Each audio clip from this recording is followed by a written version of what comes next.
ഭഗവാൻ ബ്രഹ്മാവിലൂടെ ഈ ലോകത്ത് നടത്തിയതായ സൃഷ്ടിയെ പറ്റിയിട്ടാണ് വർണ്ണിച്ച് വരുന്നത്. ബ്രഹ്മാവ് തന്റെ ശരീരത്തിനെ രണ്ടാക്കി മാറ്റി. ഒന്ന് പുരുഷൻ, മറ്റൊന്ന് സ്ത്രീ. അപ്പൊ പുരുഷൻ എന്ന് പറഞ്ഞാൽ എന്താ അർത്ഥം? ജീവാത്മാവ്.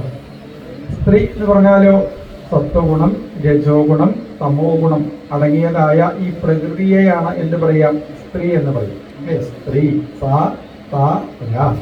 സത്വഗുണം, തമോ ഗുണം, രജോ ഗുണം. സ്ത്രീ എന്ന് പറഞ്ഞാൽ ഈ പ്രകൃതിയെയാണ് സ്ത്രീ എന്നതാ പറയുന്നത്. അങ്ങനെ പ്രകൃതിയും പുരുഷനുമായിട്ട് മാറി ഭഗവാൻ. ബ്രഹ്മാവ് പ്രകൃതിയും പുരുഷനായിരിക്കുന്ന സച്ചാൽ ഭഗവാൻ പ്രകൃതിയോട് കൂടിച്ചേർന്നു എന്ന് പറഞ്ഞാൽ എന്താ അർത്ഥം? ശരീരത്തിന്റെ ഉള്ളില് ജീവാത്മാവായിട്ട് നിലനിൽക്കുന്നു ഭഗവാൻ. അങ്ങനെ അവർക്ക് കുട്ടികളൊക്കെ അതാ ഉണ്ടായി. 5 കുട്ടികളാണ് ഉണ്ടായത്. സ്വയംഭൂമനു, ശതരൂപ, പുരുഷനും സ്ത്രീയും. അവർക്ക് 5 കുട്ടികളുണ്ടായി. ആരൊക്കെയാണ്? ആഹൂതി, ദേവഹൂതി, പ്രസൂതി. ഇങ്ങനെ 3 പെൺകുട്ടികൾ. അത് ദേവഹൂതി ദേവിയുടെ കഥയാണ് ഇനി നമ്മൾ പറയാനായിട്ട് പുറപ്പെടുന്നത്. ദേവഹൂതി എന്ന് പറഞ്ഞു കഴിഞ്ഞാൽ തന്നെ ദേവനെ വിളിക്കാൻ സാധിക്കുന്ന സ്ത്രീ എന്നാണ്. ഒരു സ്ത്രീ, ആ സ്ത്രീക്ക് ഈ ലോകത്ത് ദേവനെ പോലുള്ള കുട്ടികൾ അതാ ഉണ്ടാവുന്നു. സാക്ഷാൽ ഭഗവാൻ തന്നെ പുത്രനായിട്ടതാ അവതരിക്കുന്നു. ദേവഹൂതി. പ്രസൂതി എന്ന് പറഞ്ഞാൽ എന്താ അർത്ഥം? സൂ എന്ന് പറഞ്ഞാൽ വീഴാന്നർത്ഥം. പ്രസൂ എന്ന് പറഞ്ഞാലോ നന്നായിട്ട് വീണത്. നന്നായിട്ട് വീണത് പറഞ്ഞാൽ തട്ടി തന്നി വീഴല്ല, പിന്നെ തന്നിൽ നിന്ന് ധാരാളം കുട്ടികളുണ്ടായ സ്ത്രീ എന്നർത്ഥം. പ്രസൂതി എന്ന് പറഞ്ഞു കഴിഞ്ഞാൽ ഇവിടെ 16 പെൺകുട്ടികളാണ് പ്രസൂതി ദേവിക്ക് ഉണ്ടായത്. അപ്പൊ ആ പ്രസൂതി ദേവിയുടെ ചരിത്രം, ഉത്താനപാദൻ, ഒരാൺകുട്ടിയുടെ പേരാണ് ഉത്താനപാദൻ. ഉത്താനപാദൻ എന്ന് പറഞ്ഞ അർത്ഥം പാദം മുകളിലേക്ക് വെച്ചയാളെയാണ് ഉത്താനപാദൻ എന്ന് പറയുന്നത്. പാദം മുകളിലേക്ക് വെച്ചതായിരിക്കുന്നതാണ്, അല്ലെങ്കിൽ കാല് പൊന്തിച്ച് നിൽക്കുന്നതായ ആള് ഉത്താനപാദൻ. ഉത്താനപാദന്റെ പേരായിട്ട് ഒരു പുത്രൻ, പ്രിയവ്രതൻ എന്ന പേരായിട്ട് മറ്റൊരു പുത്രൻ ഉണ്ടായി. ഇങ്ങനെ 2 ആൺകുട്ടികളും 3 പെൺകുട്ടികളും ഉണ്ടായി. പിന്നെ ബ്രഹ്മാവിന് കുറേ കുട്ടികളുണ്ടായി, അനവധി കുട്ടികൾ. ഇന്നീ ലോകത്ത് കാണുന്ന വസ്തുക്കൾ മുഴുവനും ബ്രഹ്മാവിലൂടെയാണ് ഭഗവാൻ ഇതാ സൃഷ്ടിച്ചത്. ബ്രഹ്മാവിന് മനസ്സിൽ നിന്ന് 4 കുട്ടികളുണ്ടായി. ആരൊക്കെയാണ്? സനകൻ, സനന്ദനൻ, സനാതനൻ, സനൽകുമാരൻ. ബ്രഹ്മാവിന് ആദ്യമായിട്ടുണ്ടായ 4 കുട്ടികൾ. പേരൊക്കെ ശ്രദ്ധിച്ചാൽ മനസ്സിലാവും അല്ലേ? അതിൽ ആദ്യത്തെ 2 അക്ഷരം എങ്ങനെയാണ്? സന എന്നുള്ളതാണ് അല്ലേ? അപ്പോൾ സനകൻ, സനന്ദനൻ, സനാതനൻ, സനൽകുമാരൻ അല്ലേ? ഇതിലെ ആദ്യത്തെ 2 അക്ഷരം സന എന്നായതുകൊണ്ട് ഇവരെ ചതുസ്സനന്മാര് എന്നുകൂടി അറിയപ്പെടും. ചതുസ്സനന്മാര് എന്ന് ഭാഗവതത്തിൽ എവിടെയെങ്കിലും പറയുന്നുണ്ട് വെച്ചാൽ ആരാണെന്ന് മനസ്സിലാക്കണം. ഈ സനകാദികളെയാണ് പറയുന്നത് എന്ന് മനസ്സിലാക്കേണ്ടതാണ്. പിന്നെ സനകാദി മഹർഷീശ്വരന്മാര്. ആദ്യത്തെ 2 അക്ഷരം സന എന്നുള്ളത് എന്ന് പറഞ്ഞാൽ എപ്പോഴും നമ്മളും അത് അങ്ങനെ തന്നെയാണ്. ആദ്യത്തെ കുട്ടിക്ക് എന്താണോ പേരിട്ടത് അതിനനുസരിച്ചാണ് 2ാമത്തെ കുട്ടിക്ക് പേര്. അതിനനുസരിച്ചാണ് 3ാമത്തെ കുട്ടിക്ക് പേരില്ല അല്ലേ? ആദ്യത്തെ കുട്ടിക്ക് അഞ്ചു എന്നിട്ടു, പിന്നെ അഞ്ചു, കഞ്ചു, സഞ്ചു, പഞ്ചു, പിഞ്ചു, വഞ്ചു, ഇങ്ങനെ അതാ പേര് ചാടാനായിട്ട് പുറപ്പെടും അല്ലേ? ആദ്യത്തെ കുട്ടിക്ക് അവിടെ സനകൻ, സനന്ദനൻ, സനാതനൻ, സനൽകുമാരൻ, ഇങ്ങനെയാണ് പേര് ചാട്ടത്. അപ്പൊ ബ്രഹ്മാവ് കാണിച്ചു തന്നത് അതൊക്കെ. ബ്രഹ്മാവ് എന്തൊക്കെയാണോ കാണിച്ചു തന്നത് അതേപോലെയാണ് ഇപ്പൊ നമ്മളും അതെ അനുവർത്തിക്കുന്നത് അല്ലേ? ബ്രഹ്മാവിന് സനകാദി മഹർഷീശ്വരന്മാരുണ്ടായി. അവരോട് തപസ് ചെയ്യാൻ പറഞ്ഞു. തപസ് നിങ്ങൾ ആദ്യം പറഞ്ഞു ഗൃഹസ്ഥാശ്രമം സ്വീകരിക്കാൻ. ഇപ്പൊ സനകാദികൾ പറഞ്ഞു ഞങ്ങൾക്ക് ഈ രൂപമുള്ള ഭഗവാനെ അത്രയൊക്കെ പരിചയമുള്ളൂ, രൂപമില്ലാത്ത ഭഗവാനെ ഉപാസിച്ചിട്ടാണ് നിങ്ങളുടെ ശീലം, അതുകൊണ്ട് ഞങ്ങൾ തപസ് ചെയ്യാൻ പോവുകയാണ് എന്ന് പറഞ്ഞു. അപ്പൊ ആലോചിച്ച് നോക്കൂ, ബ്രഹ്മാവിന് ആദ്യം ഉണ്ടായ കുട്ടികൾ തന്നെ ബ്രഹ്മാവ് പറഞ്ഞിട്ട് കേട്ടല്ലേ? പിന്നെ ഒപ്പം ഉണ്ടാവുന്ന കുട്ടികൾ അച്ഛനമ്മമാര് പറഞ്ഞാൽ കേൾക്കണമല്ലോ. ഒക്കെ ബ്രഹ്മാവ് കാണിച്ചു തന്നതാ. ഈ ലോകത്ത് നടക്കുന്ന എല്ലാ കാര്യവും ആ ബ്രഹ്മാവാണ് ഇതാ കാണിച്ചു തന്നത് അല്ലേ? പിന്നീട് ബ്രഹ്മാവിന് ദേഷ്യം വന്നു. ദേഷ്യം വന്നതോടുകൂടി അതിൽ നിന്ന് രുദ്രനാണ് പുറത്തേക്ക് ഇതാ വന്നത്. ബ്രഹ്മാവിന് ദേഷ്യം വന്നതോടുകൂടി രുരോധകില രുദ്രനാമചകാര. രുരോധ കരഞ്ഞുകൊണ്ടാണ് ആ ഉണ്ണി ഈ ലോകത്തതാ എത്തിച്ചേർന്നത്. അതുകൊണ്ട് ആ ഉണ്ണിക്ക് രുദ്രൻ എന്നുള്ള പേര് തായി. 11 ശരീരം കൊടുത്തു, 11 രുദ്രാണിമാരെയും കൊടുത്തു. അപ്പോൾ അവർക്കൊക്കെ കുട്ടികളൊക്കെ ഉണ്ടായതെന്ന് കാണട്ടെ എന്ന് വിചാരിച്ച് ബ്രഹ്മാവ് പോയി നോക്കിയ സമയത്ത് എൻ്റെ ഭഗവാനെ രുദ്രാഭിസൃഷ്ട ഭയദാകൃതി രുദ്രസംഘ സംഭോജ്യമാന ഭുവനത്രയ ഭീതചേത. 3 ലോകത്തിലെയും പേടിപ്പെടുത്തുന്ന രീതിയിലുള്ള പ്രേതങ്ങള്, ഭൂതങ്ങള്, പിശാചുക്കള്, ഇവരൊക്കെയാണ് ആ രുദ്രനിൽ നിന്ന് ഉണ്ടായത്. പേടിയാവില്ല? ആലോചിച്ച് നോക്കൂല്ലേ? നമ്മളെ കണ്ടാൽ പേടിയാവില്ല വെച്ചാൽ എന്താ? അതിൻ്റെ കാരണം എന്താ? നമ്മളെ കണ്ടാൽ പേടിയാവില്ല എന്ന് ആരെയും പറയൂ? നമ്മൾ പറയും പേടിയാവില്ല എന്നുള്ളത്. വേറെ ഏതെങ്കിലും ജീവികളോടൊക്കെ ചോദിച്ചു നോക്കണം. 4 കാലും വാഴുള്ള സാധനമൊക്കെ നമ്മളെ കണ്ടാൽ ഓടിപ്പോകാനുള്ള കാരണം എന്താ? പേടിയായിട്ടാണ് ഓടിപ്പോകുന്നത് അല്ലേ? നമുക്ക് മനസ്സിലാവണില്ല അത്. നമ്മളെ കണ്ടാൽ പേടിയാവാത്തതിൻ്റെ കാരണം എന്താ കാരണം? മുഖത്ത് ഒരേ സ്ഥലത്ത് 2 കണ്ണ്, നേരെ നടുക്ക് നല്ലൊരു മൂക്ക്, അതിന് നേരെ താഴത്ത് നല്ലൊരു വായ അല്ലേ? 2 കാല് താഴത്ത്, കൈയാണിച്ചാൽ അതിൻ്റെ സ്ഥാനത്ത്. ഇതൊക്കെ സ്ഥാനം മാറിക്കഴിഞ്ഞാൽ എങ്ങനെ ഉണ്ടാവും അല്ലേ? കയ്യ് തലേൻ്റെ മോളാത്രയും ഒരു കയ്യ്, കാലാണെന്ന് വെച്ചാൽ കയ്യിൻ്റെ സ്ഥാനത്ത് അത്രേ കാലല്ലേ? ഇവരെയാണ് ഭയദാകൃതി, ഭയത്തിനെ ജനിപ്പിക്കുന്നതായ ആകൃതിയോട് കൂടിയിട്ട് അനവധി സൃഷ്ടി ഉണ്ടായിത്ര ഈ ലോകത്ത്. ഭയദാകൃതി രുദ്രസംഘ സംഭൂജ്യമാന ഭുവനത്രയ ഭീതചേത. ഭുവനത്രയ ഭീതചേത. 3 ലോകത്തിലെയും പേടിപ്പെടുത്തുന്ന രീതിയിലുള്ള ഈ കുട്ടികളൊക്കെ കണ്ട സമയത്ത് അവര് രാക്ഷസന്മാര്, അസുരന്മാര്, നിശാചരന്മാര് അല്ലെ? നിശാചരൻ എന്ന് പറഞ്ഞാൽ എന്താ അർത്ഥം? ദിശയിൽ സഞ്ചരിക്കുന്ന ആൾക്കാർ, രാത്രി സഞ്ചരിക്കുന്ന ആൾക്കാർ അല്ലെ? മനുഷ്യന്മാരൊക്കെ ഇങ്ങനെയുള്ളവര്. മനുഷ്യന്മാരോ പകല് സഞ്ചരിക്കുന്ന ആൾക്കാരെയാണ് എന്താ പറയുക? മനുഷ്യന്മാരെന്ന് പറയും. നിശാചരന്മാരെന്ന് പറഞ്ഞാലോ രാക്ഷസന്മാരും അസുരന്മാരും ഒക്കെ എപ്പോഴാണ് സഞ്ചരിക്കുക ഈ ലോകത്ത്? രാത്രിയായ. ഇപ്പം നമ്മളെ മനുഷ്യരാവൻ വിചാരിക്കണം വെച്ചാൽ എപ്പോൾ സഞ്ചരിക്കണം?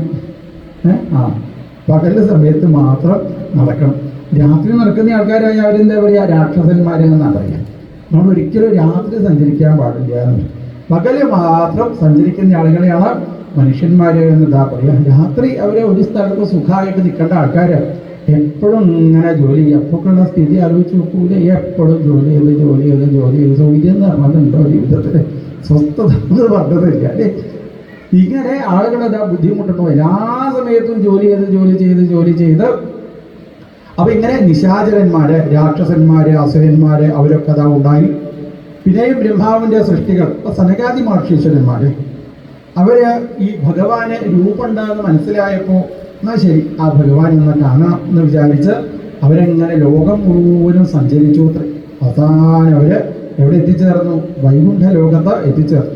വൈകുണ്ഠത്തിലേക്കൊക്കെ അവരെങ്ങനെ പോകുന്നതായിരിക്കുന്ന വഴിയിൽ അവർക്ക് പലതും കാണാനായിട്ട് സാധിച്ചു. വൈമാനികാസ്തലനാശ്ചരിതാനി യത്ര ഗായന്തി ലോകശമലക്ഷപണാനി ഭർത്തും അന്തർജലേന വികസൻ മധുമാധവീനാം ഗന്ധേന ഖണ്ഡിതധിയോപ്യനിലം ക്ഷിപന്ത. വൈമാനികാസ്തലനാശ്ചരിതാനി യത്ര. അവർ വൈകുണ്ഠത്തിലേക്ക് അങ്ങനെ പോണ സമയത്ത് ആകാശത്തേക്ക് നോക്കിയപ്പോ എത്ര വിമാനമാണ് ഈ യാത്ര. വിമാനാവലി, വിമാനങ്ങളുടെ കൂട്ടം, കുറേ വിമാനങ്ങൾ ഒന്നിച്ചൊന്നിച്ചിങ്ങനെ സഞ്ചരിക്കുന്നത് അവർക്ക് കാണാനായിട്ട് സാധിച്ചു. ആ വിമാനത്തിലേക്ക് അവർ ശ്രദ്ധിച്ച് നോക്കിയപ്പോൾ ആരറിയോ വിമാനമൊക്കെ ഓടിക്കുന്നത്? ലലന, നല്ല സൗന്ദര്യമുള്ളതായിരിക്കുന്ന സ്ത്രീകളാണ് ഇപ്പോൾ വിമാനം ഓടിക്കുന്നത് അത്ര. അന്നത്തെ പൈലറ്റൊക്കെ ആരായിരുന്നു? സ്ത്രീകളായിരുന്നു അത്ര. ആളുകൾ വിചാരിച്ചത് ഇപ്പോഴാണ് അവർക്ക് ഭരണം കിട്ടിയത്. അന്നല്ല, അതൊക്കെ ആദ്യം ഉണ്ടായിരുന്നു. വിമാനമൊക്കെ ഓടിക്കാൻ നന്നായിട്ട് പഠിച്ചതായിരിക്കുന്ന സ്ത്രീകൾ അവരെങ്ങനെ വിമാനത ഓടിക്കുന്നുണ്ട്. മാത്രമല്ല വിമാനം ഓടിക്കുക മാത്രമല്ല അത്ര അവർ ചെയ്യുന്നത്. ഗായന്തി, എങ്ങനെയാ വിമാനം ഓടിക്കണത്? പാട്ട് പാടിയിട്ടാത്രേ. ഭഗവാൻ ഈ വിമാനം ഓടിക്കുന്ന ആൾക്കാരൊക്കെ പാട്ട് പാടിക്കഴിഞ്ഞാൽ അതിലിരിക്കുന്ന ആൾക്കാരുടെ സ്ഥിതി ഒന്ന് ആലോചിച്ച് നോക്കൂല. അല്ലെങ്കിൽ തന്നെ അത് കയറിയ പേടിയാവും. ഇനി അത് ഓടിക്കുന്ന ആൾക്കാർ പാട്ട് പാടിക്കഴിഞ്ഞാലും ഇവിടെ എന്താ പാട്ട് പാടുന്നത് അല്ലെ? എന്ത് പാട്ടാ അവര് പാടുന്നത്? ഗായന്തി ലോകശമലക്ഷപണാനി ഭർത്തു. ഈ ലോകത്തിൽ നിന്നും വരുന്നതായ ദുരിതങ്ങൾ മുഴുവനും ഇല്ലാതാക്കുന്ന ലോകത്തിന്റെ ഭർത്താവായ സാക്ഷാൽ ഭഗവാന്റെ കീർത്തനങ്ങൾ അങ്ങനെ പാടുന്നതായ വിമാനം ഓടിക്കുന്നതായ ആ സ്ത്രീകളെ കാണാനായിട്ട് സാധിച്ചു അത്രേ. പിന്നീട് അവരെങ്ങനെ നടന്നു പോയപ്പോ പാരാവതന്യഭൃതസാരസ ചക്രവാകദാത്യൂഹ ഹംസ ശുക തിത്തിരി ബൽഹിണാംയ. അവരെ ആ നടന്ന് വൈകുണ്ഠത്തിലൂടെ പോണ സമയത്ത് അനവധി സരസ്സുകളെ കാണാൻ സാധിച്ചു. ആ പോകുന്നതിന്റെ ഇടയ്ക്ക് ദാത്യൂഹ ഹംസ ശുക തിത്തിരി ബൽഹിണാംയ. അനവധി തരത്തിലുള്ള പക്ഷികളൊക്കെ കൂട്ടം കൂട്ടായിട്ട് ഇങ്ങനെ പറന്ന് നടക്കേണ്ടത്. വൃന്ദാവനത്തിലൊക്കെ പോയ ആളുകൾക്കറിയാം, വൃന്ദാവനത്തില് ഒരു പ്രത്യേക സരസിന്റെ തീരത്തെത്തിക്കഴിഞ്ഞാൽ ഒരു പ്രത്യേക സമയത്ത് അവിടെ ധാരാളം പക്ഷികൾ. ഏത് പക്ഷികള്? തത്ത. അനവധി കൂട്ടായിട്ട് ഒന്നിച്ച് കിടതാവുന്ന നിൽക്കുന്നത് പോലെ അനവധി തത്തകളുടെ കൂട്ടത്തിനെ ഇവർക്ക് ഇതാ കാണാനായിട്ട് സാധിച്ചു. തിത്തിരി ബലിഹിണം ച. ബലിഹം എന്ന് പറഞ്ഞാൽ എന്താ അർത്ഥം? മയിലുകൾ. അനവധി മയിലുകള് ഒന്നിച്ചൊന്നിച്ച് കൂട്ടമായിട്ട് ഇതാ വരുന്നത് ഈ സനകാദികൾക്ക് കാണാനായിട്ട് ഇതാ സാധിച്ചു. ഭൃംഗാധിപേ ഹരികഥാമിവഗായമാനേ. കുറച്ചും കൂടി അങ്ങനെ എത്തിയ സമയത്ത് സരസില് ധാരാളം താമരപ്പൂക്കള്. ആ താമരപ്പൂക്കളുടെ 4 ഭാഗത്ത് വണ്ടുകള് ഒന്നിച്ചങ്ങനെ കൂട്ടമായിട്ട് അവരങ്ങനെ പറന്ന് പറക്കുക മാത്രമല്ലാതെ പറക്കണതിന്റെ ഇടയ്ക്ക് ഇവരിങ്ങനെ പ്രദക്ഷിണം ചെയ്യുന്നതിന്റെ ഇടയ്ക്ക് അവര് പാട്ടും പാടുന്നുണ്ട്. ഏത് പാട്ടാ അവര് പാടുന്നത്? ഹരികഥാമിവഗായമാനേ. ഹരികഥകള് പാടുന്നതായ മൃഗങ്ങളെ, വണ്ടുകളെ കാണാനായിട്ട് സാധിച്ചു. അത് ഈ സ്ഥലമൊക്കെ ഇങ്ങനെ നന്നായിട്ട് ആസ്വദിച്ച് കണ്ട മന്ദാരകുന്ദകുരൊൽപ്പല ചമ്പകാർണ പുന്നാക നാഗബകുളാംബുജ പാരിജാത. പാരിജാതത്തിന്റെ വനങ്ങൾ കണ്ടു. ഇത് ഭഗവാനെ ഒരു പാരിജാതം അല്ലേ? ഈ സുരലോകത്തിന്റെ പ്രത്യേകത എന്താ? ദേവലോകത്ത് ആകപ്പാട് ഒരു പാരിജാതം ഉണ്ട് അത്രേ. ആ പാരിജാതത്തിനെ തന്നെ എങ്ങനെയാ അവര് നോക്കി വളർത്തുന്നത് അറിയില്ല. രാവിലെ നമുക്ക് വൈകുന്നേരം ഇത് നോക്കാൻ തന്നെ അനവധി ആൾക്കാരുണ്ട് ദേവലോകത്ത്. എന്നാ വൈകുണ്ഠത്തിലേക്ക് പോകുന്ന വഴികളിൽ പാരിജാതത്തിന്റെ വനങ്ങളെ കാണാൻ സാധിച്ചു അത്രേ. വനം എന്ന് പറഞ്ഞാൽ എന്താ അർത്ഥം? എണ്ണാൻ പറ്റാത്ത അത്ര മരങ്ങൾ ഉണ്ടെച്ചാലേ വനം എന്ന് പറയാൻ പറ്റുള്ളൂ. എങ്ങനെ എണ്ണി കഴിഞ്ഞുണ്ടെച്ചാലും തെറ്റിപ്പോകുത്രേ. അത്രയധികം മരങ്ങളുള്ള ആ വനങ്ങൾ. എങ്ങനെ? പാരിജാതത്തിന്റെ വനങ്ങളൊക്കെ അവർക്ക് ഇതാ കാണാനായിട്ട് ഇതാ സാധിച്ചു. പുന്നാഗനാഗ ബകുളാംബുജ പാരിജാത. മന്ദാരത്തിന്റെ വനങ്ങള് മാത്രമല്ല അനവധി പൂക്കളൊക്കെ ഇതാ കണ്ടുകൊണ്ട് ഇതൊരു രസമായിരിക്കും. വൈകുണ്ഠത്തിലേക്ക് പോണച്ചാൽ വൈകുണ്ഠത്ത് പോകാനുള്ള വഴിയാ പറഞ്ഞതെന്ന് എഴുതി വെച്ചോളൂ. കുഴലൊക്കെ പോകാൻ പറ്റിയ അത്ര നന്നായിട്ടില്ലേ. വൈകുണ്ഠത്തിലേക്ക് എങ്ങനെ പോകുന്ന സമയത്ത് അവരിതാ ഇതൊക്കെ കണ്ടു. യസ്മിൻ തുസ്തപസ്തു മനസോ ബഹുമാനയന്തി യേഷാം ബൃഹൽ കടിതടാസ്മിതശോഭിമുഖ്യ കൃഷ്ണാത്മനാം നരജ ആദതുരുസ്മയാദ്യൈ നരജഃ. അവിടെ എന്തില്ല? രജോ ഗുണമില്ലാത്ത ഒക്കെ സത്വഗുണം മാത്രം. നല്ല നല്ല ആൾക്കാരെ മാത്രമേ കാണുന്നുള്ളൂ. ഇത്ര നന്നായിരുന്നു. നമുക്ക് അവിടെ എവിടെയെങ്കിലും ഒരു വീട് വെച്ചാൽ അവിടെ ചീത്ത ആൾക്കാരൊന്നും ഇല്ലാതെ ഒക്കെ നല്ല ആൾക്കാരെല്ലാവരും ഇങ്ങനെ ചിരിച്ച് ആർക്കും വിഷമൊന്നുമില്ല, ആർക്കും യാതൊരു പ്രയാസമില്ല, ഒരു ബുദ്ധിമുട്ടും ഇല്ലാതെ ഉള്ള ആളുകളൊക്കെ കാണാനായിട്ട് അവർക്ക് സാധിച്ചു. കുറച്ചും കൂടി അങ്ങോട്ട് എത്തിയപ്പോൾ ശ്രീരൂപിണി കുളയതി ചരണാരവിന്ദം. കുറച്ചങ്ങനെ നടന്ന സമയത്താണ് അവർക്ക് അവിടെ ലക്ഷ്മി ഭഗവതിയെ കാണാനായിട്ട് സാധിച്ചത്. ആ ലക്ഷ്മി ഭഗവതി രൂപിണി എന്തൊരു സൗന്ദര്യം അറിയില്ല അത്രേ ലക്ഷ്മിക്ക്. അങ്ങനെ സൗന്ദര്യമുള്ളതായിരിക്കുന്ന ആ ലക്ഷ്മി ഭഗവതി ഇപ്പോ കുളയതി ചരണാരവിന്ദം. ലക്ഷ്മി ഭഗവതി തൻ്റെ പാദങ്ങളിൽ സ്വർണത്തിന്റെ പാദസരമൊക്കെ അണിഞ്ഞിട്ടുണ്ട്. അപ്പൊ ഈ പെൺകുട്ടികളൊക്കെ ആദ്യം സ്വർണത്തിന്റെ പാദസരം അണിയുമ്പോൾ അച്ഛനും അമ്മറ്റും ആദ്യമായിട്ട് പാദസരം കുട്ടികളൊക്കെ വാങ്ങിക്കൊടുക്കുന്ന സമയത്ത് ആദ്യം നമ്മൾ പാദസരം അണിയുമ്പോൾ എങ്ങനെയാ? അപ്പൊ പിന്നെ വസ്ത്രം ഒന്ന് കുറച്ച് പൊന്തിച്ചിട്ടേ ഓർക്കുള്ളൂ. എല്ലാവരും കാണണം ആ പാദസരം വിചാരിച്ച്. അങ്ങനെ മാത്രമല്ല, അവരിങ്ങനെ നടക്കുന്നതിൻ്റെ ഇടയ്ക്ക് എന്ത് ചെയ്യും? ഇടയ്ക്ക് ഇങ്ങനെ പാദസരം ഇളക്കും കൂടി ചെയ്യും അത്രേ. പാദസരം ഇങ്ങനെ ഇടയ്ക്ക്. ഇപ്പൊ ഈ ലക്ഷ്മി ഭഗവതിയോ തുണയതി ചരണാരവിന്ദം. തന്റെ പാദങ്ങളിലുള്ളതായിരിക്കുന്ന പാദസരം ഇങ്ങനെ ശബ്ദം ഉണ്ടാക്കി കൊണ്ട് ലക്ഷ്മി ഭഗവതി എങ്ങനെ നടക്കുന്നതിനെ അവർക്ക് കാണാനായിട്ട് സാധിച്ചു. നീലാംബുജേന ഹരിസത്മനി മുക്തദോഷ. ഇപ്പൊ ലക്ഷ്മി ഭഗവതിയുടെ കയ്യിലേക്ക് നോക്കുന്ന സമയത്ത് ഒരു താമര മുട്ടും കൂടി ഉണ്ട് അത്രേ. ഒരു ചെറിയ ലീലാംബുജം എന്ന് പറഞ്ഞാൽ കളിത്താമര കയ്യിൽ പിടിച്ച് ആ കളിത്താമര ഇങ്ങനെ മെല്ലെ ഇളക്കി ഇങ്ങനെ വരുന്നതായ ആ ലക്ഷ്മി ഭഗവതിയെ ഈ സനകാദി മഹർഷീശ്വരന്മാർക്ക് കാണാനായിട്ട് സാധിച്ചു. സമ്മർജദീവ യദനുഗ്രഹണേ യത്നാം. ആ ലക്ഷ്മി ഭഗവതിയെ കണ്ട് അവരിങ്ങനെ കുറച്ചും കൂടി അങ്ങോട്ട് പോകാനായിട്ട് പുറപ്പെട്ടപ്പോൾ അവിടെ വേറൊരു ലക്ഷ്മി ഭഗവതി ഉണ്ട്. ആ ലക്ഷ്മി ഭഗവതിയുടെ പ്രത്യേകത എന്താ ചോദിച്ചാൽ, ലക്ഷ്മി ഭഗവതി വൈകുണ്ഠ ലോകത്തിലൂടെ ഇങ്ങനെ നടന്നു പോകുന്ന സമയത്ത് ചിലപ്പോൾ അവിടെ ഈ അടിച്ചു കാരി കളയാളി എന്തെങ്കിലും സാധനമൊക്കെ കണ്ടാൽ പിന്നെ ലക്ഷ്മിക്ക് സംശയമൊന്നുമില്ല. സമ്മാർജദീവ യദനുഗ്രഹണേ ലക്ഷ്മി ഭഗവതി ഇപ്പോ ഈ അടിച്ചു വരുന്ന സാധനം എടുത്ത് കൊണ്ടുവന്ന് ആ വൈകുണ്ഠ ലോകത്തിനെ നന്നായിട്ട് മാർജനം ചെയ്യുന്നു. മാർജനം എന്ന് പറഞ്ഞാൽ എന്താ അർത്ഥം അല്ലേ? എന്താണ് മാർജാരം എന്നൊക്കെ കേട്ടുണ്ടോ? മാർജാരം എന്ന് പറഞ്ഞാൽ എന്താ അർത്ഥം? എന്താണ് കേട്ടില്ലേ? പൂച്ച. പൂച്ച എന്താ ചെയ്യുക? പൂച്ച ഇങ്ങനെ കാലുകൊണ്ട് മാർജനം ചെയ്യും അല്ലേ? അതുകൊണ്ടാണ് അതിന് മാർജാരം എന്ന പേര് കിട്ടിയത്. ഇപ്പൊ മാർജനം, ഇവിടെ മാർജനം ചെയ്യാനായിട്ട് പുറപ്പെട്ടു ലക്ഷ്മി ഭഗവതി. അതോ ലക്ഷ്മി ഭഗവതി എന്ന് പറഞ്ഞാലോ ഭഗവാന്റെ ഭാര്യ ലക്ഷ്മി ഭഗവതി.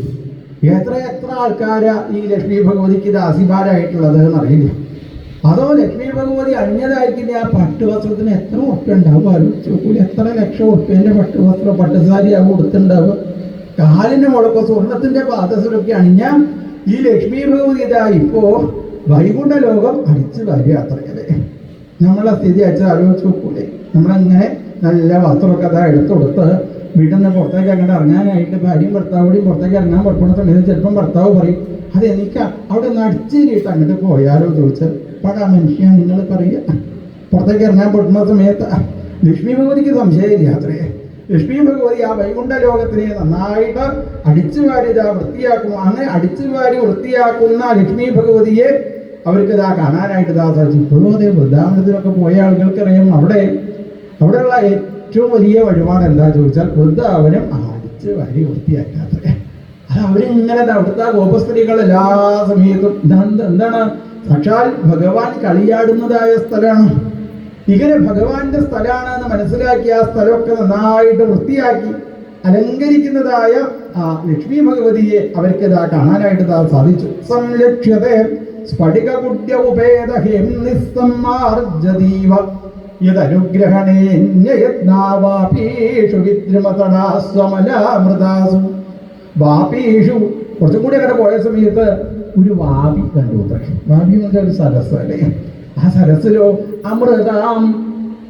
അമൃതമായിരിക്കുന്ന ജലമാണുള്ളത്. എത്രയോ സ്വച്ഛമായിരിക്കുന്ന ജലമുള്ളതായ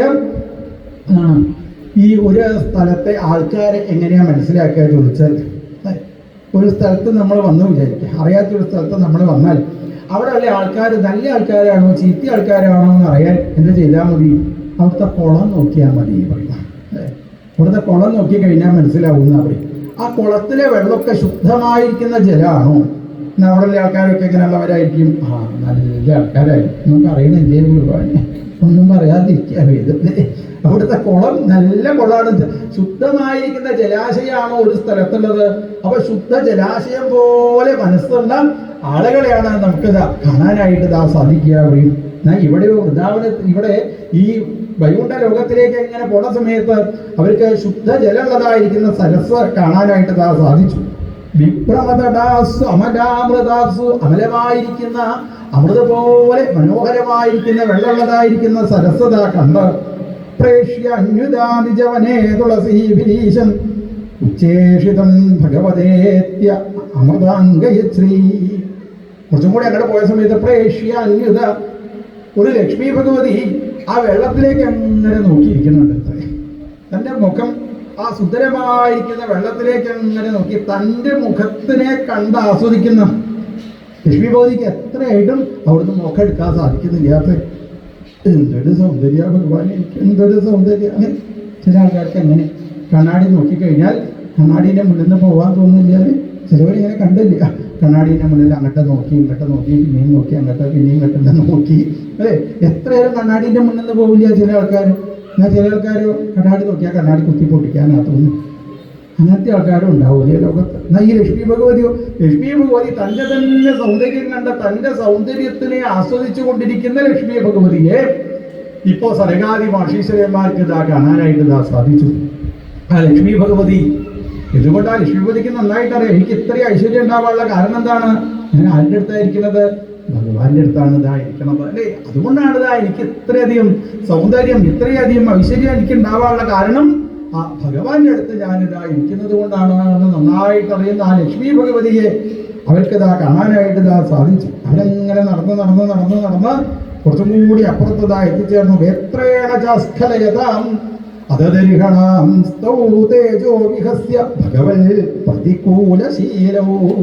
എന്തെന്നില്ലാത്ത സന്തോഷത്തോടു കൂടിയിട്ട് ഭഗവാനെ കാണാൻ സാധിക്കണേ എന്ന് വിചാരിച്ച് ഭഗവാനെ മാത്രം വിചാരിച്ച് പോകുന്നതായ ഈ സനകാദി മഹർഷീശ്വരന്മാര് കുറച്ചും കൂടെ അങ്ങോട്ട് എത്തിയ സമയത്ത് ഒരു പ്രതികൂലശീലുള്ള രണ്ടാൾക്കാരെ കണ്ടു. അതാരാ ഈ പ്രതികൂലശീലുള്ള ആൾക്കാർ? കാവൽക്കാരാ. ഈ കാവൽക്കാർ എന്ന് പറഞ്ഞാൽ അവര് കാവൽ നിന്നാ മതി, അവർ ഈ ഭക്തന്മാരോട് കളിക്കാൻ വരേണ്ട ആവശ്യമില്ല. ഇപ്പോൾ ഈ സനകാദി മഹർഷീശ്വരന്മാർക്ക്, ഇപ്പോൾ ഈ കാവൽക്കാർക്ക് സനകാദികളെ കണ്ട സമയത്ത് തോന്നിയത്ര ഇങ്ങനെയാണോ ഭഗവാനെ കാണാനായിട്ട് വരിക?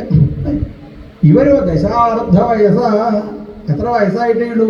10ന്റെ പകുതി വയസ്സായിട്ടേ ഉള്ളൂ. 10ന്റെ പകുതി പറഞ്ഞാൽ എത്രയാ? 5 വയസ്സായിട്ടേ ഉള്ളൂ ഈ കുട്ടികൾക്ക്. മാത്രമല്ല കൃഷ്ണനെ കാണാനായിട്ട് വരുന്ന സമയത്ത്, ഭഗവാനെ കാണാൻ വരുന്ന സമയത്ത് ഒന്നുമില്ല, ഒരു പട്ടുകോണം എന്തെങ്കിലും എടുത്തുകൂടായിരുന്നു, ഒന്നുമില്ലാതെ ഇങ്ങനെയൊക്കെ വന്നിട്ട് ചിന്തനെയാണ് ഭഗവാനെ കാണാനായിട്ട് ഇതാ വരിക. തന്റെ കയ്യിലുള്ളതായിരിക്കുന്ന വടി കൊണ്ട് ഇവ എന്ത് ചെയ്തു? ഈ സനകാദികളെ തടഞ്ഞു നിർത്തിയിത്രേ. അപ്പൊ അവർക്ക് ഈ ആഗ്രഹം സാധിച്ചില്ല വെച്ചാൽ എന്തുണ്ടാവും? നമുക്കൊക്കെ ആഗ്രഹം സാധിച്ചില്ല വെച്ചാൽ ഓരോ ആഗ്രഹങ്ങൾ അങ്ങനെ സാധിച്ചില്ല വെച്ചാൽ എന്താ ഉണ്ടാവുക? ആഗ്രഹത്തിന്റെ അനുജൻ കയറി വിടുന്ന കാമാനുജേന. കാമന്റെ അനുജൻ ആരാണ്? ക്രോധം, ദേഷ്യം. ആ ദേഷ്യം ഇല്ല ശരിക്കും വരിക. ഇപ്പോ കാമന്റെ അനുജൻ കയറി വന്നതോടുകൂടി, ദേഷ്യം വന്നതോടുകൂടി അവരവിടെ നിന്നതാ പറഞ്ഞു, നിങ്ങളതാ ഒരു നീചയോനിയിൽ പോയിട്ടതാ ജനിക്കട്ടെ എന്ന് പറഞ്ഞു. അവിടേക്ക് ഭഗവാനും മനസ്സിലായി, എന്നെ കാണാൻ വേണ്ടി എൻ്റെ ഭക്തന്മാരായിരിക്കുന്ന സനകാദികളാ എത്തിച്ചേർന്നിട്ടുണ്ട്. ഭഗവാൻ വേഗം അനന്തന്റെ പുറത്തുനിന്ന് എത്ര പെട്ടെന്ന് പുറത്തേക്ക് ഇറങ്ങിയത് അറിയില്ല അത്രേ. ഭഗവാൻ എങ്ങനെ പുറത്തേക്ക് ഇതാ ഓടി വരാൻ പുറപ്പെട്ടപ്പോൾ ഗരുഡൻ പറഞ്ഞു, ഭഗവാൻ അങ്ങനെ നടന്നു പോകുന്നു, വേണ്ട, എൻ്റെ പുറത്ത് കയറിക്കോളൂ പറഞ്ഞു. അപ്പോൾ ഭഗവാൻ പറഞ്ഞു, ഗരുഡ എനിക്ക് എന്നോട് വിഷമമൊന്നും ഉണ്ടായിട്ടൊന്നുമില്ല, പക്ഷെ എൻ്റെ ഭക്തന്മാരിത് അവിടെ എന്നെ കാണാനായിട്ട് കാത്തിരിക്കുന്നുണ്ട്. അപ്പോഴേക്കും ഭഗവാൻ ഇങ്ങനെ നടന്ന് ആ കവാടത്തിന്റെ അടുത്ത് എത്തിച്ചേർന്നിട്ടുണ്ട്. സനകാദി മഹർഷീശ്വരന്മാര് ഈ ഭഗവാനെ നന്നായിട്ട് കണ്ടു. അപ്പോഴേക്ക് ഗരുഡൻ പിന്നിൽ വന്ന് നിൽക്കുന്നുണ്ട്. ഭഗവാൻ ആ ഗരുഡന്റെ കഴുത്തിന്റെ അടുത്തേക്ക് തന്റെ ഇടത്തെ കൈ എടുത്തിട്ടുകൊണ്ട് കയ്യിലൊരു കളിത്താമരയൊക്കെ പിടിച്ചുകൊണ്ടിരിക്കുന്ന സാക്ഷാൽ ഭഗവാനെ ഈ സനകാദി മഹർഷീശ്വരന്മാർക്ക് കാണാനായിട്ട് സാധിച്ചു. പീതാംശുഗേ പ്രധുനിതം വിസ്ഫുരന്ത്യ കാഞ്ചാളിഭിർവിരുദയാ വനമാലയാച വൽഗു പ്രഘോഷ്ടവലയം വിനതാസുതാംസേ വിന്യസ്തഹസ്തചരണേന ദുനാനമബ്ജം. പീതാംബരപ്പെട്ടുടുത്ത് പാദങ്ങളിലുള്ള സ്വർണത്തിന്റെ പാദസരമൊക്കെ ധരിച്ചുകൊണ്ട് അരയിൽ വലിയതായ സ്വർണ്ണാഭരണം ചാർത്തി വനമാല അണിഞ്ഞ്, രത്നമാലകൾ അണിഞ്ഞ്, സ്വർണ്ണമാലകൾ അണിഞ്ഞ്, മുത്തുമാലകൾ അണിഞ്ഞ്, തുളസിമാലകൾ അണിഞ്ഞ്, കിഴത്തിലെ കൗസ്തുഭ രത്നം ചാർത്തി 4 തൃക്കൈകളിൽ ശംഖ്, ചക്രം, ഗദ, താമരപ്പൂ എന്നിവ ധരിച്ചുകൊണ്ട് തോൾവളകൾ അണിഞ്ഞ്, സ്വർണ്ണവളകൾ അണിഞ്ഞ്, സ്വർണ്ണമോതിരം ചാർത്തി അതിമനോഹരമായി പുഞ്ചിരിച്ച് ഉയർന്ന നാസികയോടുകൂടി വാലിട്ട് തൃക്കണ്ണെഴുതി ഗോപിക്കുറി ചാർത്തി കാതിൽ മകരകുണ്ടലങ്ങൾ അണിഞ്ഞ് സ്വർണത്തിന്റെ കിരീടം ചാർത്തി മയിൽപ്പീലി അണിഞ്ഞ സാക്ഷാൽ ഭഗവാൻ ഇങ്ങോട്ട് കണ്ടതോടുകൂടി അവര് ഭഗവാന്റെ പാദങ്ങളിലേക്ക് വീണങ്ങട്ട് നമസ്കരിച്ചു. പാദങ്ങളിലേക്ക് വീണ് നമസ്കരിച്ചതോടുകൂടി ഭഗവാന്റെ പാദം വരെ തട്ടിക്കടക്കുന്നതായ വനമാല. വനമാല എന്ന് പറഞ്ഞാൽ എന്താ അർത്ഥം? 5 തരത്തിലുള്ള പൂക്കളെ കൊണ്ട് നിർമ്മിച്ച മാലയ്ക്കാണ് വനമാല എന്ന് പറയാം. അത് ഈ വനമാല കെട്ടാൻ അറിയുന്ന ആൾക്കാർ, ഈ കെട്ടാൻ അറിയുന്ന ആൾക്കാരുണ്ടായിട്ട് കാര്യമില്ല. വനമാല കെട്ടി ഭഗവാന്റെ മുന്നിൽ കൊണ്ടുപോയിട്ട് വെക്കുന്ന സമയത്ത് ഈ മാല ചാർത്താൻ അറിയുന്ന ആൾക്കാർ വേണം മാല ചാർത്താൻ. അല്ലാതെ ഏതെങ്കിലും ആൾക്കാർ മാല ചാർത്തിയിട്ട് കാര്യമില്ല അല്ലേ? ഭഗവാനോട് നല്ല ഭക്തിയുള്ളതായിരിക്കുന്ന, നല്ല സ്നേഹമുള്ളതായിരിക്കുന്ന ആൾക്കാർ ആ മാല ചാർത്തുന്ന സമയത്ത് ഈ വനമാലയിലെ 5 പൂക്കൾ ഭഗവാന്റെ ഏതൊക്കെ അംഗങ്ങൾ തൊട്ട് നിൽക്കണം, അതിന് ചില നിയമങ്ങളൊക്കെ ഉണ്ട്. അതൊക്കെ നന്നായിട്ട് പഠിച്ച ആൾക്കാർ വേണം മാല ചാർത്ത്. ഇവിടെ ഭഗവാന്റെ ആ ശരീരത്തില് തുളസി കൊണ്ടുണ്ടാക്കിയ ഭാഗം എവിടെ വേണം തൊടുക ചോദിച്ചാൽ ഭഗവാന്റെ പാദത്തിൽ അല്ലേ? പാദ തുളസി ഘ്രാണം. അപ്പൊ ഭഗവാന്റെ ആ പാദം വരെ നീണ്ടു കിടക്കുന്നതായ വനമാലയിലെ തുളസിയുടെ ഭാഗം ഭഗവാന്റെ പാദം ഇങ്ങനെ തൊട്ടുകൊണ്ടതായിരിക്കുമ്പോൾ ഈ സനകാദികളൊക്കെ എങ്ങോട്ടാ നമസ്കരിച്ചത്? ഭഗവാന്റെ പാദങ്ങളിലേക്കാണ് ഇതാ നമസ്കരിച്ചത്. അതോടുകൂടി തുളസിയിലുള്ളതായിരിക്കുന്ന ഗന്ധം ഇപ്പോ അക്ഷരജുഷാമഭിചിത്ത തന്നോ സനകാദി മഹർഷീശ്വരന്മാരുടെ മൂക്കിന്റെ ഉള്ളിൽ അങ്ങനെ എത്തിയതോട് കൂടിയിട്ട് അവർക്ക് ഇതാ മനസ്സിലായി, അക്ഷരജുഷാമഭിചിത്ത തന്നോ, രൂപമില്ലാത്തതായിരിക്കുന്ന ഭഗവാൻ രൂപമെടുത്തു കഴിഞ്ഞാൽ യാതൊരു വ്യത്യാസവും ഇല്ല, യാതൊരു പ്രയാസവും ഇല്ല എന്ന് അവർക്ക് ഇതാ മനസ്സിലാക്കാനായിട്ട് ഇതാ സാധിച്ചു. അവര് ഭഗവാനോട് പ്രാർത്ഥിച്ചു, കാമം ഭവസ്വഭൃജിനേർനിരയേഷു നസ്താൽ. ഭഗവാനെ, ഞങ്ങൾ എങ്ങനെയുള്ളവരാണ്? ഞങ്ങൾ ഒരിക്കലും കാമം ബാധിക്കാത്ത ആൾക്കാരാണ്. ഒരാഗ്രഹവും ഇല്ലാത്തവരാണ് ഞങ്ങളെ ഒരു ആഗ്രഹവും ബാധിക്കില്ല. പക്ഷെ ഇപ്പോ അങ്ങയുടെ ഈ അതിമനോഹരമായിരിക്കുന്ന സ്വരൂപം കണ്ടപ്പോ കാമം ഭവ, നിങ്ങളുടെ കാമം ഉണ്ടായി, ഭഗവാനെ ആഗ്രഹം ഉണ്ടായി.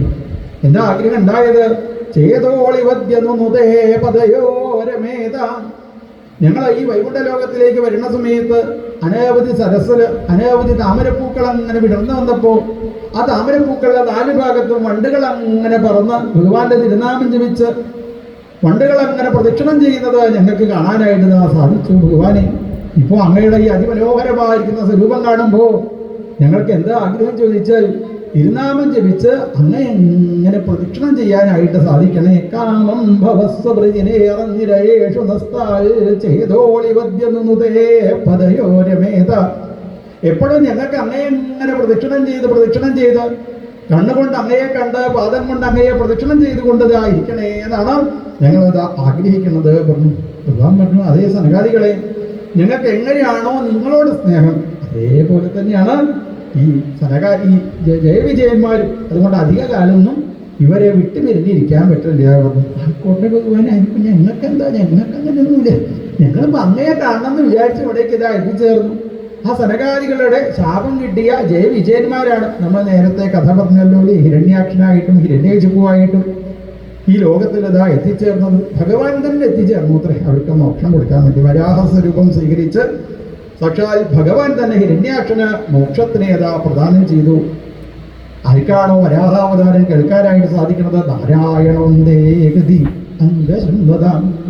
ഭഗവാന്റെ പാദങ്ങളിൽ അവർക്ക് അതാ ഭക്തി ഉണ്ടായി. അവസാനകാലം ഭഗവാന്റെ അടുത്തേക്ക് എത്തിച്ചേരുവാനായിട്ട് ഇതാ സാധിക്കുമെന്ന് പറഞ്ഞു. ഗംഗാനദിയുടെ തീരത്ത് സൂതപൗരാണികൻ പറയുന്ന കഥകളൊക്കെ ശബരികാദി മഹർഷീശ്വരന്മാര് ശ്രദ്ധയോട് കൂടിയിട്ട് അതാ കേട്ടിരിക്കണം. അവിടെ വെച്ച് പറഞ്ഞു, രസജ്ഞക്കോന്നു തൃപ്യേത ഹരിലീലാമൃതം വിവൻ. ഭഗവാന്റെ അതിമനോഹരമായിരിക്കുന്ന ഹരി കഥകളെ കേട്ട് കഴിഞ്ഞാൽ കോന്നു തൃപ്യേത, ആർക്കാ തൃപ്തി വരിക അല്ലേ? പിന്നെ ആൾക്കാർക്ക് എന്ത് തോന്നും? കുറച്ചുകൂടിയും കേൾക്കാൻ പറ്റണേ അല്ലേ? കുറച്ചും കൂടി ഭഗവാന്റെ കഥ കേൾക്കാൻ പറ്റണേ, കഥ കേൾക്കണേ എന്നുള്ള ആഗ്രഹത്തോടു കൂടി. അല്ലാച്ച ആരെങ്കിലും ഈ ചൂടത്തെ ടാർപ്പായിൻ്റെ ചോട്ടിൽ വന്നിരിക്കും ആലോചിച്ചൂലേ? പിന്നെയും കഥ കേൾക്കാൻ പറ്റണേ. സാരമില്ല കേട്ടോ, ശരീരത്തിന് കുറച്ച് ചൂടൊക്കെ ഉണ്ടാവും, ഫാനൊക്കെ ഉണ്ട്. എന്നാലും അതെ, എന്തൊക്കെ വിഷമങ്ങളോ നമ്മളിതാ എടുത്തിട്ട് കാണിച്ചാലും തിരക്കില്ല. കഥ കേൾക്കാൻ തരാം അവിടെ. രസജ്ഞക്കോന്നു തൃപ്യേത ഹരിലീലാമൃതം വിവൻ. ഭഗവാന്റെ അതിമനോഹരമായിരിക്കുന്ന ഹരിലീലകളെ കുടിച്ച് തൃപ്തി വരെ പതിവില്ലാത്ര. പിന്നെയും കഴിക്കണം, പിന്നെയും ഭഗവാന്റെ കഥ കേൾക്കണം എന്നാണ് ആളുകൾ വിചാരിക്കുക. അപ്പോ ഗംഗാഗ്നി, അതോ ഗംഗാനദിയുടെ തീരത്തിരുന്ന് കഥ കേൾക്കുക എന്ന് പറഞ്ഞാലും എന്താ ഗംഗാനദിയുടെ പ്രത്യേകത? ആപോ ഗംഗ ഇവ അഖഗ്നി, അഖത്തിനെ ഇല്ലാതാക്കുന്നതാണ്. സകലവിധ ദുരിതത്തിനും കാരണമായിരിക്കുന്ന പാപകർമ്മങ്ങളെ ഇല്ലാതാക്കുന്ന ഗംഗാനദിയുടെ തീരത്തിരുന്ന് അതിമനോഹരമായി കഥ പറയാൻ സാധിക്കുന്ന ആ മൈത്രേയ മഹർഷിയുടെ അടുത്തുനിന്ന് കഥ കേട്ടുകൊണ്ടിരിക്കുന്ന വിതുര മഹാശയൻ. ഗംഗാനദിയുടെ തീരത്തിരുന്ന് ശൗനകാദി മഹർഷീശ്വരന്മാർ സൂതപൗരാണികന്റെ അടുത്തുനിന്ന് ആ കഥ കേട്ടുകൊണ്ടിരിക്കുന്നു. കോന്നു തൃപ്യേത. ഈ ഭഗവാന്റെ കഥകൾ കേട്ടിട്ട് ആർക്കാ മതിയാവുക? രസജ്ഞക്കോന്നു തൃപ്യേത. ഈ രസജ്ഞന്മാരായിരിക്കുന്ന ആളുകൾ പിന്നെയും ഭഗവത് കഥകളെ കേൾക്കണം എന്നാണ് ഇത് ആഗ്രഹിക്കുന്നത്. അതുകൊണ്ട് ആ കഥകളെ വിസ്തരിച്ച് പറഞ്ഞു തരണേ എന്ന് പറഞ്ഞപ്പോഴാണ് പിന്നെയും സൃഷ്ടിയെ പറ്റിയിട്ട് വർണ്ണിക്കാനായിട്ട് ഇതാ പുറപ്പെടുന്നത്. ഇന്ന് ഈ കാണുന്നതായിരിക്കുന്ന പല വസ്തുക്കളും ബ്രഹ്മാവിലൂടെയാണ് ഭഗവാൻ ഇതാ സൃഷ്ടിച്ചിട്ടുള്ളത്. മരീചി യാത്രയാങ്കിരസ കുലത്യൻ കുലഹൻ കൃതു ഭൃഗു വസിഷ്ഠൻ ദക്ഷൻ. 10 കുട്ടികളുണ്ടായി ഇത്രയും ബ്രഹ്മാവിന് ആദ്യം. മനസ്സിൽ നിന്നാണ് മരീചി മഹർഷി എഴുന്നേറ്റ് വന്നത്. ഉത്സംഗോജിജ്ഞേ, മടിയിൽ നിന്ന് നാരദ മഹർഷി എഴുന്നേറ്റ് വന്നു. ദക്ഷപ്രജാപതി അങ്കുഷ്ഠാൽ, വിരലിൽ നിന്നാണ് ദക്ഷപ്രജാപതി എഴുന്നേറ്റ് വന്നത്. കണ്ണിൽ നിന്ന് അത്രി മഹർഷി. ബ്രഹ്മാവ് കിഴക്കോട്ട് നോക്കിയിരുന്ന സമയത്ത് കിഴക്കേ ഭാഗത്തൊരു മുഖം ഉണ്ടായിട്ട് വലത്തേ ഭാഗത്ത് വേറെ ഒരു മുഖം ഉണ്ടാക്കി. നമ്മൾ വലത്തേ ഭാഗത്തേക്ക് ഇടത്തേ ഭാഗത്തേക്ക് നോക്കുമ്പോൾ മുഖമൊന്നും ഉണ്ടാവാനത് എത്ര നന്നായില്ലേ? എന്നാൽ പിന്നെ എല്ലാ സ്ഥലത്തും മുഖമാവും. ഇവിടെ 4 മുഖം ഉണ്ടായി ബ്രഹ്മാവിന്. അങ്ങനെ 4 മുഖത്തിൽ നിന്ന് 4 വേദങ്ങൾ അതാ ഉണ്ടായിരുന്നു. ഋഗ്വേദം, യജുർവേദം, സാമവേദം, അഥർവവേദം. അങ്ങനെ 4 വേദങ്ങൾ അതാ ഉണ്ടായി ബ്രഹ്മാവിൽ നിന്ന്. ഇങ്ങനെ ബ്രഹ്മാവിന്റെ നിഴലിൽ നിന്ന് കർദമ പ്രജാപതി ഇതാ ആവിർഭവിച്ചു. ബ്രഹ്മാവ് സന്ധ്യയെ സൃഷ്ടിച്ചു. നല്ല സൗന്ദര്യത്തോടു കൂടിയ ഒരു പെൺകുട്ടിയുടെ രൂപത്തിലാണ് സന്ധ്യ എഴുന്നേറ്റതാ വന്നത് അത്രേ. സന്ധ്യയെ കണ്ട സമയത്ത് ബ്രഹ്മാവ് സന്ധ്യയുടെ സൗന്ദര്യം കണ്ട് പിന്നാലെ ഓടിപ്പോയിത്രേ. അപ്പൊ ബ്രഹ്മാവിന് ആദ്യം ഒരു 10 കുട്ടികളുണ്ടായതിൽ ആ 10 കുട്ടികളും കൂടി മൂക്കത്ത് വല്ല വെച്ച് എന്താ അച്ഛാ അത്, ഇങ്ങനെ ഏതെങ്കിലും കുട്ടികളൊക്കെ കണ്ടാൽ പിന്നാലെ ഓടി പോവുകയാണോ ചെയ്യുക? അപ്പൊ ബ്രഹ്മാവ് ചോദിച്ചു, ഇങ്ങനെ പാടില്ല അത് തന്നെയാണ് പറഞ്ഞത്. അപ്പൊ ബ്രഹ്മാവ് എന്ത് ചെയ്തു? ആ ശരീരത്തിനെ ഉപേക്ഷിച്ച് വേറെ ഒരു പുതിയതായിരിക്കുന്ന ശരീരത്തിനെ സ്വീകരിച്ചു. അങ്ങനെ ബ്രഹ്മാവ് പിന്നെയും സൃഷ്ടി ചെയ്യാനായിട്ട് പുറത്തു. ഇത് പറഞ്ഞതിന്റെ അർത്ഥം എന്താണ്? ആളുകളൊക്കെ ഈ ലോകത്തുള്ള സൗന്ദര്യത്തിനെ കണ്ട തൻ്റെ ജീവിതത്തിനെ ഇല്ലാതാക്കിയതാ തീർക്കുന്നുണ്ട്. ഒരു ദിവസം കഴിഞ്ഞിട്ട് ഒരു ദിവസം തിരിച്ചു കിട്ടൂ. എങ്ങടാ നമ്മളെ യാത്രയാവണത് അല്ലേ? എങ്ങടാ യാത്രയാവണത്? ഭഗവാന്റെ അടുത്തേക്ക് യാത്രയാവുന്ന ആ യാത്രയിൽ ജനിച്ച ഉടനെ തന്നെ ഒരു സർപ്പം നമ്മളെ കടിച്ചിട്ടുണ്ടെന്നാണ് പറയുന്നത്. ജനിച്ച ഉടനെ നമ്മുടെ ശരീരത്തിൽ ഒരു സർപ്പം കടി. ഏത് സർപ്പമാണ്? മരണസർപ്പം അല്ലേ? ആ മരണസർപ്പം ഇങ്ങനെ കടിച്ച് മരണസർപ്പത്തിൻ്റെ ഉള്ളിലേക്ക് വലിഞ്ഞു പോകുന്ന ആൾക്കാരാണ് നമ്മൾ. ഒരു 5 വയസ്സൊക്കെ ആയിക്കഴിഞ്ഞാൽ ഈ സർപ്പത്തിൻ്റെ വായയിൽ നമ്മളെ കാലൊക്കെ എവിടെ എത്തിയിട്ടുണ്ടാവും? വായയിൽ എത്തിയിട്ടുണ്ടാവും. ഒരു 20 വയസ്സൊക്കെ ആയിക്കഴിഞ്ഞാൽ നമ്മുടെ കാലിൻ്റെ മുട്ട് വരെയുള്ള സ്ഥലം എവിടെ എത്തിയിട്ടുണ്ടാവും? ഈ സർപ്പത്തിൻ്റെ ഉള്ളിലേക്ക്, മരണസർപ്പത്തിൻ്റെ ഉള്ളിലായിട്ടുണ്ടാവും. ഒരു 10-40 വയസ്സൊക്കെ ആയിട്ടാൽ മരണസർപ്പം എവിടെ വരെ എത്തിയിട്ടുണ്ടാവും? ആ സർപ്പത്തിൻ്റെ ഉള്ളിലേക്ക് നമ്മളുടെ അരവരെയൊക്കെ എത്തിയിട്ടുണ്ടാവും അല്ലേ? ഒരു ഷഷ്ടിപൂർത്തിയൊക്കെ ആയ 10-50 വയസ്സൊക്കെ ആയിക്കഴിഞ്ഞാൽ പിന്നെ കഴുത്തിൻ്റെ അടുത്ത് വരെ ആര് കയറിയിട്ടുണ്ടാവും? ഈ സർപ്പത്തിൻ്റെ ഉള്ളിലേക്ക് മരണസർപ്പത്തിൻ്റെ ഉള്ളിലേക്ക് ഒരു 50 വയസ്സൊക്കെ കഴിഞ്ഞാൽ പിന്നെ സംശയമില്ല. ഇത് എപ്പോഴാ വായി അടയ്ക്കാമെന്ന് ആർക്കും അറിയില്ല. ഇങ്ങനെ ജന്മേനെ ഇങ്ങനെ പേടിപ്പിക്കണത്? ആരും സ്വസ്ഥത ഉണ്ടാവാൻ അവിടെ വന്നിരിക്കുന്നത് ഇവിടെ ഈ മരണസർപ്പത്തിൻ്റെ ഉള്ളിലേക്ക് അങ്ങനെ വലിഞ്ഞു പോകുന്ന ആൾക്കാരാണ് നമ്മൾ. ഒരു ദിവസം നമ്മളിൽ നിന്ന് അങ്ങോട്ട് ഇല്ലാതായാൽ അതൊരിക്കലും തിരിച്ചതാ കിട്ടില്ല അല്ലേ? ഷഷ്ടിപൂർത്തിയൊക്കെ ആയിക്കഴിഞ്ഞാൽ ഇടയ്ക്കൊന്ന് തിരിഞ്ഞ് നോക്കേണ്ടത് തന്നെ. സാധാരണ ഷഷ്ടിപൂർത്തിയിൽ അന്ന് ആൾക്കാർ എന്ത് ചെയ്യും അല്ലേ? അനവധി ആൾക്കാരൊക്കെ വിളിച്ചു വരുത്തി. എന്തായാലും റിട്ടയർ ആയപ്പോൾ കുറേ പൈസയൊക്കെ കിട്ടിയിട്ടുണ്ട്. ഞാൻ പിന്നെ കുറച്ച് ആൾക്കാർക്ക് ഭക്ഷണമൊക്കെ കൊടുക്കുക എന്ന് വിചാരിച്ച ആൾക്കാരൊക്കെ വിളിച്ചു വരുത്തി എല്ലാവർക്കും ഭക്ഷണമൊക്കെ കൊടുത്ത് എല്ലാവരും ഇങ്ങനെ പായസമൊക്കെ കഴിച്ച് എന്തൊരു സ്വാദാ പായസത്തിനെന്നാണ് വിചാരിച്ചത്. പാലടപ്രഥമൻ എൻ്റെ ഭഗവാന് അയാളോട് എങ്ങനെയാ പറയാതെ പോവുക? പിറന്നാളുകാരനോടൊന്ന് പറയാതെ പോവുക എങ്ങനെയാ വിചാരിച്ച് പിറന്നാളുകാരൻ്റെ അടുത്ത് 60 വയസ്സായ അയാളുടെ അടുത്ത് വന്ന കേമായിട്ടോ പിറന്നാള് കേമായി എന്ന് പറഞ്ഞ് പോകുമ്പോൾ ചിരിച്ച് സന്തോഷത്തോടു കൂടി ആൾക്കാർ പോകുമ്പോൾ ചിരി ഇല്ലാത്ത ഒരാളുണ്ട്. ആർക്കാ ചിരി ഇല്ലാത്തത്? 60 വയസ്സ് കഴിഞ്ഞാൾക്ക് ഒരു ചിരി ഉണ്ടാവില്ലാത്ത അയാൾ അവിടെ ഇരുന്ന് ആലോചിക്കുന്നുണ്ട്, ഭഗവാനെ 60 വയസ്സ് കഴിഞ്ഞല്ലോ, 60 കൊല്ലം കഴിഞ്ഞു, 60 കൊല്ലം കഴിഞ്ഞു, 60 കൊല്ലം കഴിഞ്ഞൂല്ലേ, തിരിച്ചു കിട്ടുമോ ഈ ദിവസം? ആലോചിച്ച് നോക്കൂലേ? ഓരോരോ ദിവസവും നമ്മളിൽ നിന്ന് അങ്ങനെ ഇല്ലാതായിട്ട് പോകും. എത്ര പ്രയാസപ്പെട്ടിട്ടാ ഭഗവാൻ ഈ മനുഷ്യ ശരീരത്തിലെ നമുക്ക് തന്നിട്ടുള്ളത്.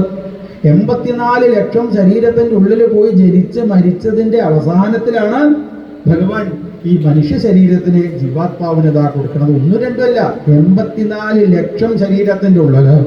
അപ്പോൾ ഏതൊക്കെ ശരീരം നമുക്ക് കിട്ടിയിട്ടുണ്ടാവില്ലേ? വെള്ളത്തിലൂടെ നമ്മൾ മത്സ്യമായി ഉണ്ടാവില്ലേ? തിമിംഗിലായി ഉണ്ടാവില്ലേ? ആലോചിച്ച് നോക്കൂലേ? നമ്മൾ കഴിഞ്ഞ ജന്മത്തിലൊക്കെ ചിലപ്പോൾ കാട്ടിലൂടെ നടക്കുന്ന സമയത്ത് കാട്ടുപന്നിയായി ഉണ്ടാവും ഓരോ ആൾക്കാരല്ലേ? ചിലപ്പോൾ സിംഹമായി ഉണ്ടാവും, നരിയായി ഉണ്ടാവും. കഴിഞ്ഞ ജന്മത്തിൽ നമ്മളൊക്കെ ആരായിരുന്നു എന്ന് ആർക്കാ പറയാൻ പറ്റുക അല്ലേ? എന്നിട്ട് ഇനി അറിയണം വെച്ചാൽ കുറേശ്ശൊക്കെ അറിയാൻ വെച്ചാൽ എന്ത് ചെയ്താൽ മതി? ഇടയ്ക്ക് വന്ന് കണ്ണാടി പോയി നോക്കിയാൽ മതി. കണ്ണാടിയിൽ പല്ലൊക്കെ ശ്രദ്ധിച്ചാൽ മനസ്സിലാവും. നല്ല കൂർത്ത പല്ലൊക്കെയാണ് വിചാരിക്കുക. അപ്പം അങ്ങനെയൊക്കെ പല്ലുകളെ ഏതെങ്കിലും ജീവജാലങ്ങളൊക്കെ ആവും കഴിഞ്ഞ പ്രാവശ്യം ആർക്കാ ഇതൊക്കെ അറിയാലേ? അപ്പോൾ ഇങ്ങനെ അനവധി ശരീരം എടുത്ത് മരിച്ച് പിന്നെ ശരീരം എടുത്ത് അങ്ങനെ അവസാനം കിട്ടിയതാണ് ഈ മനുഷ്യ ശരീരം. ഈ മനുഷ്യ ശരീരം കിട്ടിയിട്ടും അതിൻ്റെ പ്രാധാന്യം അറിയാതെ ഓരോ ദിവസവും ഇങ്ങനെ രാവിലെ ആയാലും എഴുന്നേൽക്കില്ല. എപ്പോഴും എഴുന്നേൽക്കാത്ത എത്ര ആൾക്കാരുണ്ട്? വീട്ടിൽ കടന്നു കൊടുക്കേണ്ട ആൾക്കാരില്ല, എപ്പോഴും എഴുന്നേൽക്കാത്ത ആൾക്കാരുണ്ട്. രാവിലെ ചിലപ്പോൾ കുളിക്കൂല്ല, ഭക്ഷണം കഴിച്ചു, വൈകുന്നേരമായി പിന്നെയും ഭക്ഷണം കഴിച്ചു, കടന്നുറങ്ങി, ഭക്ഷണം കഴിക്കാൻ കടന്നുറങ്ങുക, ഭക്ഷണം കഴിക്കാൻ കടന്നുറങ്ങുക, ഭക്ഷണം കഴിക്കാൻ കടന്നുറങ്ങുക. വേറെ ഒരു പരിപാടി ഇല്ലാതെ ഇങ്ങനെ ഒരു ദിവസം വായ പൊളിച്ചു, പിന്നെയോ വായ അടയ്ക്കണില്ല, കഴിഞ്ഞു കിട്ടും. ഇതേ അവസ്ഥ പേപ്പറിൽ മരിച്ചു വരിക അയാൾ. ഭാഗ്യം, വളരെ സന്തോഷമായി. വലിയ ആൾക്കാരും അവിടെ ഇരുന്ന് പറയുകയും ചെയ്യൂലേ? ആലോചിച്ച് നോക്കൂ, ഓരോരോ നിമിഷവും നമ്മളിൽ നിന്ന് ഇല്ലാതാവണത് നമ്മൾ അറിയണില്ല. ഒരാൾ നടന്നു പോകുമ്പോൾ അയാൾക്കൊരു കിഴി കിട്ടിയത്. ആ കിഴി കിട്ടിയ സമയത്ത് അയാൾക്ക് നല്ല സന്തോഷം. ആരും ഇല്ലല്ലോ നോക്കി, എത്ര 4-10 മണിയൊക്കെ എടുത്തയാൾ. എന്നിട്ട് നടന്ന് ഒരു സരസിൻ്റെ തീരത്തെത്തി. എന്നിട്ട് ഒരു കല്ലിൻ്റെ മുള കയറി ഇരുന്നു. അതങ്ങനെ ആലോചിച്ച് ഓരോ മനോരാജ്യം ആലോചിച്ച് ഓരോ സ്വപ്നവും കണ്ടങ്ങനെ ഇരിക്കണേൻ്റെ ഇടയ്ക്ക് ആ വെള്ളത്തിൽ കൂടെ ഒരു മത്സ്യം ഇങ്ങനെ പോണത് കണ്ടു. ഞാൻ എന്ത് ചെയ്തു, വേഗം ഈ സഞ്ചിന്ന് ഒരു കല്ലെടുത്ത് ഒരൊറ്റ ഏറെ കൊടുത്തു. കുറച്ചുകൂടി കഴിഞ്ഞ സമയത്ത് വേറൊരു തവള ചാടിപ്പോണ്ട്. അതിനെ കണ്ട സമയത്ത് എന്ത് ചെയ്തു, ഒരു കല്ലോടി എടുത്ത് വലിച്ചത്. ഇങ്ങനെ മത്സ്യം പോണ സമയത്തും തവള പോണ സമയത്തൊക്കെ ഓരോ കല്ലെടുത്ത് ഇങ്ങനെ വലിച്ചത് ഇതിലെ തയ്യാറിയൊന്നും നല്ല രസമായിട്ട് ഇങ്ങനെ വെറുതെ തവളയിൽ നിന്നും കല്ലെറിയാൻ പാടില്ല പറയൂല്ലേ. തവളേനെ കല്ലെറിഞ്ഞാൽ എന്താ ഉണ്ടാവുക, മൂക്കിൽ കുരു ഉണ്ടാവും. ചെറിയ കുട്ടിയാകുമ്പോൾ പഠിച്ചല്ലേ അല്ലേ. ഇയാളിങ്ങനെ ഓരോ കല്ലെടുത്ത് ഇങ്ങനെ വലിച്ചെറിയാത്രേ. അവസാനം നോക്കിയ സമയത്ത് ഒരൊറ്റ കല്ലേ ഉള്ളൂ. ഒരു കല്ലേ ഉള്ളൂ എന്ന് മനസ്സിലായപ്പോൾ എടുത്ത് നോക്കിയത്രേ. നോക്കിയ സമയത്ത് ഇതൊന്നും കല്ലായിരുന്നില്ല അത്രേ, പിന്നെ ഒക്കെ വൈരക്കല്ലുകളായിരുന്നു. ഇയാൾ വലിച്ചെറിഞ്ഞതൊക്കെ എന്തായിരുന്നു, വൈരക്കല്ലുകളായിരുന്നു. അതേപോലെ അല്ലേ നമ്മളെ ജീവിതം ആലോചിച്ച് നോക്കൂലേ, ഓരോരോ ദിവസവും വൈരക്കല്ല് പോലുള്ളതായിരിക്കുന്ന ഓരോരോ ദിവസവും നമ്മളറിയാതെ ഇങ്ങനെ ഇല്ലാതാവും. ഇനിയിപ്പോൾ അറിഞ്ഞിട്ട് കാര്യമില്ല, കഴിഞ്ഞു.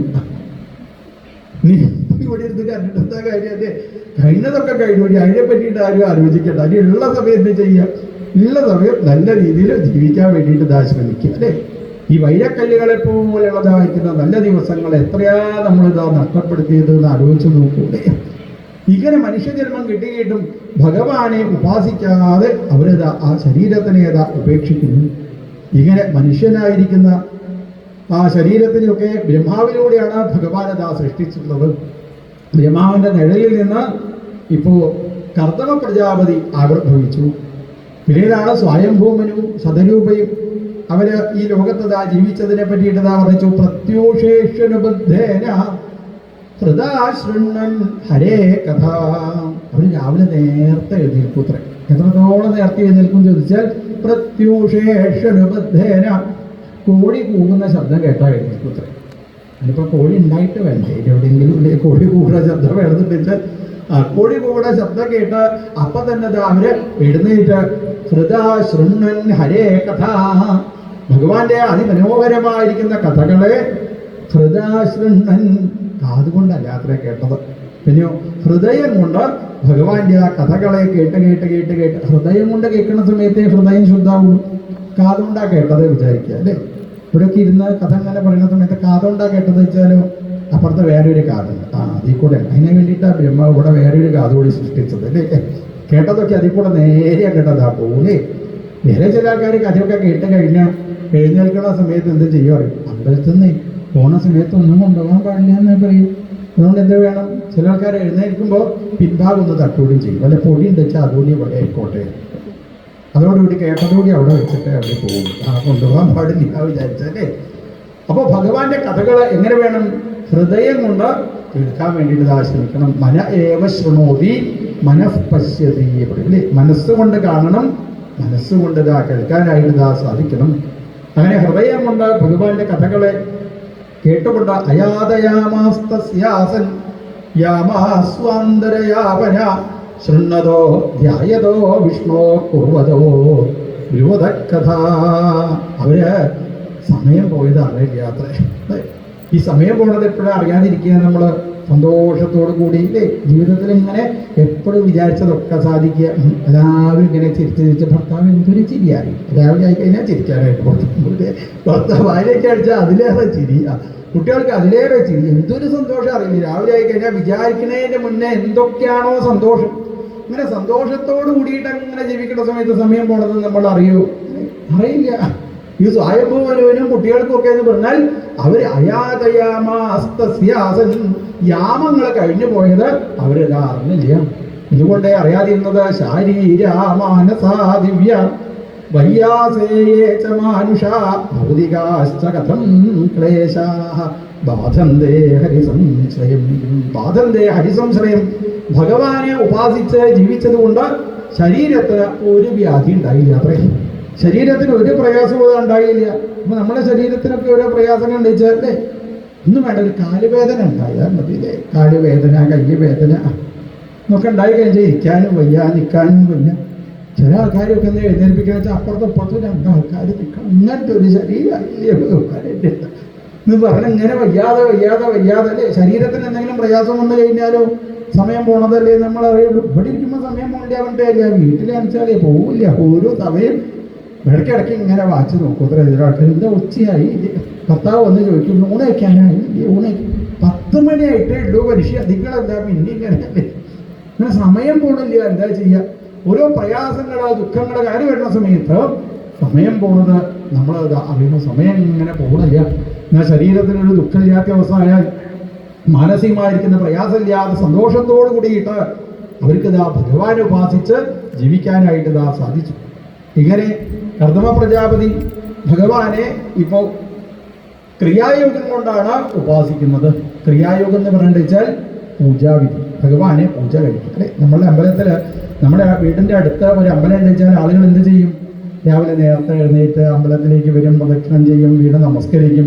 അവിടെ എന്തെങ്കിലും പൂജകളൊക്കെ ഉണ്ട് വെച്ചാൽ ആ പൂജകളിലൊക്കെ പങ്കെടുക്കാൻ വേണ്ടിയിട്ട് ഇതാ ശ്രമിക്കും. തൻ്റെ വക അമ്പലത്തിൽ ഒരു ദിവസം പൂജ, ഒരു നേരത്തെ പൂജ, അമ്പലത്തിൽ എന്തെങ്കിലും കാര്യങ്ങളൊക്കെ നടക്കുന്നുണ്ട് വെച്ചാൽ അവിടെ വന്നിരിക്കാനായിട്ട് ഇതാ പുറപ്പെടും. ഇങ്ങനെ പൂജാവിധിയോട് കൂടിയിട്ട് ഭഗവാനെ ഉപാസിച്ചു. കർദമ പ്രജാപതി രാവിലെ നേരത്തെ എഴുന്നേറ്റ് ഇപ്പോൾ കാട്ടിൽ താമസിക്കുന്നതായ അദ്ദേഹം ഭഗവാനെ ഇതാ പൂജ കഴിച്ചു. അങ്ങനെ പൂജ കഴിക്കുന്നതിൻ്റെ ഇടയിൽ സാക്ഷാൽ ഭഗവാൻ തന്നെ കർദമ പ്രജാപതിയുടെ പൂജ കണ്ട് സന്തോഷിച്ച് താവൽ പ്രസന്നോ ഭഗവാൻ പുഷ്കരാക്ഷത്രതേ യുഗേ. താവൽ പ്രസന്നനായി ഭഗവാത്ര, സന്തോഷിച്ചു ഭഗവാത്ര. നമ്മുടെയൊക്കെ മുന്നിൽ ഭഗവാൻ സന്തോഷിക്കുന്നുണ്ടോ ആലോചിച്ച് നോക്കൂടെ? എന്നെങ്കിലും നമ്മുടെ മുന്നിൽ ഭഗവാൻ സന്തോഷിച്ചിട്ടുണ്ടോ? നമ്മളെ മുന്നിൽ അങ്ങനെ നിന്നാൽ നമ്മളങ്ങനെ വരുന്ന സമയത്ത് ഭഗവാൻ ചിരിക്കുന്നുണ്ടോ ആലോചിച്ച് നോക്കൂലേ? നമ്മളുടെ മുഖം എങ്ങനെയാ വെച്ചാൽ അതേപോലെയാണ് നമുക്ക് ഭഗവാന്റെ മുഖം തോന്നുക, അല്ലേ? നമ്മുടെ മുഖം എങ്ങനെയാണോ അതേപോലെയാണ് ആ ശ്രീകോവിലുള്ള ഭഗവാന്റെ മുഖവും നമുക്കതാ കാണാനായിട്ട് ഇതാ സാധിക്കുക. എന്നാൽ ഇപ്പോൾ ഈ കർദമ പ്രജാപതിയുടെ അതിമനോഹരമായിരിക്കുന്ന പൂജ കണ്ട് ഭഗവാനിതാ സന്തോഷിച്ച് കർദമ പ്രജാപതിയുടെ മുന്നിൽ ആവിർഭവിച്ചു. സതം വിരജമർക്കാവം സിതപത്മോൽപലസ്രജം. ഗരുഡന്റെ പുറത്താ ഭഗവാൻ വന്നത് അത്രേ. ഗരുഡന്റെ പുറത്ത് ഇരിക്കുകയാണോ ചോദിച്ചാൽ ഇരിക്കില്ല, നിൽക്കുകയാണോ ചോദിച്ചാൽ നിൽക്കുമല്ലാതെ. അങ്ങനെ ഒരു ഭാവം. എങ്ങനെ ചോദിച്ചു കഴിഞ്ഞാൽ ആ ഗരുഡന്റെ കഴുത്തിന്റെ അടുത്തേക്ക് 2 പാദങ്ങളും എടുത്തു വെച്ച് ഗരുഡന്റെ പുറത്തങ്ങനെ ഇരിക്കുന്ന സാക്ഷാൽ മഹാവിഷ്ണുവിനെ, സാക്ഷാൽ ഭഗവാനെ ഇപ്പോൾ കർദമ പ്രജാപതിക്ക് കാണാനായിട്ട് ഇതാ സാധിച്ചു. വൃന്ദാവനത്തിൽ പോയി കഴിഞ്ഞാൽ അവിടെ ഒരു പ്രത്യേക അമ്പലമാണ്, എന്താ പറയും, ഗരുഡ ഗോവിന്ദ. ആ ഗരുഡന്റെ പുറത്തിരിക്കുന്ന സാക്ഷാൽ ഭഗവാൻ അല്ലേ? അങ്ങനെയുള്ള ആ ഭഗവാനെയാണ് ഇപ്പോൾ കർദമ പ്രജാപതിക്ക് കാണാനായിട്ട് ഇതാ സാധിച്ചത്. ഗരുഡന്റെ പുറത്ത് 2 പാദങ്ങൾ അപ്പുറത്തുപ്പുറത്തും എടുത്തു വെച്ച് പീതാംബരപ്പെട്ടെടുത്ത് പാദങ്ങളിൽ സ്വർണത്തിന്റെ പാദസുരക്കഥ അണിഞ്ഞ കിരീടിനം കുണ്ടലിനം ശംഖചക്രഗജാധരം ശ്വേതോൽപലക്രീഡനകം മനസ്പരശസ്മിതേക്ഷണം വിന്യസ്തചരണാംഭോജമം സദേശേ ഗരുൽമദ ദൃഷ്ട്വാ ഘേവസ്ഥിതം വക്ഷശ്രിയം കൗസ്തുഭഗന്ധരം. വക്ഷശ്രിയം കൗസ്തുഭഗന്ധരം. ഭഗവാന്റെ കഴുത്തിലേക്ക് കർദമ പ്രജാപതി നന്നായിട്ട് നോക്കിയത്രേ. അവിടെയാണ് വെച്ചാൽ ഒന്നാന്തരം ഒരു രത്നം കൊണ്ടുള്ള ഒരു മാലുണ്ട്. ഇതാണ് കൗസ്തുഭരത്നം. ഭഗവാൻ ഇതാ ഇപ്പോൾ കഴുത്തിൽ ഇതാ അണിഞ്ഞിട്ടുണ്ട്. കൈകളിലെ സ്വർണ്ണ വളകളൊക്കെ ഇതാ അണിഞ്ഞിട്ടുണ്ട്. ഭഗവാനെ കണ്ടതോടുകൂടി ഇപ്പോൾ കർദമ പ്രജാപതിക്ക് ജാതഹരിഷ. ഭഗവാനെ കണ്ട ആദ്യം എന്താ ഉണ്ടാവുക? എന്തൊന്നുമില്ലാത്ത സന്തോഷം ഉണ്ടാവണമെന്ന് നമുക്ക്, അല്ലേ? എപ്പോഴാണ് നമുക്ക് സന്തോഷം ഉണ്ടാവുക? വീട്ടിലിരിക്കുന്ന സമയത്താണോ? അല്ലെങ്കിൽ വീട്ടിൽ നിന്ന് രാവിലെ നേരത്തെ എണീറ്റ് കൂടിയൊക്കെ കഴിഞ്ഞ് അമ്പലത്തിൽ വന്ന് ഭഗവാൻ എങ്ങനെ കാണുന്ന സമയത്താണോ, അല്ലേ? ഭഗവാൻ എങ്ങനെ കാണുമ്പോഴാണ് ജാതഹരിഷ, എന്തെന്നില്ലാത്ത സന്തോഷം ഉണ്ടായിത്രേ. അപ്പൊ ഭഗവാനെ കണ്ടാൽ ആദ്യം എന്താ വേണ്ടത്? അപതന്മൂർധന, ഭഗവാന്റെ പാദങ്ങളിലേക്ക് വീണതാ നമസ്കരിക്കണം എന്ന് പറഞ്ഞു.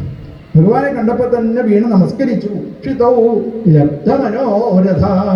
എന്തിനാ ഈ ഭഗവാന്റെ പാദങ്ങളിലേക്ക് വീണ് നമസ്കരിക്കുന്നത്? മനോരഥ ലബ്ധ്വ, മനോരഥങ്ങളൊക്കെ സാധിക്കാൻ വേണ്ടിയിട്ട്, നമ്മളെ എല്ലാവിധ ആഗ്രഹങ്ങളും സാധിക്കാൻ വേണ്ടി ആ ഭഗവാന്റെ പാദങ്ങളിലേക്ക് ഇതാ വീണ് നമസ്കരിക്കുന്നത് പോലെ ഇപ്പോൾ കർദമ പ്രജാപതിയും ഭഗവാന്റെ പാദങ്ങളിലേക്ക് ഇതാ വീണ് നമസ്കരിച്ചു. പ്രീതി സ്വഭാവാത്മാ കൃതാഞ്ജലി. അപ്പൊ ഭഗവാന്റെ പാദങ്ങളിലേക്ക് വീണ് നമസ്കരിക്കുക കഴിഞ്ഞാൽ പിന്നെന്താ വേണ്ടത്? കൃതാഞ്ജലിയായിട്ട് നിൽക്കണം എന്നുള്ളത്. ഭഗവാനെയൊക്കെ നന്നായിട്ട് തൊഴുത, അല്ലെ? എങ്ങനെയായി തൊഴുത് നിൽക്കുക? അതിന് കൃതാഞ്ജലി എന്ന് പറയുന്നത്. കൃതാഞ്ജലി ഇവിടെ സാധാരണയ്ക്ക് ആൾക്കാരൊക്കെ പറയാറുണ്ട്, അല്ലേ? കൃതാഞ്ജലി എന്ന് പറയുമ്പോൾ ഭഗവാനെ തൊഴുമ്പോൾ ഇങ്ങനെ വേണം തൊഴുക, തലേൻ്റെ മൂട് കൈ വെച്ച് അങ്ങനെ തൊഴണം, അങ്ങനെ തൊഴണം എന്നൊക്കെ പറയും. എന്നാൽ ശരിക്കും കൃതാഞ്ജലി എന്ന് പറഞ്ഞാൽ എന്താ അർത്ഥം? നമ്മൾ ആ ഭഗവാന്റെ ആ അതിമനോഹരമായിരിക്കുന്ന സ്വരൂപം ഇങ്ങനെ കണ്ട് മനസ്സും മറക്കുന്നു, കയ്യും മറക്കുന്നു, കാലും മറക്കുന്നു, ഒക്കെ മറന്നുകൊണ്ട് ഇങ്ങനെ നിൽക്കുന്ന സമയത്ത് കൈ എവിടെയാ വെച്ചതെന്ന് ആർക്കെങ്കിലും ഓർമ്മ ഉണ്ടാവും? ആലോചിച്ചോക്കൂടെ? കൈ ഇങ്ങനെ തന്നെ വെക്കണം വിചാരിച്ചാൽ അപ്പൊ പിന്നെ കയ്യിലേക്കാണ് നമ്മളുടെ മനസ്സ് പോവുക അല്ലേ? മനസ്സിപ്പോൾ എവിടെയാ? മനസ്സ് ഭഗവാനിലാണെന്ന് വെച്ചാൽ കൈ എവിടെ വെക്കണമെന്നുള്ളതിന് എല്ലാ പ്രാധാന്യം. മനസ്സ് ഭഗവാനിലേക്ക് അങ്ങനെ ലയിക്കുന്ന സമയത്ത് കൈ അറിയാതെ അങ്ങനെ ഒരു ഭാഗത്തേക്ക് ഇങ്ങനെ മാറിപ്പോകുന്നത്. അതിനാണ് എന്താ പറയുക? കൃതാഞ്ജലി എന്താ പറയുക? ഇങ്ങനെ ആ ഭഗവാനെ നന്നായിട്ട് സ്തുതിച്ചു. ദുഷ്ടംബദാദ്യാഖില സത്വരാശേ സാംസിധ്യമക്ഷമോ തവ ദർശനാന്ന യദ്ദർശനം ജന്മഭേഡ്യ സദ്ഭിരാശാസതേ യോഗിനോ രൂഢയോഗ ദുഷ്ടംബദാദ്യാഖില സത്വരാശയ സംസിദ്ധ്യം അക്ഷണോ തവ ദർശനാന്ന. ഭഗവാനെ എൻ്റെ കണ്ണതാ ഇപ്പോൾ സഫലമായി. കണ്ണെപ്പോഴാ സഫലമാവുക? ഭഗവാനെ കാണുമ്പോഴാണ് കണ്ണതാ സഫലമായിട്ട് ഇതാ മാറുക അല്ലേ? കണ്ണ് ഭഗവാനെ കാണുമ്പോൾ സഫലമാവുക എന്ന് മനസ്സിലാക്കിയാൽ പിന്നെന്താ നമ്മൾ മനസ്സിലാക്കേണ്ടത്? കാലെപ്പോഴാ സഫലമാവുക? കാലുകൊണ്ട് ഭഗവാനെ ഇങ്ങനെ പ്രദക്ഷിണം ചെയ്യാനായിട്ട് സാധിക്കണം. പ്രദക്ഷിണം ചെയ്യുന്നതിന് അത്രയധികം പ്രാധാന്യമുണ്ട്. അമ്പലത്തിൽ വന്നാൽ എത്രത്തോളം പ്രദക്ഷിണം ചെയ്യാൻ പറ്റുമോ അത്രത്തോളം പ്രദക്ഷിണം ചെയ്യണം എന്ന് പറയും അല്ലേ? നമ്മളാണെച്ചാൽ പിന്നെ ഓരോ നിയമമൊക്കെ ഉണ്ടാക്കിയിട്ടുണ്ടാവും. ഓരോ ദേവന് ഇത്ര പ്രദക്ഷിണം, ഗണപതിക്ക് ഇത്ര, വിഷ്ണുവിന് ഇത്ര. അതൊക്കെ പിന്നെ നമ്മൾ നമ്മുടെ സൗകര്യത്തിന് എത്രത്തോളം കുറയ്ക്കാൻ പറ്റുമോ എന്നാൽ വളരെ നന്നായി വിചാരിക്കും നമ്മൾ അല്ലേ? എന്നാൽ ശരിക്കും എത്ര പ്രദക്ഷിണം ചെയ്യണം, എത്രത്തോളം പ്രദക്ഷിണം ചെയ്യാൻ പറ്റുമോ അത്രത്തോളം പ്രദക്ഷിണം ചെയ്യണം എന്ന് പറയും. ചില ആൾക്കാരൊക്കെ ആണെങ്കിൽ അവർ അടി വെച്ച് പ്രദക്ഷിണം ചെയ്യും. അടി വെച്ച് പ്രദക്ഷിണം ചെയ്യാൻ പറഞ്ഞാൽ ഒരു പാദം വെച്ച് അവിടെ പ്രദക്ഷിണം ചെയ്ത് പിന്നെ ഒരു പാദം കൂടിയും വെച്ചല്ലേ? നമ്മൾ പിന്നെ അടി വെച്ചിട്ടല്ല, അടി കൂടിയിട്ടാണ് കണ്ടത് തന്നെയാണ്. ചില ആൾക്കാരൊക്കെ പ്രദക്ഷിണം ചെയ്യുന്ന സമയത്ത് നിന്ന് അങ്ങോട്ട് മാറിക്കുക, അങ്ങോട്ട് മാറിക്കുക എന്ന് പറഞ്ഞാൽ അല്ലേ? ഞാനങ്ങോട്ട് പ്രദക്ഷിണം ചെയ്തിട്ട് ഞാനാണ് വിചാരിച്ചത് എൻ്റെ പ്രദക്ഷിണം കഴിയിട്ട് എന്നിട്ട് പോരെ നടക്കുക പ്രദക്ഷിണം ചെയ്യാന്നൊക്കെ പറഞ്ഞാൽ അല്ലേ? ഇങ്ങനെ അടി വെച്ച് പ്രദക്ഷിണം ചെയ്യാം. ഇങ്ങനെ പ്രദക്ഷിണം ചെയ്യുന്ന സമയത്താണ് നമ്മൾ ദുരിതങ്ങളൊക്കെ ഇല്ലാതായിട്ടില്ല. പ്രദക്ഷിണ പതേ പതേ താനി പ്രണശ്യന്തി അല്ലേ? ജന്മാന്തരകൃതാനിച്ച ജന്മാന്തരങ്ങളിൽ ചെയ്തതായിരിക്കുന്ന പാപകർമ്മങ്ങൾ എപ്പോഴാണ് ഇല്ലാതാവുക? ഭഗവാൻ എങ്ങനെ പ്രദക്ഷിണം ചെയ്യുന്ന സമയത്ത്. കേട്ടിട്ടുണ്ടാവും പ്രദക്ഷിണത്തിൻ്റെ മഹാത്മ്യം കേട്ടിട്ടുണ്ടാവും. പൂനെ എന്ന് പേരായിരിക്കുന്ന ഒരു നഗരം. ആ നഗരത്തിൽ ഒരു ശിവക്ഷേത്രം. പൂനെ എന്ന് പറഞ്ഞാൽ തന്നെ എന്താ അർത്ഥം? പുണ്യം എന്നാണ് അർത്ഥം. പുണ്യനഗരിയെയാണ് പൂനെ നഗരം എന്ന് പറയും. ഏറ്റവും അധികം പുണ്യം ചെയ്തതായിരിക്കുന്ന ആളുകൾ താമസിക്കുന്ന സ്ഥലമാണ് പൂനെ നഗരിയെ. അവിടുന്ന് കുറച്ചും കൂടി അങ്ങനെ പോയി കഴിഞ്ഞാൽ വെച്ചാൽ അവിടെ ഭഗവാന്റെ അനവധി അമ്പലങ്ങളുണ്ട്. അതിൽ പ്രശസ്തമായിരിക്കുന്ന ഒരു അമ്പലമാണ് മഹാദേവന്റെ ക്ഷേത്രം. ആ മഹാദേവന്റെ ക്ഷേത്രത്തിൻ്റെ മുന്നിൽ ഒരു വലിയതായിരിക്കുന്ന ആലുണ്ട്. ആ ആലിൻ്റെ അപ്പുറത്ത് ഒരു കുടുംബമുണ്ട് അത്രേ. ആ കുടുംബത്തിൽ ഭാര്യ ഭർത്താക്കന്മാർ കല്യാണമൊക്കെ കഴിഞ്ഞ അനവധി കാലമായി അവർക്ക്. പക്ഷേ കുട്ടികളുണ്ടായില്ല അത്രേ. അങ്ങനെ കുട്ടികളില്ലാത്തതായിരിക്കുന്ന ദുഃഖം സഹിക്കവയ്യാതെ അമ്മ എന്ത് ചെയ്തു പറയും? ഈ ആലിനെങ്ങനെ പ്രദക്ഷിണം ചെയ്യാൻ പുറപ്പെട്ടു അത്രേ. ഓരോ ദിവസവും വന്ന് ആലിനെങ്ങനെ പ്രദക്ഷിണം ചെയ്യും. അങ്ങനെ പ്രദക്ഷിണം ചെയ്ത് 1,00,000 പ്രദക്ഷിണം ചെയ്തു അത്രേ ആ സ്ത്രീ. 1,00,000 പ്രദക്ഷിണം ചെയ്ത് കഴിഞ്ഞപ്പോഴേക്കും ഈ സ്ത്രീക്ക് 4 ആൺകുട്ടികൾ ഉണ്ടാവുകയായിരുന്നു. 4ാമത്തെ ആൺകുട്ടിയുടെ പേരാണ് എന്ത്? ജ്ഞാനേശ്വരൻ എന്ന് പറയും അല്ലേ? ജ്ഞാനേശ്വരൻ എന്ന് പറയും. അങ്ങനെ ജ്ഞാനേശ്വരൻ ഉണ്ടായി. അദ്ദേഹത്തിൻ്റെ പ്രത്യേകത എന്താണെന്ന് ചോദിച്ചാൽ 13ാമത്തെ വയസ്സിൽ ഭഗവത്ഗീതയ്ക്ക് വ്യാഖ്യാനം എഴുതാനായിട്ട് സാധിച്ചു ഈ ജ്ഞാനേശ്വരന്. ഇതാണ് ജ്ഞാനേശ്വരി വ്യാഖ്യാനം എന്ന് പറയും. ഗീതയ്ക്ക് അനവധി വ്യാഖ്യാനങ്ങൾ ഉണ്ടെങ്കിലും ആളുകളൊക്കെ പഠിക്കുന്നതായ ഒരു വ്യാഖ്യാനമാണ് ജ്ഞാനേശ്വരി വ്യാഖ്യാനം. അത്രയധികം ബുദ്ധിവൈഭവം എന്തുകൊണ്ടാണ് ഉണ്ടായത്? അമ്പലത്തിൽ വന്നിങ്ങനെ പ്രദക്ഷിണം ചെയ്തത് കൊണ്ടാണ്. ഇങ്ങനെ ഭഗവാനെ കാണുമ്പോൾ പ്രദക്ഷിണം ചെയ്യുമ്പോൾ നമ്മളെ പാദങ്ങൾ ശുദ്ധമായിട്ട് തീരുന്നു. കണ്ണുകൊണ്ട് ഭഗവാനെ കാണുമ്പോൾ പാദം കൊണ്ട് ഭഗവാനെ പ്രദക്ഷിണം ചെയ്യുന്ന സമയത്താണ് എല്ലാവിധ ദുഃഖങ്ങളും ഇല്ലാതായിട്ട് തീരുന്നത് എന്ന് പറഞ്ഞാൽ ആ ഭഗവാനെ സ്തുതിച്ചു. ക്ഷണ്ണേമ്യ ഏകസ്വയം സഞ്ജഗതസ്യ സൃക്ഷയാദ്വിതീയയാത്മന്നധിയോഗമായ സൃജസ്യതപ്പാസി പുനർഗ്രസിഷ്യസേ യഥാ പൂർണ്ണനാഭി. ഭഗവാനെ അങ്ങനെ കാണുന്ന സമയത്ത് എനിക്ക് പൂർണ്ണനാഭിയെയാണ് ഓർമ്മ വരുന്നത്. പൂർണ്ണനാഭി എന്ന് പറഞ്ഞാൽ എന്താ അർത്ഥം? 8 കാലി. ഭഗവാൻ ആലോചിച്ചു രാവിലെ തന്നെ നേരത്തെ നീറ്റ് എൻ്റെ മുഖത്തേക്ക് നോക്കി 8 കാലി എന്നൊക്കെ വിളിച്ചാലോ അല്ലേ? 8 കാലി ചെയ്യുന്ന ജോലി അങ്ങ് ചെയ്യുന്ന ജോലി ഒരേപോലെയാണ് പറഞ്ഞു. എന്താണ് അങ്ങനെ പറയുന്നത്? സൃജസ്യതപ്പാസി പുനർഗ്രസിഷ്യസേ യഥാ പൂർണ്ണനാഭി. 8 കാലി എന്താ ചെയ്യുക?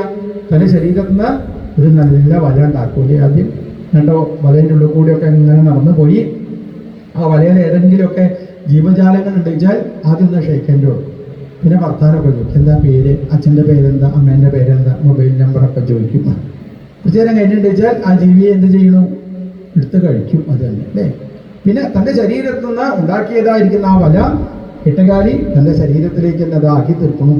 ഇതന്നെയല്ലേ ഭഗവാനും ചെയ്യുന്നത്. ഭഗവാൻ എന്ത് ചെയ്യുന്നു, ഈ ലോകത്തിനെ സൃഷ്ടിക്കുന്നു, സ്ഥിതി ചെയ്യിക്കുന്നു, അവസാനം ഈ ലോകത്തിനെ സംഹരിക്കുന്നതും ഭഗവാനെ അങ്ങ് തന്നെയല്ലേ. ഗംഭീരമായിട്ട് ദാ സ്തുതിച്ചു. അപ്പൊ കർമ്മ പ്രജാപതിയോട് ഭഗവാൻ പറഞ്ഞു, കല്യാണം കഴിക്കണമെന്നല്ലേ ആഗ്രഹം ചോദിച്ചു. എൻ്റെ ഭഗവാൻ ഇതൊന്നും ഞാൻ അങ്ങയോട് പറഞ്ഞില്ലല്ലോ. പൂജ കഴിക്കായിരുന്നു വെച്ചാൽ ഇതാ അല്ലേ വിചാരം ചോദിച്ചു. അതെ, അങ്ങയുടെ വിവാഹം നാളെയും കഴിഞ്ഞ് മറ്റന്നാളാണ്. ആരെയാ കല്യാണം കഴിക്കാന്നാ വിചാരിച്ചത്? അങ്ങയ്ക്ക് വേണ്ടി ഞാനിതാ സൃഷ്ടിച്ചതായിരിക്കുന്ന ഒരു സ്ത്രീ ഉണ്ട് അവിടെ, ദേവഹൂതി എന്നാ പേര്. സ്വയംഭൂമനുവിൻ്റെ മധ്യമപുത്രിയാണ്, ലോക ചക്രവർത്തിയാണ്. ലോകം മുഴുവനും ഭരിക്കുന്നതായ ചക്രവർത്തിയായിരിക്കുന്ന സ്വയംഭൂമനുവിൻ്റെ മധ്യമപുത്രിയായിരിക്കുന്ന ദേവഭൂതി ദേവിയെ ആണ് അങ്ങ് ആ വിവാഹം കഴിക്കുക എന്ന് പറഞ്ഞു. അങ്ങനെയൊക്കെ നമ്മളോട് പറഞ്ഞു തരാൻ ആരെങ്കിലും ഉണ്ടായിരുന്നു വെച്ചാൽ എത്ര നന്നായിരുന്നു. കല്യാണം കഴിക്കുന്നതിൻ്റെ മുന്നേ നമ്മളൊക്കെ കല്യാണത്തിൻ്റെ സ്ഥിതി ആലോചിച്ച് നോക്കും.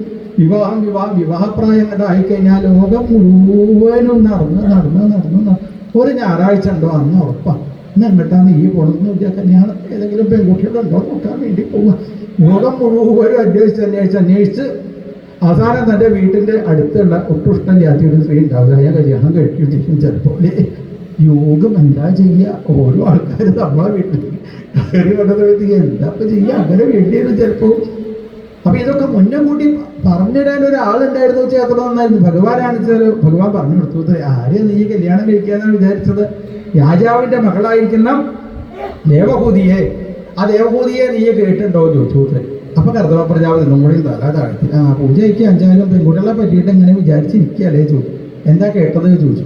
ഒരു പെൺകുട്ടീനെ പറ്റിയിട്ട് എന്താ കേൾക്കുക, പെൺകുട്ടിയുടെ സൗന്ദര്യം തന്നെയാണ് കേട്ടത് പറഞ്ഞു.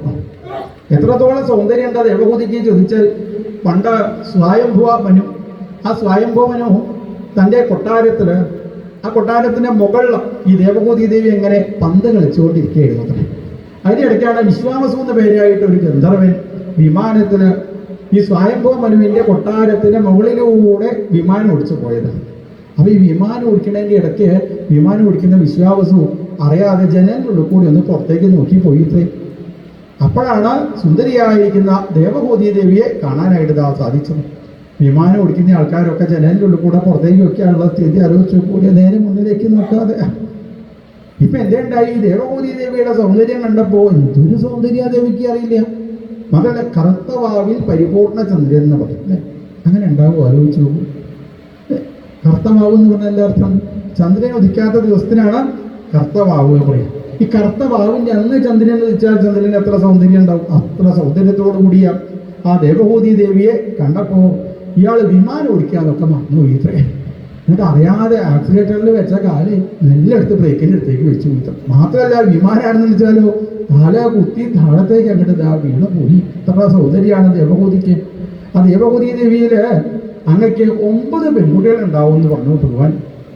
അപ്പോൾ കർത്തമ പ്രജാപതി ഒന്നും കൂടി ഭഗവാന്റെ മുഖത്തേക്ക് നോക്കി, എന്താ ഭഗവാനെ സ്വർണത്തിന് വില കൂടി വരിക, ഈ പെൺകുട്ടികളൊക്കെ വളർന്ന് വന്നാൽ കല്യാണം കഴിച്ച് കൊടുക്കണ്ടേ, ഞാൻ എവിടുന്ന് ആ സ്വർണത്തിന് പോവുക ഭഗവാൻ എന്നുള്ള രീതിയിൽ ഒന്നുകൂടി നോക്കിയത്രേ. അപ്പോൾ ഭഗവാൻ പറഞ്ഞു, പ്രശ്നമൊന്നുമില്ല, 10ാമത് ഞാൻ തന്നെ അങ്ങയുടെ പുത്രനായിട്ടത് അവതരിക്കാൻ പറഞ്ഞു. അപ്പോൾ കർത്തമ പ്രജാപതി ഇവിടുന്നാണ് പിന്നെ 9,000 കുട്ടികളായിക്കോട്ടെ, കുഴപ്പമൊന്നുമില്ല പറഞ്ഞു. കാരണം എല്ലാ കാര്യത്തിനും പൈസ തരാൻ ഭഗവാൻ എടുത്തിട്ടുണ്ട് വെച്ചാൽ പിന്നെ ഇതിനാ പേടിക്കണതല്ലേ. ഓരോ കുട്ടികളൊക്കെ കല്യാണം ആകുമ്പോൾ ഭഗവാന്റെ അടുത്തേക്ക് പോകുമ്പോൾ ഭഗവാൻ ഒരു ബ്ലാങ്ക് ചെക്ക് എത്രയാ വെച്ചാൽ എഴുതി എടുത്തോട്ടോ എന്ന് പറഞ്ഞ് തരാൻ ഒരാളുണ്ട് വെച്ചാൽ പിന്നെ ഇതിനെപ്പോൾ പേടിക്കണതല്ലേ. സഹാഹം സ്വാംശകലയ ത്വദ്വീര്യേണ മഹാമുനി, ഞാൻ അങ്ങയുടെ പുത്രനായിട്ടതാ ജനിക്കാം എന്നുകൂടി പറഞ്ഞപ്പോൾ കർത്തമ പ്രജാപതിക്ക് ഇതാ സന്തോഷമായി. ആദ്യോ വൈവാഹികോ വിധിയാമണ്ണം ഇപ്പോൾ ദേവഭൂതി ദേവിയെ ഈ കർത്തമ പ്രജാപതി ഇതാ വിവാഹം കഴിച്ചു.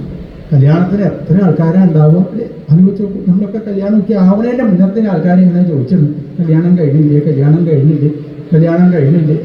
അപ്പോൾ ചില ആൾക്കാർ ഒരു കല്യാണം കഴിഞ്ഞില്ല, കല്യാണം കഴിഞ്ഞ ആൾക്കാരും പറയും കല്യാണം കഴിഞ്ഞില്ല അല്ലേ.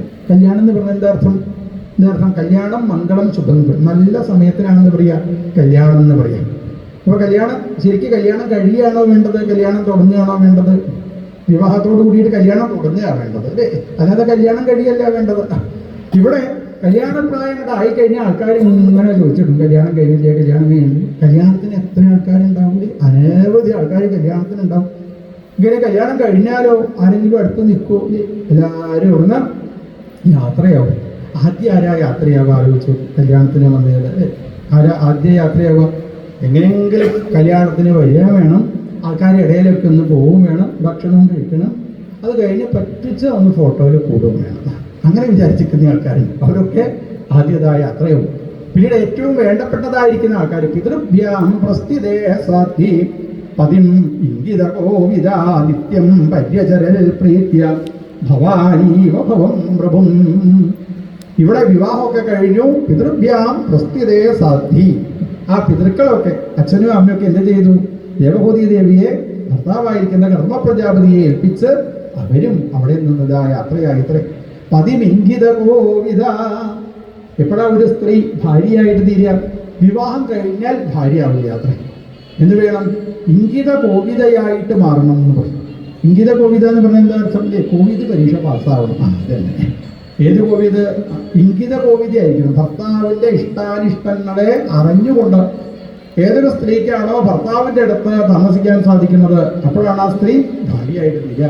അപ്പോഴാണ് ഒരു പുരുഷൻ ഭർത്താവായിട്ട് തീരുന്നത്. നിത്യം പരിചരൽ പ്രീത്യ ഭവാനീവ ഭവം പ്രഭും. നിത്യം പരിചരൽ, നന്നായിട്ട് പരിചരിക്കാനായിട്ട് സാധിക്കണം. പരിചരണം ഉണ്ടായിരിക്കണം. അത് ഭർത്താവിനെ ആയാലും ശരി, ഭാര്യയെ ആയാലും ശരി. ഭവാനീവ ഭവം പ്രഭും. ഇവിടെ പാർവതി പരമേശ്വരന്മാർ എങ്ങനെയാണോ ഈ ലോകത്ത് ജീവിച്ചത് അതേപോലെ ജീവിക്കാനായിട്ട് സാധിക്കണം. വിശ്രംഭേണ ആത്മശൗചേന. വിവാഹമൊക്കെ കഴിഞ്ഞ് ഭാര്യാഭർത്തക്കന്മാരായിട്ട് ജീവിക്കുമ്പോൾ നല്ല വിശ്വാസം ഉണ്ടായിരിക്കണം. ഭാര്യയ്ക്ക് ഭർത്താവിനെ വിശ്വാസം, ഭർത്താവിന് ഭാര്യയെ വിശ്വാസം, പരസ്പര വിശ്വാസം ജീവിതത്തിൽ ഇതാ ഉണ്ടാവണം. ആത്മശൗചേന. പിന്നെയോ ശുചിത്വത്തോട് കൂടിയിട്ട് ജീവിക്കാനായിട്ട് സാധിക്കണം. ശുചിത്വം എന്ന് പറയുന്നത് വെച്ചാൽ ആന്തരികമായിട്ട് ശുചിത്വം ഉണ്ടാവണം, ബാഹ്യമായിട്ട് ശുചിത്വം ഉണ്ടാവണം എന്ന് പറഞ്ഞാൽ എന്താ അർത്ഥം? രാവിലെ നേരത്തെ എഴുന്നേറ്റ് കുളിക്കണം എന്ന് തന്നെ. കഴിയുന്നത് നേരത്തെ എഴുന്നേറ്റ് കുളിക്കാനായിട്ട് സാധിക്കും. എന്നാണ് തൻ്റെ ജീവിതത്തിലെ നല്ല 100 കാര്യങ്ങളെ മാറ്റി വെച്ചിട്ടാണ് വെച്ചാൽ എന്ത് വേണം? നേരത്തെ എഴുന്നേറ്റ് കുളിക്കണം എന്ന് പറയും അല്ലേ? സ്നാനത്തിന് അത്രയധികം പ്രാധാന്യമുണ്ട്. അപ്പോൾ കുളി എന്ന് പറയുന്നതോ ഈ സ്നാനം എന്നുള്ളത് പലതരത്തിലാണ് എന്ന് പറയും. ഏതാ ഉത്തമമായിരിക്കുന്ന സ്നാനം? അത് ഈ ഒഴുകുന്ന വെള്ളത്തിൽ കുളിക്കുന്നതിനെ ഉത്തമമായിരിക്കുന്ന സ്നാനം എന്നതാ പറയുന്നത്. അതാണ് വിവാഹം കഴിഞ്ഞാൽ ആദ്യമായിട്ട് നടത്തേണ്ടത് എന്താ ചോദിച്ചാൽ ദമ്പതി സ്നാനമാണ് എന്ന് പറയും. ദമ്പതി സ്നാനം എന്ന് പറഞ്ഞു വെച്ചാൽ എന്താണ്? ചില സ്ഥലത്തൊക്കെ പോയി കഴിഞ്ഞാൽ, അലഹബാദിലൊക്കെ പോയി കഴിഞ്ഞാൽ, അവിടെ പ്രയാഗരാജിൽ പോയി കഴിഞ്ഞാൽ എന്താ അവിടെ ദമ്പതി സ്നാനം. എങ്ങനെ? ഭാര്യയും ഭർത്താവും കൂടിയും കയ്യെ പിടിച്ച്. അപ്പോൾ അവിടെ പറഞ്ഞു തരാൻ ഒരാളുണ്ടാവും. അയാൾ പറയും ഇനി ഭാര്യയുടെ കൈ, അയ്യോ ഒന്ന് വരെ അവളെ കൈ ഞാൻ പിടിച്ചില്ല, അത് പറഞ്ഞിട്ട് കാര്യമില്ല, ഇപ്പോൾ കയ്യെ പിടിക്കണം. അത് തന്നെ. രണ്ടുപേരും കൂടി കയ്യെ പിടിച്ചല്ലേ ഒരുമിച്ച് മുങ്ങണേനാണ് എന്ത് പറയുക? ദമ്പതി സ്നാനം എന്ന് പറയും. രാമേശ്വരത്ത് പോയി കഴിഞ്ഞാൽ ദമ്പതി സ്നാനം. അപ്പോൾ വിവാഹം കഴിഞ്ഞാൽ ആദ്യം ഇങ്ങോട്ടാ കൊണ്ടതെന്ന് സംശയിക്കണം. ഞാൻ ഇവിടെ ഇരിക്കുന്നവരൊക്കെ കല്യാണം കഴിഞ്ഞ പോലെ ആക്കിയത് കൊണ്ട് ഈ കല്യാണം കഴിക്കാത്തവർ ആരെങ്കിലും പിടിച്ച് അവരുടെ ചിലപ്പോൾ ജീവിതം തരും അല്ലേ? അപ്പോൾ വിവാഹം കഴിഞ്ഞാൽ ആദ്യമായിട്ട് നടത്തേണ്ടതാണ് ദമ്പതി സ്നാനം. ദമ്പതി സ്നാനം കഴിഞ്ഞിട്ടാണ് കുട്ടികൾ ഉണ്ടാവുന്നതെന്നുണ്ടെങ്കിൽ ഒരു തരത്തിലുള്ള പാപങ്ങളും അവരതാ ബാധിക്കില്ല. ഒരുവിധം ദുരിതങ്ങളൊക്കെ നമ്മളിൽ നിന്ന് ഇല്ലാതായിട്ട് തീരും. ഇപ്പൊ സ്നാനത്തിന് അത്രയധികം പ്രാധാന്യമുണ്ട്. ആത്മശൗചേന. ബാഹ്യമായിരുന്ന ശുചിത്വവും ആന്തരികമായ ശുചിത്വം എങ്ങനെയുണ്ടാവുക? ഭഗവാനെ ഉപാസിക്കുന്നതിനനുസരിച്ച്, ഭഗവാന്റെ തിരുനാമം ജപിക്കുമ്പോൾ, ഭഗവാനെ മനസ്സിലേക്ക് ധ്യാനിക്കുമ്പോൾ. ഗൗരവേണതമേനച്ച. വീട്ടിലിരിക്കുമ്പോൾ നല്ല ഗൗരവത്തോടു കൂടി ഇരിക്കണം എന്ന് പറയും. അത് ഇവന് പറഞ്ഞാൽ സത്യം. അങ്ങനെ തന്നെ ഞാൻ ഇരിക്കാം. ആരെങ്കിലും വീട്ടിലേക്ക് കാര്യം വരുമ്പോൾ കണ്ണുറ്റി നോക്കും. അത് തന്നെ. അങ്ങനെ കണ്ണുറ്റി നോക്കണേനല്ല ഗൗരവം നോക്കും. അല്ല ചിരിച്ച ഭാവത്തോടു കൂടി ആരും വന്നാലും അല്ലേ നന്നായിട്ട് ചിരി. അപ്പോൾ തന്നെങ്കിലും ഒന്ന് അഭിനയമൊക്കെ ഒന്ന് പഠിക്കണം. ആരെങ്കിലും വന്നു കഴിഞ്ഞാൽ ചിരിക്കാനുള്ള ഒരു ഭാവം അത് ഉണ്ടാവണമെന്ന് പറയും. ദമേന വെച്ചാൽ ദമം ഉണ്ടാവണമെന്ന് പറയും. ദമം എന്ന് പറഞ്ഞാൽ ഇന്ദ്രിയ നിയന്ത്രണത്തിനാണ് ദമം എന്ന് പറയുക. കണ്ണിനെ നിയന്ത്രിക്കുക, കാലിനെ നിയന്ത്രിക്കുക, ശരീരത്തിനെ നിയന്ത്രിക്കുക അല്ലേ? കണ്ണിനെ നിയന്ത്രിക്കണം, കാതിനെ നിയന്ത്രിക്കുക. കണ്ണോടെ എന്തൊക്കെ കാണൂലേ? ഇങ്ങനെ കണ്ട് എപ്പോഴും ഇങ്ങനെ കണ്ടുകൊണ്ടിരുന്നാൽ മതിയൂലേ? ടി വി കണ്ട് രാവിലെ ആയി, ഉച്ചയായി, വൈകുന്നേരമായി, പിന്നെയും സീരിയല്. കോഴിക്കോട് സപ്താഹത്തിന് പോയപ്പോൾ ഒരു വീടിൻ്റെ മുകളിൽ അവിടെ ഇങ്ങനെ താമസിക്കുമ്പോൾ രാത്രി 12:30 താഴത്തേക്ക് നോക്കിയപ്പോൾ ടി വി തുറന്നിട്ടുണ്ട്. അപ്പോൾ രാവിലെ ആയപ്പോൾ ഇവരോട് ചോദിച്ചു, നിങ്ങൾക്ക് രാത്രി 12:30 എന്തെങ്കിലും ടി വി ഒന്ന് ഓഫായിക്കൂടെ ചോദിച്ചു. എന്താ അറിയുക പറഞ്ഞത്? ഈ ടി വി ഓഫാക്കാനുള്ള സ്വിച്ച് ഇല്ല പറഞ്ഞു.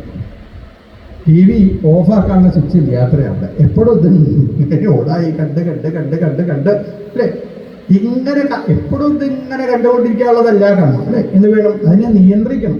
കാലിനെ നിയന്ത്രിക്കുക, കയ്യിനെ നിയന്ത്രിക്കുക, ശരീരത്തിനെ നിയന്ത്രിച്ച് അപ്രമത് വിസൃജ്യ കാമം ദംഭം ച, കാമത്തിനെ ഉപേക്ഷിക്കണം എന്ന് പറയും. ആഗ്രഹങ്ങളൊക്കെ ഉപേക്ഷിച്ച് ഒരിക്കലും ഭാര്യ ഭർത്താവിനോട് ഒരാഗ്രഹവും പറയാൻ പാടില്ല എന്നാണ് പറയുന്നത്. ഒരാഗ്രഹവും പറയരുത്. തിരുമേനിക്ക് ഇതൊക്കെ പറയാം, ഞങ്ങളുടെ സ്ഥിതിയോട് പറഞ്ഞിട്ട് തന്നെ കിട്ടുന്നില്ല, എന്നല്ലേ പറയാതെ ഉള്ളത് കിട്ടുന്നത് അല്ലേ. അപ്പോൾ പറയാതെ എന്തെങ്കിലും കിട്ടുന്ന വെച്ചാൽ എന്ത് ചെയ്താൽ മതി, ഭർത്താവിനെ നന്നായിട്ട് അങ്ങോട്ട് സ്നേഹിച്ചാൽ മതി. എങ്ങനെയൊക്കെ സ്നേഹിക്കാൻ പറ്റുമോ അങ്ങനെയൊക്കെ ഭർത്താവിനെ അങ്ങോട്ട് സ്നേഹിച്ച, നിങ്ങൾ ശരിക്കും പറഞ്ഞു കൊടുക്കരുത്. നന്നായിട്ട് അങ്ങോട്ട് സ്നേഹിച്ച് കഴിയുമ്പോൾ അല്ലേ, എങ്ങനെയൊക്കെ സ്നേഹിക്കണം എന്ന് ഭാഗവത്തിൽ പറഞ്ഞിട്ടുണ്ടുണ്ട് ഒരു സ്ഥലത്ത് അല്ലേ. എങ്ങനെ അറിയാം, പ്രത്യുദ്ഗമാസന പരാരിഹണ പാദശൗച താമ്പൂല വിശ്രമണ ബീജന ഗന്ധമാല്യേ പറയുക, കേശപ്രസാര ശയന സ്നപനോപഹാരിയർ അല്ലേ. എങ്ങനെയൊക്കെ വേണം, ഭർത്താവ് ജോലിയൊക്കെ കഴിഞ്ഞ് വൈകുന്നേരം വീട്ടിലേക്ക് ഇങ്ങനെ വരുമ്പോൾ ഭാര്യ എന്ത് വേണം, ഭാര്യ മെല്ലെ വീട്ടിൽ നിന്ന് പുറത്തേക്ക് ഇറങ്ങി പെട്ടെന്ന് വെച്ചാൽ ഒരു താലപ്പൊലിയും കൂടി എടുക്കും. അത് ഭർത്താവിൻ്റെ കയ്യെ പിടിച്ച് ഭർത്താവിൻ്റെ മുഖത്തേക്ക് നോക്കിയിട്ടൊന്ന് നന്നായിട്ട് ചിരിക്കും. അത് ഭർത്താവിനോട് ചോദിക്കാം, എന്നാൽ നിങ്ങൾ വല്ലാതെ ധ്വനിച്ചു പോകുന്നുണ്ടല്ലേ, ഇതിനാ മനുഷ്യ ഞാൻ പറഞ്ഞതല്ലേ നിങ്ങളോട് അങ്ങനെ എപ്പോഴും ഇങ്ങനെ ജോലിക്ക് പോണ്ടാന്നുള്ളത് ഞാൻ എപ്പോഴും വഴിയെടുത്ത് പറയാറില്ല എന്നൊക്കെ പറഞ്ഞ് നന്നായിട്ട് ചിരിച്ച് അത് കഴിഞ്ഞാൽ എന്ത് വേണം, ഭർത്താവിൻ്റെ കൈയൊക്കെ പിടിച്ച് മെല്ലെ മെല്ലെ അത്തേക്ക് ഇതാ കൂട്ടിക്കൊണ്ടുവന്ന് അധിക വാടകയ്ക്ക് എന്ത് വേണം, നല്ല ഒരു സിംഹാസനം വാടകയ്ക്ക് വാങ്ങിയിട്ടുണ്ട്. അത് ആ സിംഹാസനത്തിൻ്റെ മുളം കണ്ടി ഇരുത്താൻ. അത് കഴിഞ്ഞാൽ പിന്നെ പ്രത്യുദ്ഗമാസന വരാരിഹം. അപ്പോൾ ഈ കണ്ടല്ലേ ഓരോ ശരീരം ഇങ്ങനെ വീശി കൊടുക്കുന്നതായിട്ടുള്ള ബെഞ്ചാമിനൊക്കെ അധികം വാങ്ങിക്കുക. പിന്നെ ബെഞ്ചാമിനും കൊണ്ട് ഇങ്ങനെ വീശി കൊടുക്കുക ഭർത്താവിന്. അത് കഴിഞ്ഞാൽ പിന്നെ പാദശൗചം. ഈ കസാലിൻ്റെ കൂടെ ഇരുത്തി കഴിഞ്ഞാൽ പിന്നെ ഭർത്താവിൻ്റെ രണ്ട് കാലും വലിയൊരു താമ്പാളത്തിലേക്ക് എടുത്ത് വെച്ച് കാലൊക്കെ നന്നായിട്ട് സോപ്പൊക്കെ ഇട്ട് കഴുകി കൊടുക്കുക. 50,000 രൂപേൻ്റെ സാരിയാണോ നോക്കാതെ അതുകൊണ്ട് തന്നെ കാലൊക്കെ തുടച്ചു കൊടുക്കുക അല്ലേ. ഇങ്ങനെ നന്നായിട്ട് ഭർത്താവിനെ അങ്ങോട്ട് സ്നേഹിച്ച് നോക്കുള്ളൂ. പിന്നെ സംശയമില്ല, ഭർത്താവിനോട് പറയാതെ തന്നെ ഭർത്താവ് എന്ത് ചെയ്യും, ഓരോ കാര്യങ്ങൾ. പിന്നെ ജോലിയൊക്കെ കഴിഞ്ഞ് വരുമ്പോഴേക്കും 4 ചുരിദാറില്ല സെറ്റ്. ഭാര്യ ഭർത്താവിനെ ചോദിക്കും, നിങ്ങൾ എന്തിനാ മനുഷ്യ കയ്യിൽ പൈസ ഇല്ലാത്ത സമയത്ത് ഇതൊക്കെ ഞാൻ വേണ്ട ഇത്ര പ്രാവശ്യം പറഞ്ഞതല്ലേ. ഇങ്ങനെ നന്നായിട്ട് അങ്ങോട്ട് സ്നേഹിക്കണം. പറയാതെ തന്നെ, അതാണ് ഒരു കാര്യവും പറയാൻ പാടില്ല. ഞാൻ പറഞ്ഞതല്ല കേട്ടോ, ഞാൻ അത് വിചാരിക്കുന്നത് ഭാഗവത്തിലുള്ളതാ. വിസൃജ്യ കാമം, ആഗ്രഹത്തിനൊക്കെ ഉപേക്ഷിച്ചുകൊണ്ട് ഒന്നും പറയാതെ ഒന്നും ആഗ്രഹിക്കാതെ ഈ ലോകത്ത് ജീവിക്കാനായിട്ട് സാധിക്കണം. ഇന്നും ഭർത്താവിനെ വീണ്ടും നമസ്കരിക്കണം എന്ന് പറയുന്നത്. ഇന്ന് ഭർത്താവിനെ നമസ്കരിക്കാറില്ലേ? ഞാൻ ചെന്നെ തുടങ്ങുക ഭർത്താവിനെ എങ്കിലും എന്നും ഭർത്താവിനെ നമസ്കരിക്കുന്ന ഒരു സ്ത്രീയുടെ കഥ കേട്ടിട്ടുണ്ടാവും. എന്താ സ്ത്രീയുടെ പേര് എന്താണ്? ശാരദ എന്നാ പേര് അല്ലേ. ആരുടെ ഭാര്യ ശാരദാദേവി? ആരുടെ ഭാര്യ? രാമകൃഷ്ണ പരമഹംസരുടെ ഭാര്യയുടെ പേരാണ് ശാരദാദേവി. ശാരദാദേവി എല്ലാ ദിവസവും ഭർത്താവായിരിക്കുന്ന രാമകൃഷ്ണ പരമഹംസനെ ഇങ്ങനെ നമസ്കരിച്ചതിന് ശേഷമേ കടന്നു വന്നോളൂ. അങ്ങനെ എല്ലാ ദിവസവും ഇങ്ങനെ നമസ്കരിക്കുന്ന ശാരദാദേവി ഒരു ദിവസം നമസ്കരിക്കാനായിട്ട് വന്നപ്പോൾ രാമകൃഷ്ണ പരമഹംസര് പറഞ്ഞു, ശാരദ ഇവിടെ വാപം നീ അവിടെ ഇരിക്കുകയുള്ളൂ. അപ്പോൾ ശാരദാദേവി ചോദിച്ചു, അല്ല അങ്ങല്ലേ ഇന്നും അവിടെ ഇരിക്കാറ്, എന്നിട്ട് എന്താ എന്നോട് നീ അവിടെ ഇരിക്കുക, ഒരു കാര്യം എനിക്ക് പറയാണ്ട്. എന്നും താനിരിക്കുന്നതായ ആ സ്ഥാനത്ത് ഭർത്താവായിരിക്കുന്ന രാമകൃഷ്ണ പരമഹംസര് തൻ്റെ ഭാര്യയായിരിക്കുന്ന ശാരദാദേവിയെ ഇരുത്തി അന്ന് എന്ത് ചെയ്തു? രാമകൃഷ്ണ പരമഹംസര് ശാരദാദേവിയുടെ പാദങ്ങളിലേക്ക് വീണ് നമസ്കരിച്ചു അല്ലേ. ഇന്നും നമ്മൾ ഭർത്താവിനെ നമസ്കരിക്കേണ്ട വെച്ചാൽ ഉറപ്പാണ്. ഒരു ദിവസം ഭർത്താവ് എന്ത് ചെയ്യും? നമ്മളെ കാക്കലേക്ക് വീട് നമസ്കരിക്കുന്നുള്ള കാര്യം ഉറപ്പാണ്. വിസൃജ്യ കാമം ദംഭം ച, എല്ലാ ദേഷ്യവും മറന്നുകൊണ്ട് സൗഹൃദ ഭാവത്തിൽ വേണം ജീവിക്കുക എന്ന് പറയും. അതാണ് വിവാഹ സമയത്ത് പാണിഗ്രഹണം. ഭാര്യയും ഭർത്താവും കൂടി കൈ പിടിക്കണേനാണ് എന്ത് പറയുക? പാണിഗ്രഹണം എന്ന്. ആ സമയത്ത് നമ്മൾ വലിയൊരു പ്രതിജ്ഞ എടുക്കണം. എന്താ പ്രതിജ്ഞ? എൻ്റെ പ്രതിജ്ഞയാണ് മിത്രോസി, ഞങ്ങൾ ഇനി മിത്രങ്ങളെ പോലെയാണ് ജീവിക്കുക, സുഹൃത്തുക്കളെ പോലെ ഞങ്ങൾ ജീവിക്കുള്ളൂ എന്ന് പ്രതിജ്ഞ എടുക്കുന്നതായ സമയമാണ് പാണിഗ്രഹം അല്ലേ. ഇനി കുറേ പ്രതിജ്ഞയൊക്കെ അവിടെ നിന്ന് എടുക്കും. എന്താണ് പ്രതിജ്ഞ? ഇനി ഞാൻ ഭർത്താവ് അവിടെ നിന്ന് പറയും, ഇനി ഞാൻ നിന്റെ മുഖത്തേക്ക് കണ്ണുരുത്തി നോക്കില്ല. ഭാര്യയും പറയും ഞാനും എന്ന് പറയും. ഭഗവാനെ എത്രത്തോളം കാലം കണ്ണുരുത്തി നോക്കാതെ നടക്കാൻ പറ്റുമെന്ന് അറിയാത്തത് അല്ലേ. ഭാര്യയും ഭർത്താവൊക്കെ ഞാൻ കണ്ണുരുത്തി നോക്കില്ല എന്നൊക്കെ പ്രതിജ്ഞ എടുത്തിട്ട് അങ്ങോട്ട് വന്നത്. അതുകൊണ്ട് ഒരിക്കലും എന്ത് ചെയ്യാൻ പാടില്ല, കണ്ണുരുത്തി നോക്കാനായിട്ട്. സാധാരണയ്ക്ക് കേട്ടിട്ടുണ്ട് കല്യാണം കഴിഞ്ഞാൽ അങ്ങനെയാണെന്ന്. കല്യാണം കഴിഞ്ഞാൽ ആദ്യത്തെ കൊല്ലം ഭാര്യ പറയുന്നതൊക്കെ ഭർത്താവ് കേൾക്കുന്നത്, രണ്ടാമത്തെ കൊല്ലം ഭർത്താവ് പറയുന്നതൊക്കെ ഭാര്യ കേൾക്കും. മൂന്നാമത്തെ കൊല്ലാകുമ്പോഴേക്ക് ഭാര്യയും ഭർത്താവ് കൂടിയും പറയണത് നാട്ടുകാരൊക്കെ കേൾക്കും അല്ലേ? ഒരിക്കലും സ്ത്രീയുടെ ശബ്ദം വീടിന്റെ മുകളിൽ കേൾക്കാൻ പാടില്ല അല്ലേ? ഒരു സമയത്ത് മാത്രം കേൾക്കാം. എപ്പോഴാ ചോദിച്ചാൽ വീട് തീയിട്ട് ആരെങ്കിലും നശിപ്പിക്കുകയാണെന്ന് ചോദിച്ചാൽ അപ്പോൾ മാത്രമേ സ്ത്രീയുടെ ശബ്ദം വീട്ടിൽ നിന്ന് പുറത്തേക്ക് കേൾക്കാൻ പറ്റുള്ളൂ. ഇപ്പൊ ഏതെങ്കിലും വീട്ടിൽ നിന്ന് സ്ത്രീയുടെ ശബ്ദം പുറത്തേക്ക് കേട്ടെന്ന് വെച്ചാൽ നമുക്ക് അപ്പൊ തന്നെ ആംബുലൻസ് കൊടുക്കും, നമുക്ക് അതിന്റെ സമയം ഉണ്ടാവുള്ളൂ അല്ലേ?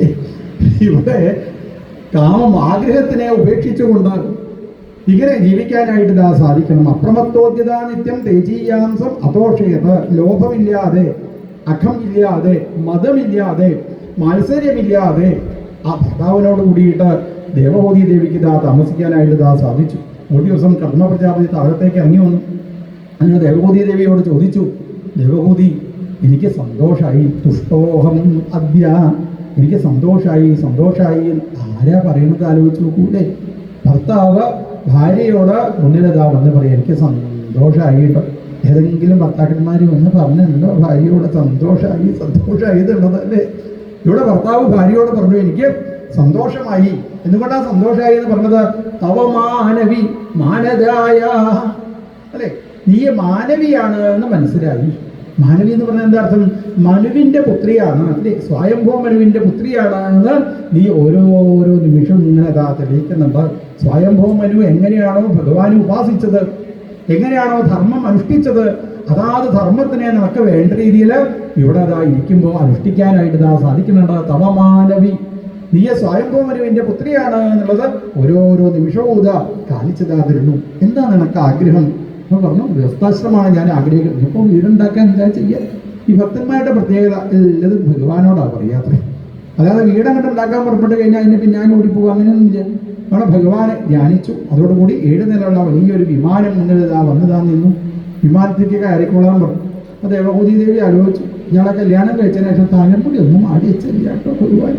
വിമാനത്തേക്കൊക്കെ കയറുമ്പോൾ എന്ത് വേണം? ഭഗവാൻ എൻ്റെ തപസ് കണ്ട് സന്തോഷിച്ച് ഭഗവാന്റെ ആനന്ദ കണ്ണുനീരായ ബിന്ദു സദസ്സിൽ ഇറങ്ങി കുളിച്ച് വരാൻ പറഞ്ഞു.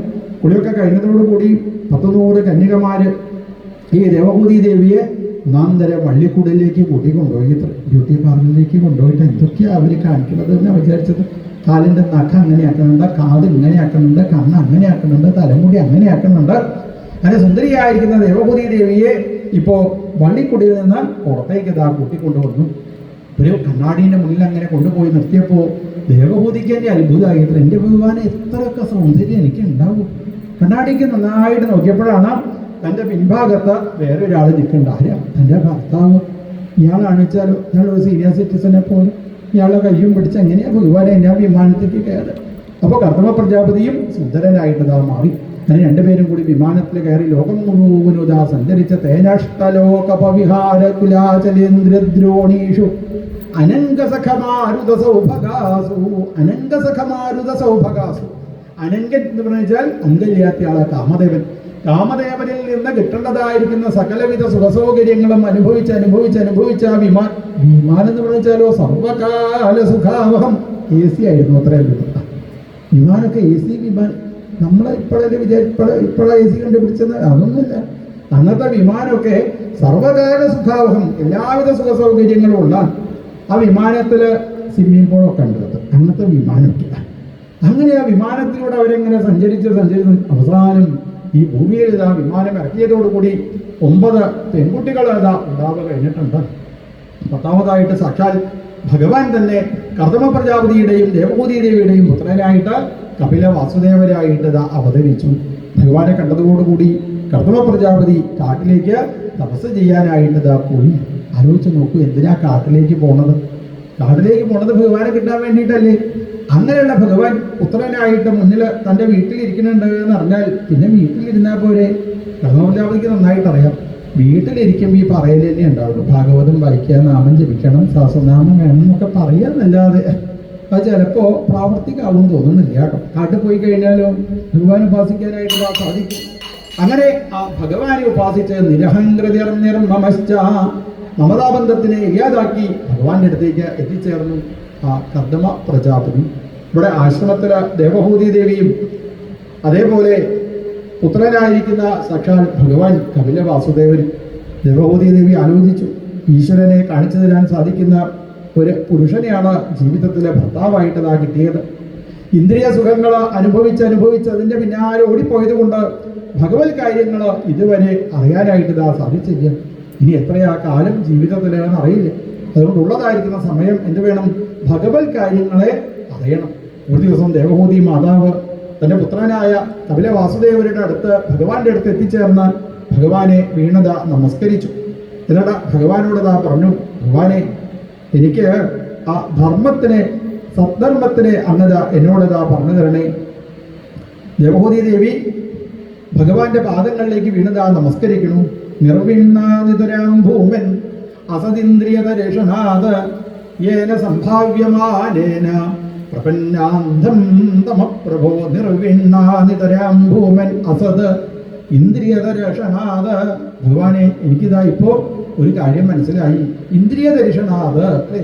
ഇന്ദ്രിയങ്ങൾ അങ്ങനെ എൻ്റേതാണ് എന്ന് വിചാരിച്ച് അത് പറയണത് കേട്ടുകൊണ്ട് ജീവിച്ചതുകൊണ്ട് എനിക്കൊരു കാര്യമില്ല മനസ്സിലായി.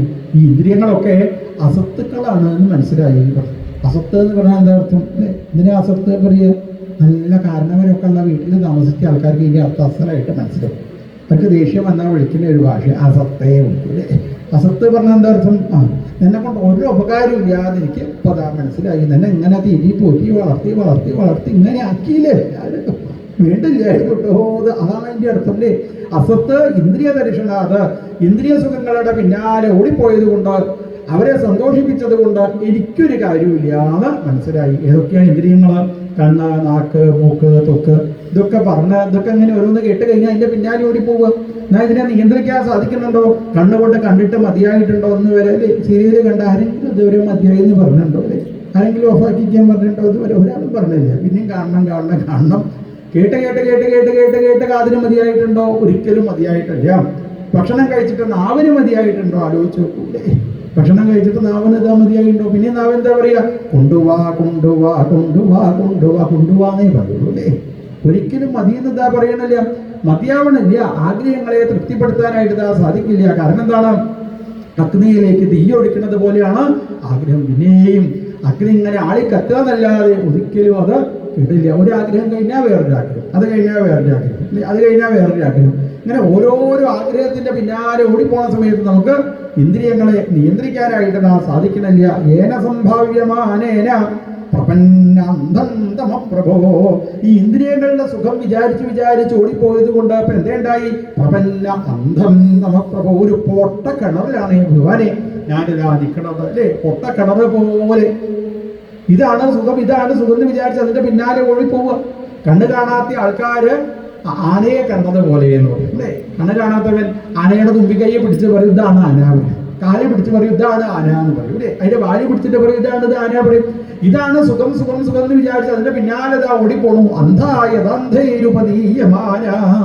കണ്ണുപൊട്ടന്റെ കൈ പിടിച്ച് ലോകത്തിലൂടെ ഓടി നടക്കുന്നത് പോലെ ഈ ഇന്ദ്രിയങ്ങളുടെ സുഖത്തിന്റെ പിന്നാലെ ഓടിപ്പോയത് കൊണ്ട് ഇപ്പോ ഒരു വലിയ പോട്ട കിണറ്റിലാണ് ഈ ഭഗവാനെ, ഒരു അന്ധകാരത്തിലാണ് ഞാനിതാ ഇരിക്കുന്നത്. തസ്യത്വം നമസോന്ധസ്യ ദുഷ്പാരസ്യാദ്യഭാരകം സച്ചക്ഷുർ ജന്മനാം അന്തേ ലബ്ധം മേ തുത അനുഗ്രഹാത്. ഭഗവാനെ, അങ്ങയുടെ അനുഗ്രഹം കൊണ്ട് ഒരു മനുഷ്യ ജന്മം കിട്ടി. എനിക്ക് അനവധി കാലത്തെ പ്രയത്നം കൊണ്ടാണ് മനുഷ്യ ജന്മം കിട്ടിയത്.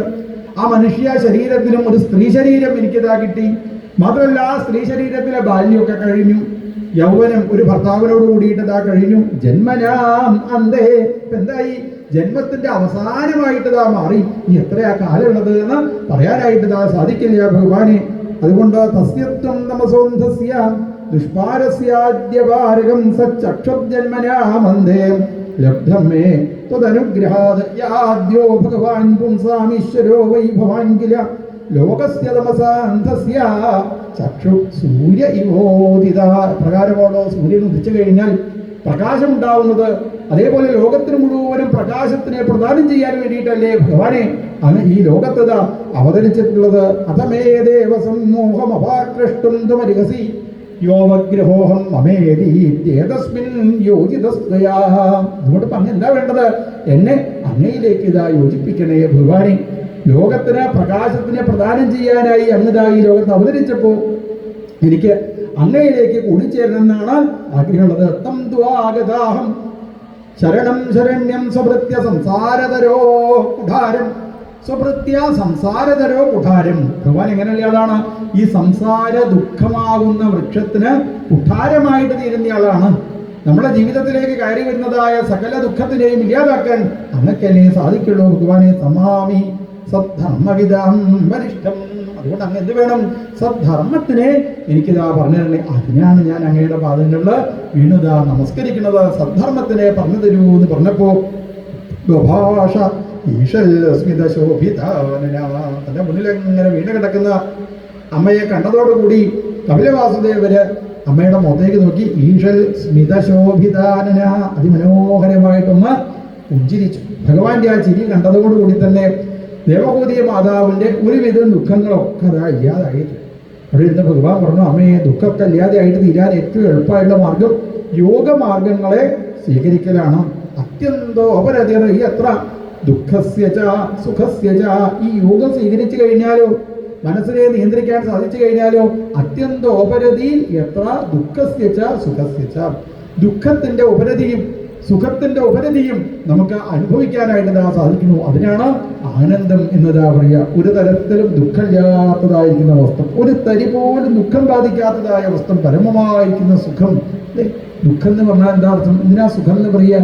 നമ്മൾ ഇടയ്ക്കിടയ്ക്ക് പറയാറുണ്ടല്ലോ സുഖാണ് സുഖാണ് എന്നുള്ളത്. അല്ലേ? അനുകൂല വേദനീയം സുഖം എന്ന് പറയും, പ്രതികൂല വേദനീയം ദുഃഖം. എല്ലാതും അനുകൂലമായി കഴിഞ്ഞാൽ എന്തായി? സുഖമായി. കല്യാണം കഴിഞ്ഞതുകൊണ്ട് സുഖമാവൂ? ആലോചിച്ച് നോക്കൂലേ? കല്യാണം കഴിഞ്ഞതുകൊണ്ട് സുഖാവില്ല. എന്ത് വേണം? ഭാര്യ അനുകൂലമാവണം, ഭർത്താവ് അനുകൂലമാവണം, കുട്ടികൾ അതാ അനുകൂലമാവണം. അനുകൂലമായില്ല വെച്ചാലോ? അനുകൂലമായില്ല വെച്ചാൽ ദുഃഖമാണ് ജീവിതത്തിൽ അതാ ഉണ്ടാവുക. നമ്മളോ പലരും അമ്പലത്തിൽ എങ്ങനെ വന്ന ഭഗവാൻ മുന്നിൽ എങ്ങനെ വന്ന് കല്യാണം കഴിഞ്ഞേ ഭഗവാനെ, കല്യാണം കഴിഞ്ഞേ, കല്യാണം കഴിഞ്ഞേ, കല്യാണം കഴിഞ്ഞേ, കല്യാണം കഴിഞ്ഞു ഭഗവാനെ, കല്യാണം കഴിഞ്ഞേ ഭഗവാനെ, കല്യാണം കഴിഞ്ഞു. ശ്രീവന്ന ഭഗവാൻ അങ്ങോട്ട് വന്നാലേ സമയം കഴിഞ്ഞിട്ട് പോലും എത്തിനാ തിരക്കൂട്ട് പറഞ്ഞത്. ഭഗവാൻ നമ്മളോട് ചോദിക്കുന്നുണ്ട്, അത് നമ്മൾ ആലോചിക്കില്ല, പിന്നെയും വന്ന് പറയുന്ന അത് പൂജയ്ക്കൊക്കെ നിൽക്കുന്ന ഞങ്ങളുടെ സ്ഥിതി ആലോചിച്ച് നോക്കണം. ഓരോ ആൾക്കാരും ഇങ്ങനെ വന്ന് കല്യാണം കഴിയാൻ എന്താ വേണ്ടത്? തിരുമേനി എന്ത് ഹോമം മേടിച്ചാലും കഴിച്ചാലും തിരക്കല്ലേ, എത്ര പൈസ മേടിച്ചാലും ഇതാ ചിലവഴിക്കും. അങ്ങനെ പറഞ്ഞ് ഭഗവാൻ പറഞ്ഞാ പിന്നെ കല്യാണം കഴിഞ്ഞോട്ടെ. ഓ കല്യാണം കഴിഞ്ഞു. കല്യാണം കഴിഞ്ഞ് 2 ദിവസം കഴിഞ്ഞപ്പോൾ അതാ ഓടി വരുന്നു അമ്പലത്തിലേക്ക്. വിചാരിച്ചു ഏതായാലും കല്യാണം കഴിഞ്ഞതിൻ്റെ താങ്ക്സ് ഒക്കെ പറയാൻ വേണ്ടിയിട്ട് വരികയെന്നാണ് വിചാരിച്ചത്. അങ്ങനെ പ്രസാദം ഇങ്ങനെ വാങ്ങുന്നതിൻ്റെ ഇടയ്ക്ക് ഈ സ്ത്രീ പറഞ്ഞു, അതെ തിരുമേനി ഒരു കാര്യം പറയാനുണ്ട് പറഞ്ഞിട്ട്. അത് എന്തേ പറയാനുള്ളത്? അതല്ല ഇപ്പം ഇവിടുന്ന് പറയാൻ പറ്റും, ഒന്ന് അങ്ങോട്ട് വരുമോ ചോദിച്ചു. എനിക്ക് എൻ്റെ കാര്യം മാത്രം നോക്കിയാൽ എത്ര ആൾക്കാർക്ക് ഇവിടെ പ്രസാദം കൊടുക്കും, നമുക്കൊന്നും മിണ്ടാതില്ല. എപ്പോഴും ഇങ്ങനെ വന്ന് ഓരോന്ന് ഇങ്ങനെ പറഞ്ഞിരിക്കേണ്ടി വെച്ചാലും അത് വേഗം എന്നാൽ വേഗം പറഞ്ഞ് തീർക്കണം എന്ന് പറഞ്ഞു. അപ്പുറത്തേക്ക് പോയി എന്താ പറയേണ്ടത് പറഞ്ഞത്? അതെ ഈ ഡൈവേഴ്സ് ആവാൻ വേണ്ടിയിട്ടുള്ള വല്ല പൂജയോ ഹോമോ എന്തെങ്കിലും. അല്ല നീയല്ലേ ഇവിടെ ഇരുന്ന് പറഞ്ഞത് കല്യാണം കഴിയാൻ വേണ്ടിയിട്ട് ഹോമം എന്തെങ്കിലും ഉണ്ടോ, പൂജ ഉണ്ടോ? അത് കഴിഞ്ഞപ്പോൾ മനസ്സിലാക്കിട്ടോ അല്ലേ? ഒരു വിവാഹം കഴിഞ്ഞാൽ മാത്രം പോലെ അത് വേണം, ആ അനുകൂലമായിട്ട് മാറണം അല്ലേ? ഭർത്താവ് അനുകൂലമാകുമ്പോൾ, ഭാര്യ അനുകൂലമാകുമ്പോൾ, കുട്ടികൾ അനുകൂലമാകുമ്പോൾ, വീട് അനുകൂലമാകുമ്പോൾ ആകുന്നതിനാണ് എന്താ പറയുക? സുഖം എന്നതാ പറയുക. അനുകൂല വേദനീയം സുഖം. ജോലി കിട്ടിയതുകൊണ്ട് സുഖാവില്ല. എന്ത് വേണം? ജോലി അനുകൂലമായിട്ട് ഇതാ തീരണം. അങ്ങനെ അനുകൂലമാവുമ്പോഴേ സുഖാവുള്ളൂ. പ്രതികൂലമായി കഴിഞ്ഞാലൊക്കെ ദുഃഖമായിട്ട് ഇതാ മാറണം. ഇങ്ങനെ ദുഃഖത്തിന്റെ ഉപരതിയും സുഖത്തിന്റെ ഉപരതിയും അതിനാണ് ആനന്ദം എന്ന് പറയുക. പരമമായിരിക്കുന്ന ആനന്ദം ഭഗവാനിൽ മാത്രമേ ഉള്ളൂ. ആ ഈശ്വരന്റെ അടുത്ത് ആനന്ദം, ആ ഈശ്വരന്റെ അടുത്തുള്ള ആനന്ദത്തിലേക്ക് നമ്മൾ എത്തിച്ചേർന്ന് വെച്ചാൽ എന്ത് വേണം? ഈ ലോകത്തിലേക്ക് ബന്ധപ്പെട്ടതായിരിക്കുന്ന നമ്മുടെ ഇന്ദ്രിയങ്ങളൊക്കെ ലോകത്തിൽ നിന്നും എടുത്ത് പുംസി മുക്തയെ സാക്ഷാൽ ഭഗവാനിലേക്ക് ബന്ധപ്പെടുത്താൻ വേണ്ടിയിട്ട് ശ്രമിക്കൂ അല്ലേ? ഇപ്പൊ കണ്ണുകൊണ്ട് ലോകത്തിനെ കാണാതെ ഈ ലോകത്തിലുള്ള ഭഗവാനെ മാത്രം കാണാൻ വേണ്ടിയിട്ട് ശ്രമിക്കും. നല്ലതിനെ മാത്രം കാണാം. ഒരു വസ്തുവിൽ നമ്മൾ എന്തിനെ കാണുന്നുവോ നമ്മൾ അതായിട്ട് തീരുന്നു പറയും അല്ലേ? ഒരു വസ്തുവിൽ നമ്മൾ എന്തിനെയാണോ കാണുന്നത് നമ്മൾ അതായിട്ട് തീരുന്നു. 99 ദോഷം ഉണ്ടെങ്കിലും ചിലവര് ദോഷത്തിനെ കാണാതെ ചിലവര് നല്ലതിനെ മാത്രം കാണാൻ വേണ്ടി ശ്രമിക്കും. അങ്ങനെയുള്ള ആൾക്കാരാണ് സജ്ജനങ്ങൾ എന്ന് പറയുക. ഒരു സന്യാസിയുടെ കഥ കേട്ടിട്ടുണ്ടാവും. അദ്ദേഹം ഗംഗാനദിയിൽ നിന്ന് കുളി കഴിഞ്ഞിങ്ങനെ വരുമ്പോൾ പുറത്ത് ഒരാൾ കാത്തു നിൽക്കാത്രേ. എന്തിനാ? ഇയാളെ മോതയ്ക്ക് മുറുക്കി തുപ്പാൻ വേണ്ടിയിട്ട്. മുറുക്കി തുപ്പി അത് തന്നെ ഒരു നിമിഷം ഉണ്ടായില്ല അദ്ദേഹത്തിന്. സന്യാസി പിന്നെ എന്ത് ചെയ്തു? ഗംഗയിൽ ഇറങ്ങി കുളിച്ചു. കുളി കഴിഞ്ഞ് വരുന്നത് കാത്തിക്കാത്ര. ഇയാൾ പിന്നെ വെറ്റിലെടുത്തുകൊണ്ടിരിക്കുകയാണ് പോയിട്ട്. എന്നിട്ട് മുറുക്കി അങ്ങോട്ട് തുപ്പി ഇത്ര ഇയാളുടെ മുഖത്തേക്ക്. ഇങ്ങനെ 27 പ്രാവശ്യം മുറുക്കി അങ്ങോട്ട് തുപ്പിയത്ര. 28ാമത്തെ പ്രാവശ്യം ഇദ്ദേഹം മുറുക്കി തുപ്പാനായിട്ട് പുറപ്പെട്ടപ്പോൾ അദ്ദേഹം ആലോചിച്ചു, എന്തിനാ അപ്പം ഞാൻ ഇയാളെ ഇങ്ങനെ ഉപദ്രവിക്കുന്നത് വെറുതെ. അപ്പോൾ ആ സന്യാസിയോട് പറഞ്ഞു, അങ്ങ് എന്തേ എന്നോടൊന്ന് ദേഷ്യപ്പെടാതിരുന്നത് എന്തേ? അങ്ങയുടെ കൈ കൊണ്ട് എൻ്റെ മുഖത്തൊരു അടി അടിച്ചിരുന്നു വെച്ചാൽ എനിക്ക് സന്തോഷമാകുമായിരുന്നു. എന്തേ എന്നതാ ചീത്ത പറയാതിരുന്നത് എന്ന് ചോദിച്ചപ്പോൾ ഈ സന്യാസി അവൾക്ക് ചോദിച്ചു, ഞാൻ എന്തിനാണ് എന്നെ ചീത്ത പറയുന്നത്? നീ നല്ല കാര്യമല്ലേ ചെയ്തത് ചോദിച്ചു. നല്ല കാര്യമാണ് ഞാൻ ചെയ്തത്. അങ്ങയുടെ മുഖത്തേക്ക് ഇങ്ങനെ തുപ്പിയത് നല്ല കാര്യമാണ്. അതെന്താ അങ്ങ് നല്ല കാര്യമാണെന്ന് പറയാൻ കാരണം ചോദിച്ചു. അതെന്താ ചോദിച്ചാൽ, ഒരു ദിവസം ഞാൻ ഈ ഗംഗയിൽ ഒരു പ്രാവശ്യമൊക്കെ കുളിക്കാൻ പറ്റുള്ളൂ. നീ എന്നിപ്പോൾ എൻ്റെ മുഖത്തേക്ക് തുപ്പിയത് കൊണ്ട് ഞാൻ ഈ ഗംഗയിൽ എത്ര പ്രാവശ്യം ഇറങ്ങി കുളിച്ചു? എത്ര പ്രാവശ്യം ഇറങ്ങി കുളിക്കാൻ എനിക്കിതാ സാധിച്ചു. അത് നല്ല കാര്യമല്ലേ ചോദിച്ചു. അങ്ങനെയുള്ള ആൾക്കാരെയാണ് എന്ത് പറയുക? സജ്ജനങ്ങൾ എന്ന് പറയുക. എന്തൊക്കെ പ്രയാസങ്ങൾ, ദുഃഖങ്ങൾ, ജീവിതത്തിൽ 99 പ്രയാസങ്ങൾ, ദുഃഖങ്ങൾ എന്ന് വെച്ചാലും എന്തെങ്കിലും ഒരു ചെറിയ ഗുണമുണ്ടോ? ആ ഗുണത്തിനെ മാത്രം നമ്മൾ കാണുമ്പോൾ നമ്മൾ എങ്ങനെയായിട്ട് തീരുന്നു? നമ്മൾ സജ്ജനായിട്ട് താൻ പറഞ്ഞു. ആലോക്യതേ ഇതി ലോകഃ. കാഴ്ചയ്ക്കാണ് കൂടുതൽ പ്രാധാന്യം എന്ന് പറയും. ഒരു വസ്തുവിൽ നല്ലതിനെ മാത്രം കണ്ടു കഴിഞ്ഞാൽ നമ്മുടെ മനസ്സ് നല്ലതായിട്ട് താതിരുന്നു അല്ലേ? നമ്മളെ സ്ഥിതി പറയാതിരിക്കുക. 99 ഗുണം വെച്ചാൽ എവിടെയെങ്കിലും ദോഷമുണ്ടോ ദോഷയൊക്കെ തീർക്കുന്നതാണ്. ആ ദോഷം ഇങ്ങനെ കണ്ടുപിടിച്ച് അതെന്നെ അങ്ങനെ ചിന്തിച്ചിരുന്നാലും 95 വയസ്സായ മുത്തശ്ശി തലയ്ക്ക് കയ്യും കൊടുത്ത് ഇങ്ങനെ ഇരുന്ന് കരയില്ല. ചോദിച്ചു, എൻ്റെ മുത്തശ്ശിക്ക് അറിയണം, എന്നാലും എൻ്റെ ഭഗവാനെ ആലോചിക്കാൻ വയ്യ.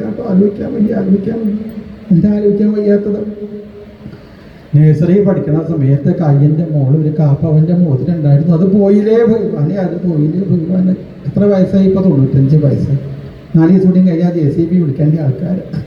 ഇപ്പോഴും ആലോചിച്ചുകൊണ്ടേ ഇപ്പോഴത് ഇങ്ങനെ ആലോചിച്ച് വേറെ നല്ലതൊന്നും ആലോചിക്കുന്നില്ല ജീവിതത്തിൽ.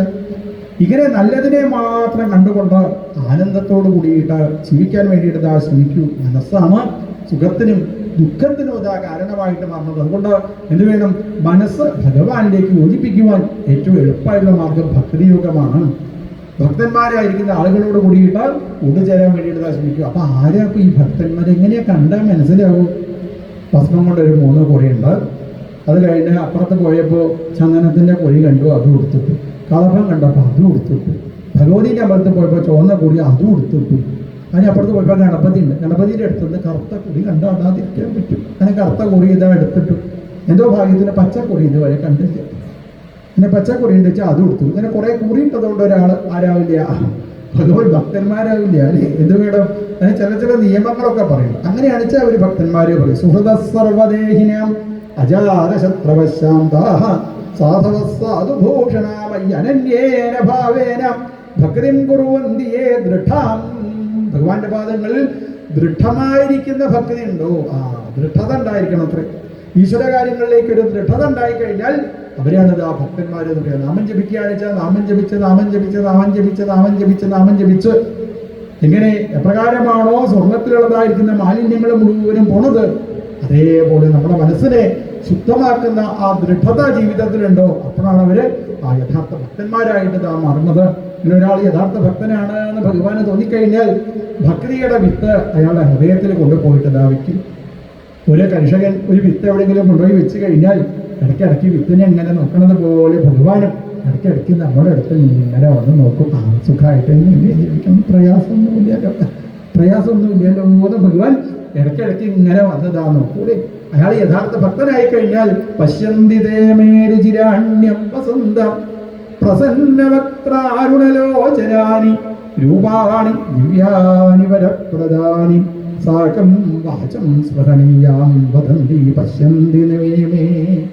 ശ്രീ ഗുരുവായൂരപ്പനെ അവർക്ക് നേരിട്ട് കാണാനായിട്ട് സാധിക്കുന്നു. കുണ്ടാനത്തിന് ഭഗവാനെ കാണാൻ സാധിച്ചതുപോലെ, മാനവേദ രാജയ്ക്ക് ഭഗവാനെ കാണാൻ സാധിച്ചതുപോലെ മഹാരാജാവ് ഇന്നും ഇങ്ങനെ ഭഗവാന്റെ മുന്നിൽ ഇങ്ങനെ വന്നാൽ അറിയോത്രേ.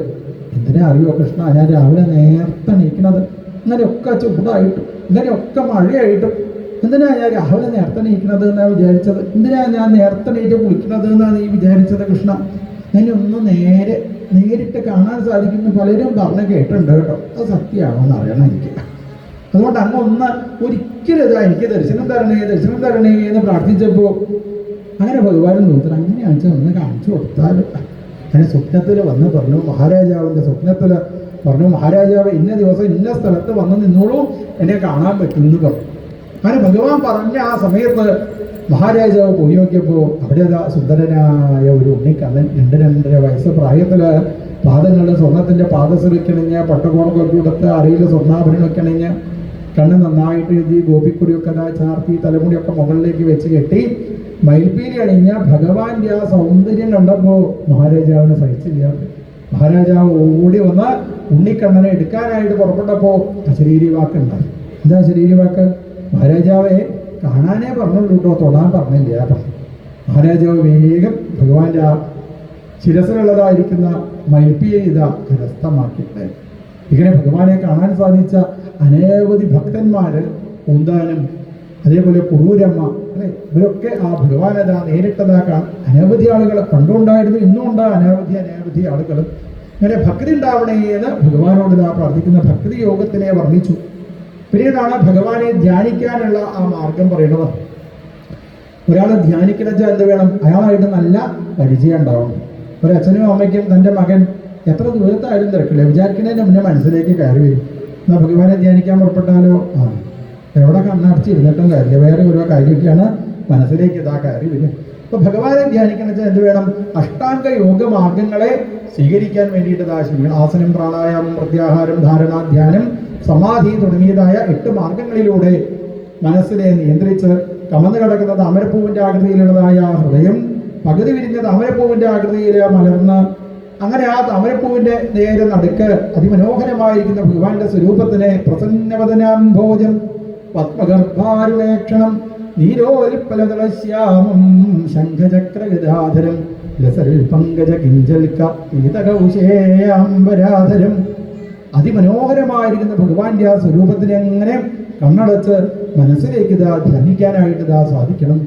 ചന്ദ്രകിരണങ്ങൾ പൊടിക്കുന്നതിൽ നഖങ്ങളോടുകൂടി പാദങ്ങളിൽ സ്വർണത്തിന്റെ പാദസരം ധരിച്ച് പീതാംബരപ്പെട്ട ഒരഞ്ഞുടത്ത് അരയിൽ വലിയതായ സ്വർണ്ണാഭരണം ചാർത്തി വനമാല അണിഞ്ഞ് രത്നമാലകൾ അണിഞ്ഞ് സ്വർണ്ണമാലകൾ അണിഞ്ഞ് മുത്തുമാലകൾ അണിഞ്ഞ് തുളസിമാലകൾ അണിഞ്ഞ് കഴുത്തിൽ കൗസ്തുഭ രത്നം ചാർത്തി 4 തൃക്കൈകളിൽ ശംഖ്, ചക്രം, ഗദ, താമരപ്പൂ എന്നിവ ധരിച്ചുകൊണ്ട് തോൾവളകൾ അണിഞ്ഞ് സ്വർണ്ണവളകൾ അണിഞ്ഞ് സ്വർണ്ണമോതിരം ചാർത്തി അതിമനോഹരമായി പുഞ്ചിരിച്ച് ഉയർന്ന നാസികയോടുകൂടി വാലിട്ട് തൃക്കണ്ണ് എഴുതി ഗോപിക്കുടി ചാർത്തി കാതിൽ മകരകുണ്ടലങ്ങൾ അണിഞ്ഞ് സ്വർണത്തിന്റെ കിരീടം ചാർത്തി മയിൽപ്പീലി അണിഞ്ഞ് ഭഗവാന്റെ പാദാദികേശം കേശാദിപാദം നന്നായിട്ട് അങ്ങനെ ധ്യാനിച്ച് സംചിന്തയ ഭഗവതശ്ചരണാരവിന്ദം.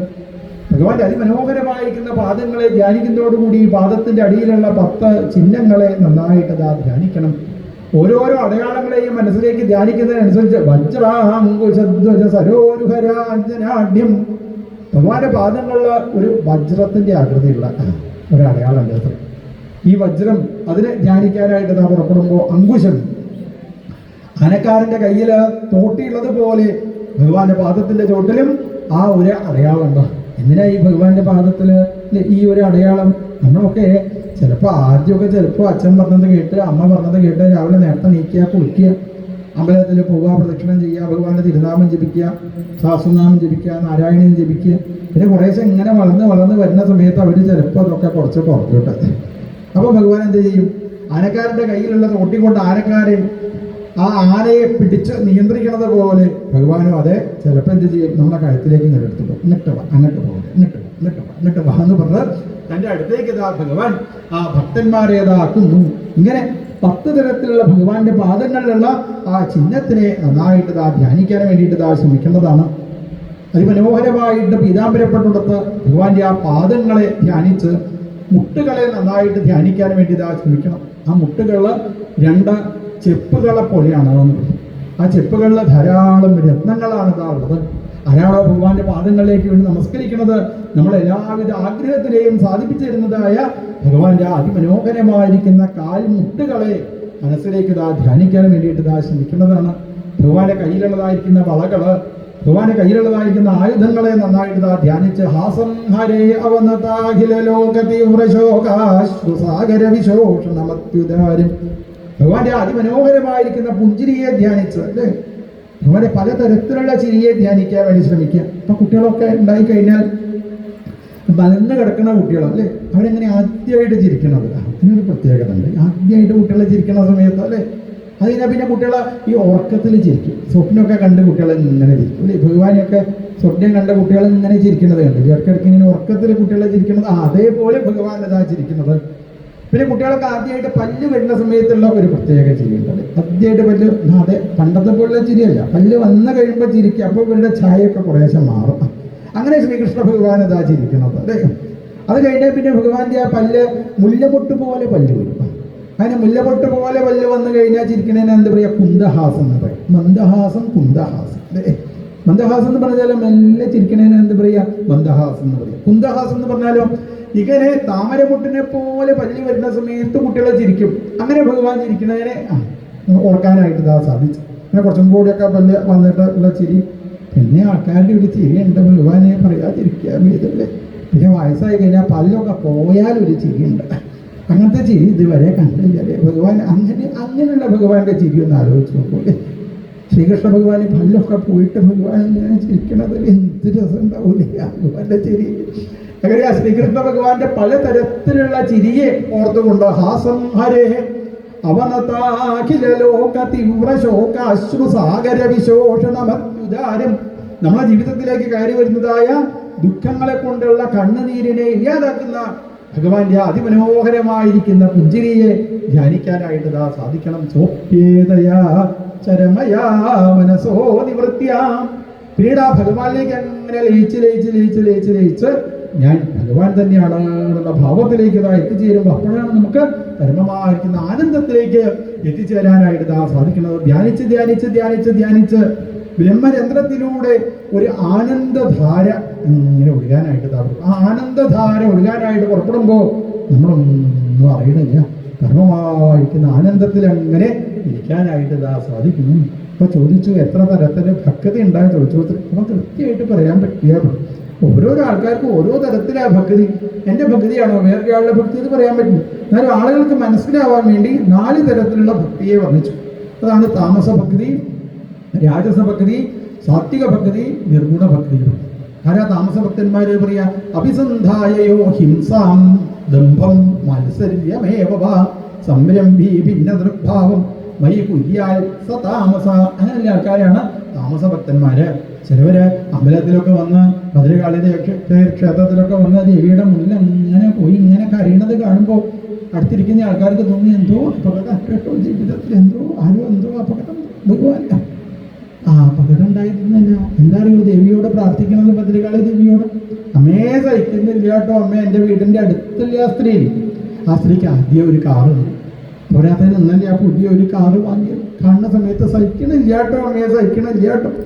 അതുകൊണ്ട് ആ പുതിയ നീല കാറിൽ ആ സ്ത്രീ കയറി പോണ സമയത്ത് പാണ്ടി ലോറി വന്ന് ഇടിച്ച് ചാവണേ. അങ്ങനെ മറ്റുള്ളവർക്ക് അപകടം ഉണ്ടാവാൻ വേണ്ടി ഭഗവാനെ ഉപാസിക്കുന്ന ഭക്തിയെയാണ് എന്ത് പറയുക താമസ ഭക്തി പറയുക അല്ലേ. അങ്ങനെയുള്ള ആൾക്കാരുണ്ടാവില്ല ഈ ലോകത്ത്. ഇവിടെ ഉണ്ടോ അതും അറിയില്ല, ഉണ്ടോ തോന്നുന്നില്ല അല്ലേ. ഇങ്ങനെ മറ്റുള്ളവർക്ക് അപകടം ഉണ്ടാവണേ എന്ന് എപ്പോഴാണോ നമ്മളെ മനസ്സിൽ തോന്നുന്നത്, അപ്പൊ നമ്മളെങ്ങനെയുള്ള ആൾക്കാര് താമസ ഭക്തന്മാര്. അപ്പൊ ദേവി പറഞ്ഞു എന്തായാലും നന്നായി, ആ സ്ത്രീ ചാവാൻ വേണ്ടി നീ വേറെ എങ്ങോട്ടും പോയില്ലല്ലോ, എൻ്റെ അടുത്തേക്കല്ലേ വന്നത് അല്ലേ. ഇപ്പൊ ഭഗവതി എന്താ ചെയ്യുക, ഭഗവതി ഇന്നലെ അവിടെ കാറ് വാങ്ങിയ സ്ത്രീ, ആ സ്ത്രീയുടെ മനസ്സിലേക്ക് കയറി പോയിരുന്നു.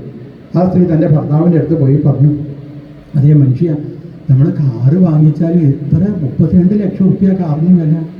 മാത്രമല്ല ഈ കാറ് ഇങ്ങനെ വീടിൻ്റെ മുന്നിൽ ഇങ്ങനെ പൊറപ്പിച്ചിടുക എന്നല്ല, ഇയാൾക്ക് ഡ്രൈവിംഗ് അറിയില്ല, എന്താ ചെയ്യുക.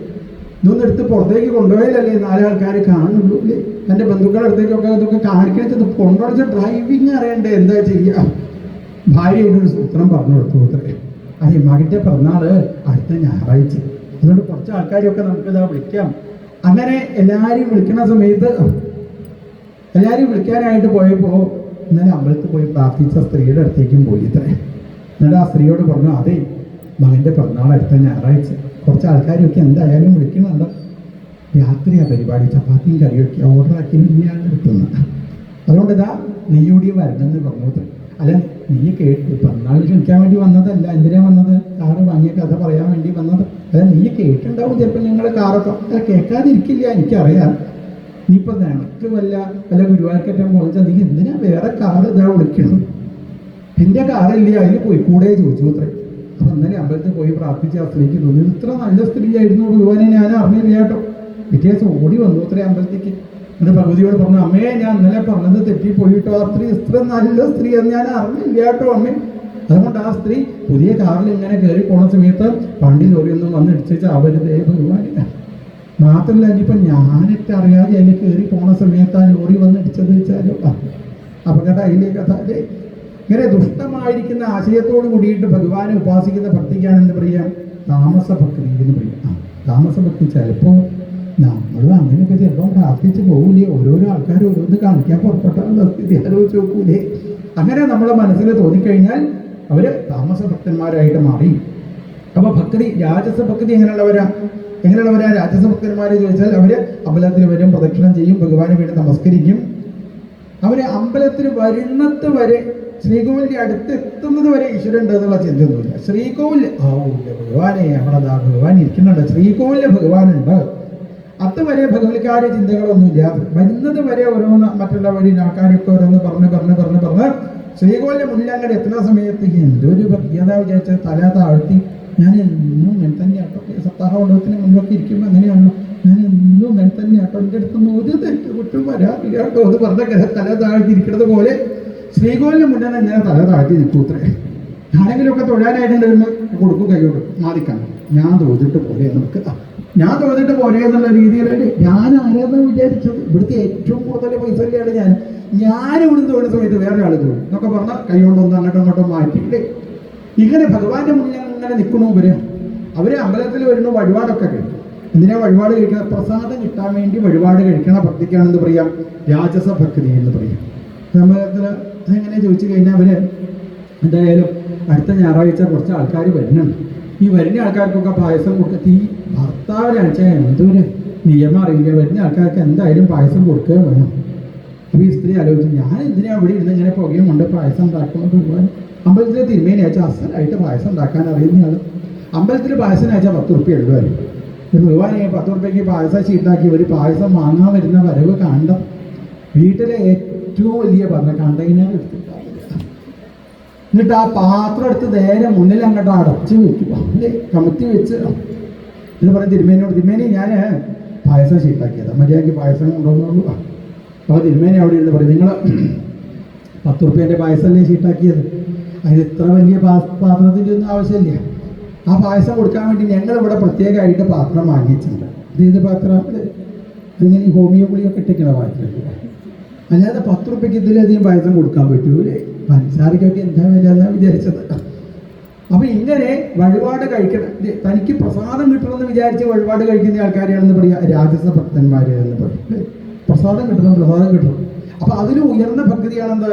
സാത്വിക ഭക്തി എന്ന്.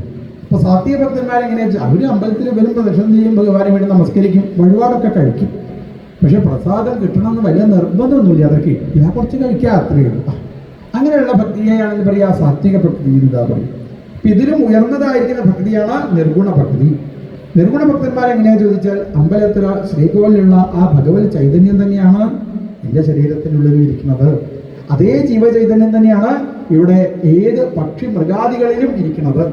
അപ്പൊ ശ്രീകോവിലുള്ള ഭഗവാനെ കാണുന്ന അതേ മനോഭാവത്തോടു കൂടി ലോകത്തുള്ള എല്ലാ ജീവജാലങ്ങളെയും ബഹുമാനിക്കാനായിട്ട് സാധിക്കുമ്പോൾ നമ്മളെ ഭക്തി നിർഗുണ ഭക്തിയായിട്ട് താതിരുന്നു. അപ്പോൾ ഭഗവാന് നേദ്യമൊക്കെ കൊടുക്കുന്നത് പോലെ, പായസമൊക്കെ കൊടുക്കുന്നത് പോലെ, ഭക്ഷണമൊക്കെ കൊടുക്കുന്നത് പോലെ ജീവജാലങ്ങൾക്കും ഭക്ഷണം കൊടുക്കാനായിട്ട് സാധിച്ചു കഴിഞ്ഞാൽ അതെങ്ങനെയാ ചോദിച്ചാൽ നിർഗുണ ഭക്തൻ എങ്ങനെയാ ചോദിച്ചാൽ അയാൾ കഴിക്കാൻ വേണ്ടി ചപ്പാത്തിയും കറിയൊക്കെ ഉണ്ടാക്കി വെച്ചു. എന്നിട്ട് എന്തോ കൈ കഴുകാൻ വേണ്ടി അങ്ങനെ പോയി ഇങ്ങോട്ട് തിരിച്ച് വരുന്നതിന് മുന്നേ 4 കാലും വാലുള്ള സാധനം ചപ്പാത്തി കടിച്ചുകൊണ്ടുപോയി. എന്താ ചെയ്യുക? എത്ര മെനക്കെട്ടിട്ട് ആ ചപ്പാത്തി ഉണ്ടാക്കിയത് ഭഗവാനെ. ഈ 4 കാലും വാലുള്ള സാധനം ചപ്പാത്തി കടിച്ചുകൊണ്ടുവന്ന് കണ്ടപ്പോൾ നിർഗുണ ഭക്തൻ എന്താ ചെയ്തത്? അയാൾ കറിൻ്റെ പാത്രം കയ്യിലേക്ക് എടുത്ത് 4 കാലും വാലുള്ള സാധനത്തിൻ്റെ പിന്നിൽ ഓടിപ്പോയി പറഞ്ഞു, ഈ ചപ്പാത്തി മാത്രം കഴിക്കണ്ട, കറി കൂടിയും കൂട്ടി കഴിച്ചു. ഇങ്ങനെ കറിയും കൂടി കൂട്ടി കഴിച്ചു എന്നുള്ള ഭാവത്തിലേക്ക് ആരാണോ എത്തിച്ചേരുന്നത് അവരാണ് നിർഗുണ ഭക്തന്മാര് എന്ന് പറയും. നമ്മളെ വീട്ടിലെത്താത്ത സംഭവിച്ചതിനുള്ള സ്ഥിതി ആലോചിച്ച് നോക്കും. പിന്നെ ജീവിതത്തിൽ ആ സാധനം പിന്നെ നമ്മളെ ജീവിതത്തിലേക്ക് ഇതാ കയറി വരികയല്ലേ. അപ്പോ എന്താ പറഞ്ഞത്? ആ ഭാവത്തിലേക്ക് നമ്മൾ ഇതാ എത്തിച്ചേരുമ്പോൾ നമ്മൾ ആരായിട്ട് മാറുന്നു? നിർഗുണ ഭക്തന്മാരായിട്ട് ഇതാ മാറുന്നു. ഇപ്പൊ ചോദിച്ചു, ഈ ഭക്തി ഇല്ല, എങ്ങനെയാ ഭക്തി ഉണ്ടാവുക ചോദിച്ചു. ആധ്യാത്മിക അനുശ്രവണൻ നാമസങ്കീർത്തനാച്ചമേ ആർജവേനാര്യസംഖ്യേന നാമസങ്കീർത്തനാച്ചമേ മദ്ദിഷ്ട്യാ ദർശന സ്പർശ പൂജ സ്തുതി അഭിവന്ദനേഹി. ഭഗവാൻ താമസിക്കുന്ന സ്ഥലം അമ്പലം. അമ്പലത്തിലേക്ക് വരിക, പ്രദക്ഷിണം ചെയ്യുക, ഭഗവാനെ വീട് നമസ്കരിക്കുക, അവിടെ സ്തുതി പാടുക, കീർത്തനങ്ങളൊക്കെ പാടുക, ആധ്യാത്മിക അനുശ്രവണ. അമ്പലത്തിൽ ആധ്യാത്മികമായിരിക്കുന്ന കാര്യങ്ങളൊക്കെ നടക്കുമ്പോൾ അതിൽ വന്ന് ഇരിക്കാനായിട്ട് ഇതാ സാധിക്കുക. ഇങ്ങനെ ഭക്തി ഇതാ അവർക്ക് ഇതാ ഉണ്ടാവുന്നു അല്ലേ. അപ്പൊ ഭക്തി ഇല്ലാത്തവരുടെ ഗതിയോ അവർക്ക് അവസാന കാലത്ത് അധോഗതി തന്നെയാണ് ഇതാ ഉണ്ടാവുക. പ്രിയമാണ് സ്വയം ഹൃദയം പറയും. വയസ്സാവുന്നതിനനുസരിച്ച് അല്ലേ നമ്മളെ കുട്ടികളോട് എന്താണോ ചെറുപ്പത്തിലെ കുട്ടികളോട് അങ്ങോട്ട് പറഞ്ഞത് അതൊക്കെ കുട്ടികൾ തിരിച്ചു പറയണത് ഇതാ കേൾക്കേണ്ടതായിട്ട് വരും. ഏതെങ്കിലും അച്ഛനും അമ്മയും കുട്ടികളോട് ഇങ്ങനെ മിഠായി കഴിക്കരുത് എന്ന് പറഞ്ഞു വെച്ചാൽ ആ കുട്ടികൾ വളർന്നു വരുമ്പോൾ അച്ഛനോടും അമ്മയോട് എന്ത് പറയും? അച്ഛന് ഷുഗറാണ്, എത്ര പ്രാവശ്യം പറഞ്ഞു അച്ഛൻ ഇങ്ങനെയുള്ള സാധനം ഒന്നും കഴിക്കാൻ പാടില്ല എന്ന് ഞാൻ പറഞ്ഞത് ഇനി ഞാൻ പറയില്ല കേട്ടോ. പ്രിയമാണ് സ്വയം. എന്തൊക്കെയാണോ നമ്മൾ അങ്ങോട്ട് പറഞ്ഞത് അതൊക്കെ തിരിച്ചു പറയണത് ഇവരിതാ ജീവിതത്തിൽ കേൾക്കേണ്ടതായിട്ട് ഇതാ വരുന്നു അല്ലേ. എന്തൊക്കെ പറഞ്ഞാൽ അതൊക്കെ കേൾക്കൂത്രേ. ചിലപ്പോൾ ഈ അച്ഛനും അമ്മയ്ക്കൊക്കെ ജോലി ഉണ്ടെച്ചാൽ കുട്ടികളെ നോക്കി ഇവിടെ ഇരുന്നാൽ മതി. അപ്പോൾ കുട്ടികളെ നോക്കാനുള്ളൊരു പ്രത്യേക സ്ഥലമുണ്ട്, അവിടെ കൊണ്ടുപോയി ആക്കും. ഇപ്പോൾ കുട്ടികളെ അവിടെ അങ്ങോട്ട് കൊണ്ടുപോയി ആക്കി അച്ഛനും അമ്മയും അവിടുന്ന് പോരുമ്പോൾ ആ കുട്ടികളെ ഒരു കരച്ചിലുണ്ട് കേൾക്കേണ്ടത് കഴിഞ്ഞാൽ ആ കുട്ടി അവിടെ നിന്ന് പറയും അമ്മേ പോവല്ലേ, അമ്മേ പോവല്ലേ, അമ്മ പോയിട്ട് വെച്ചാൽ എനിക്ക് കളിക്കാൻ ആരാ ഉണ്ടാവുക? അപ്പോൾ അമ്മ പറയും നിനക്ക് കളിക്കാൻ എത്ര കുട്ടികളാണ് അവിടെ ഉള്ളത്, ഈ കുട്ടികളെ കൂട്ടത്തിൽ ഇരുന്ന് കളിച്ചുകൂടെ ചോദിച്ചാൽ അമ്മ പോയിട്ട് വെച്ചാൽ അതേ കുട്ടികൾ വളർന്നു വരുമ്പോൾ ഈ അച്ഛനെയും അമ്മേനെയും ഒരു സ്ഥലത്ത് കൊണ്ടുപോയിടും. ഞാൻ പറയില്ല കേട്ടോ ആ സ്ഥലത്തിൻ്റെ പേര്, വൃദ്ധസ്ഥാനത്തിൽ കൊണ്ടുപോയിടും. അപ്പോൾ വൃദ്ധസ്ഥാനത്തിൽ എത്തിയിട്ട് കുട്ടികൾ അവിടെ നിന്ന് തിരിച്ച് പോരുമ്പോൾ വയസ്സായ അച്ഛനും അമ്മയും അവിടെ ഇരുന്ന് പറയും നീ പോയിട്ട് വെച്ചാൽ എനിക്ക് ആരാ ഉണ്ടാവുക? അമ്മയ്ക്ക് എത്ര ആൾക്കാരും അവിടെ വർത്തമാനം പറയാനുള്ളത്, ഇവരിവിടെ വർത്തമാനം പറഞ്ഞ് ഇവിടെ ഇരുന്നൂടെ എന്ന് ചോദിച്ചിട്ട് കുട്ടികൾ അവിടുത്തെ യാത്രയാവും. എന്തൊക്കെയാണോ നമ്മൾ കുട്ടികളോട് അങ്ങോട്ട് പറയുന്നത് അതൊക്കെ തിരിച്ച് കേൾക്കേണ്ടതായിട്ട് ഇതാ വരുന്നു. ഇങ്ങനെ വയസ്സാവുന്നതിനനുസരിച്ച് പെൻഷനായി കഴിഞ്ഞാൽ പിന്നെ പകുതി പൈസയെ കിട്ടുള്ളൂ. പകുതി പൈസയായി കഴിഞ്ഞാലോ പിന്നെ പകുതി കൂട്ടുകാരെ ഉണ്ടാവുള്ളൂ.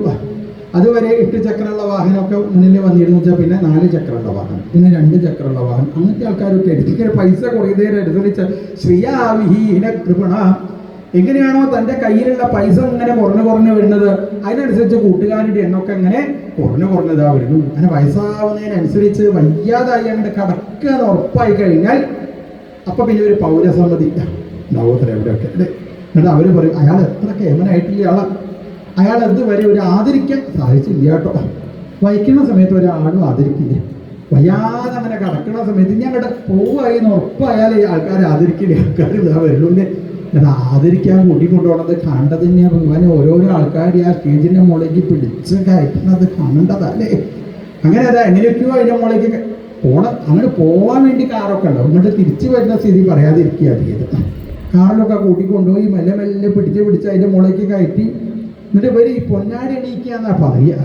പൊന്നാടാന്ന് പറയാൻ എന്ത് വേണം? അതിൽ സ്വർണ്ണം വേണം അല്ലേ. പൊന്നുണ്ടായാലേ പൊന്നാടിയാവുള്ളൂ.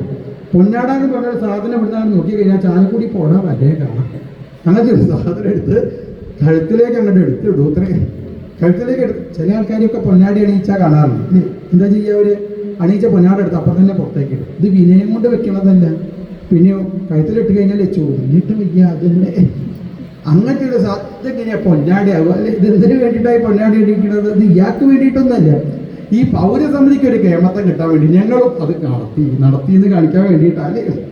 ഇങ്ങനെ വയസ്സാവുന്നതിനനുസരിച്ച് ഓരോ ആളുകളും എന്തൊക്കെ ബുദ്ധിമുട്ടാണ്, ഓരോ അസുഖങ്ങൾ കയറി വരുന്ന സമയത്ത് ഗൃഹപാല വിവാഹരിൽ വീട്ടിൽ വയസ്സായി കഴിഞ്ഞാൽ ഗൃഹപാലനെ പോലെ ഇരിക്കേണ്ടതായിട്ട് വരുന്നു. അത്ര ഗൃഹപാലൻ എന്ന് പറഞ്ഞാൽ എന്താ അർത്ഥം? ഗൃഹത്തിനെ പാലിക്കുന്നയാൾ. 4 കാലും വാലുള്ള സാധനത്തിനാണ് എന്താ പറയുക? ഗൃഹപാലൻ എന്ന് പറയും. അതിൻ്റെ പ്രത്യേകത എന്താ? ഇടയ്ക്ക് ഭക്ഷണം കിട്ടും, ഇടയ്ക്ക് അടി കിട്ടും.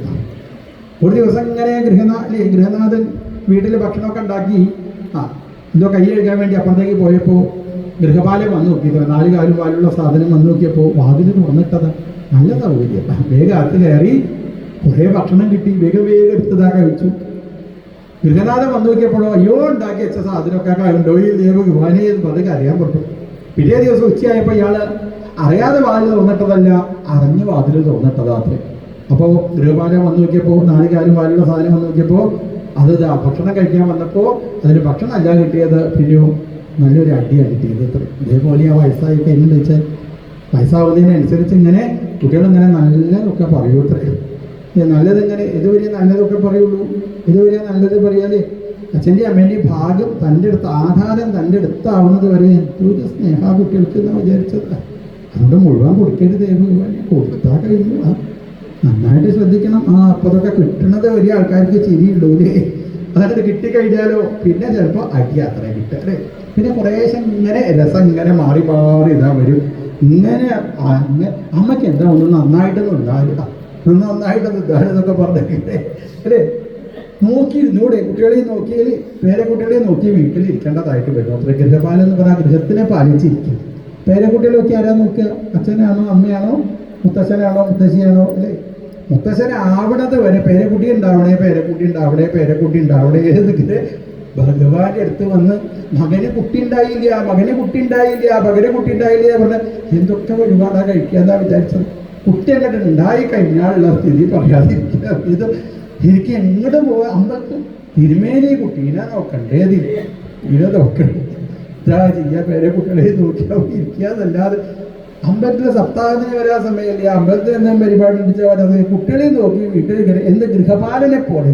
ഗൃഹപാലൻ എന്ന് പറഞ്ഞാൽ എന്താ അർത്ഥം ഇല്ലേ? നമ്മൾ വീടൊക്കെ പൂട്ടി താക്കോൽ ഒരാളെ കൊടുക്കൂത്രേ. 4 കാലും പാലുള്ള സാധനത്തിൻ്റെ താക്കോൽ കൊടുക്കുക. അതിനെപ്പോലെ ഇങ്ങനെ വീട്ടിലിതാ ഇരിക്കേണ്ടതായിട്ട് വരുന്നെങ്കിൽ കുട്ടികളൊക്കെ ഇപ്പോൾ കല്യാണം കഴിഞ്ഞ കുട്ടികളൊക്കെ അവരൊക്കെ വല്ല സിനിമയ്ക്കൊക്കെ പോണ സമയത്ത് വയസ്സായ അച്ഛനും അമ്മയൊക്കെ അവിടെ നിന്ന് പറയും നല്ല സിനിമയാണെന്നാ കേട്ടത് 2018 അന്നത്തെ വെള്ളപ്പൊക്കൊക്കെ ഒന്ന് കാണണമെന്ന് ആഗ്രഹമുണ്ട്, ഞാനോട് എൻ്റെ കൂട്ടത്തിൽ പോന്നാലോ ചോദിച്ചാൽ അപ്പോൾ കുട്ടികൾ പറയും അമ്മ പോകുന്നുണ്ട് വെച്ചാൽ കുട്ടീനെ ആരാ നോക്കുക അവരുടെ പേരക്കുട്ടീനെ അച്ഛനെ ബേടി കൊടുത്ത് അവർ ലോകം മുഴുവനും ഒക്കെ സഞ്ചരിക്കും. ഗൃഹപാല വിവാഹനിൽ വയസ്സാവുന്നതിനനുസരിച്ച് ഒരു ഗൃഹപാലനെ പോലെ വീട്ടിൽ ഇരിക്കേണ്ടതായിട്ട് വരുന്നു.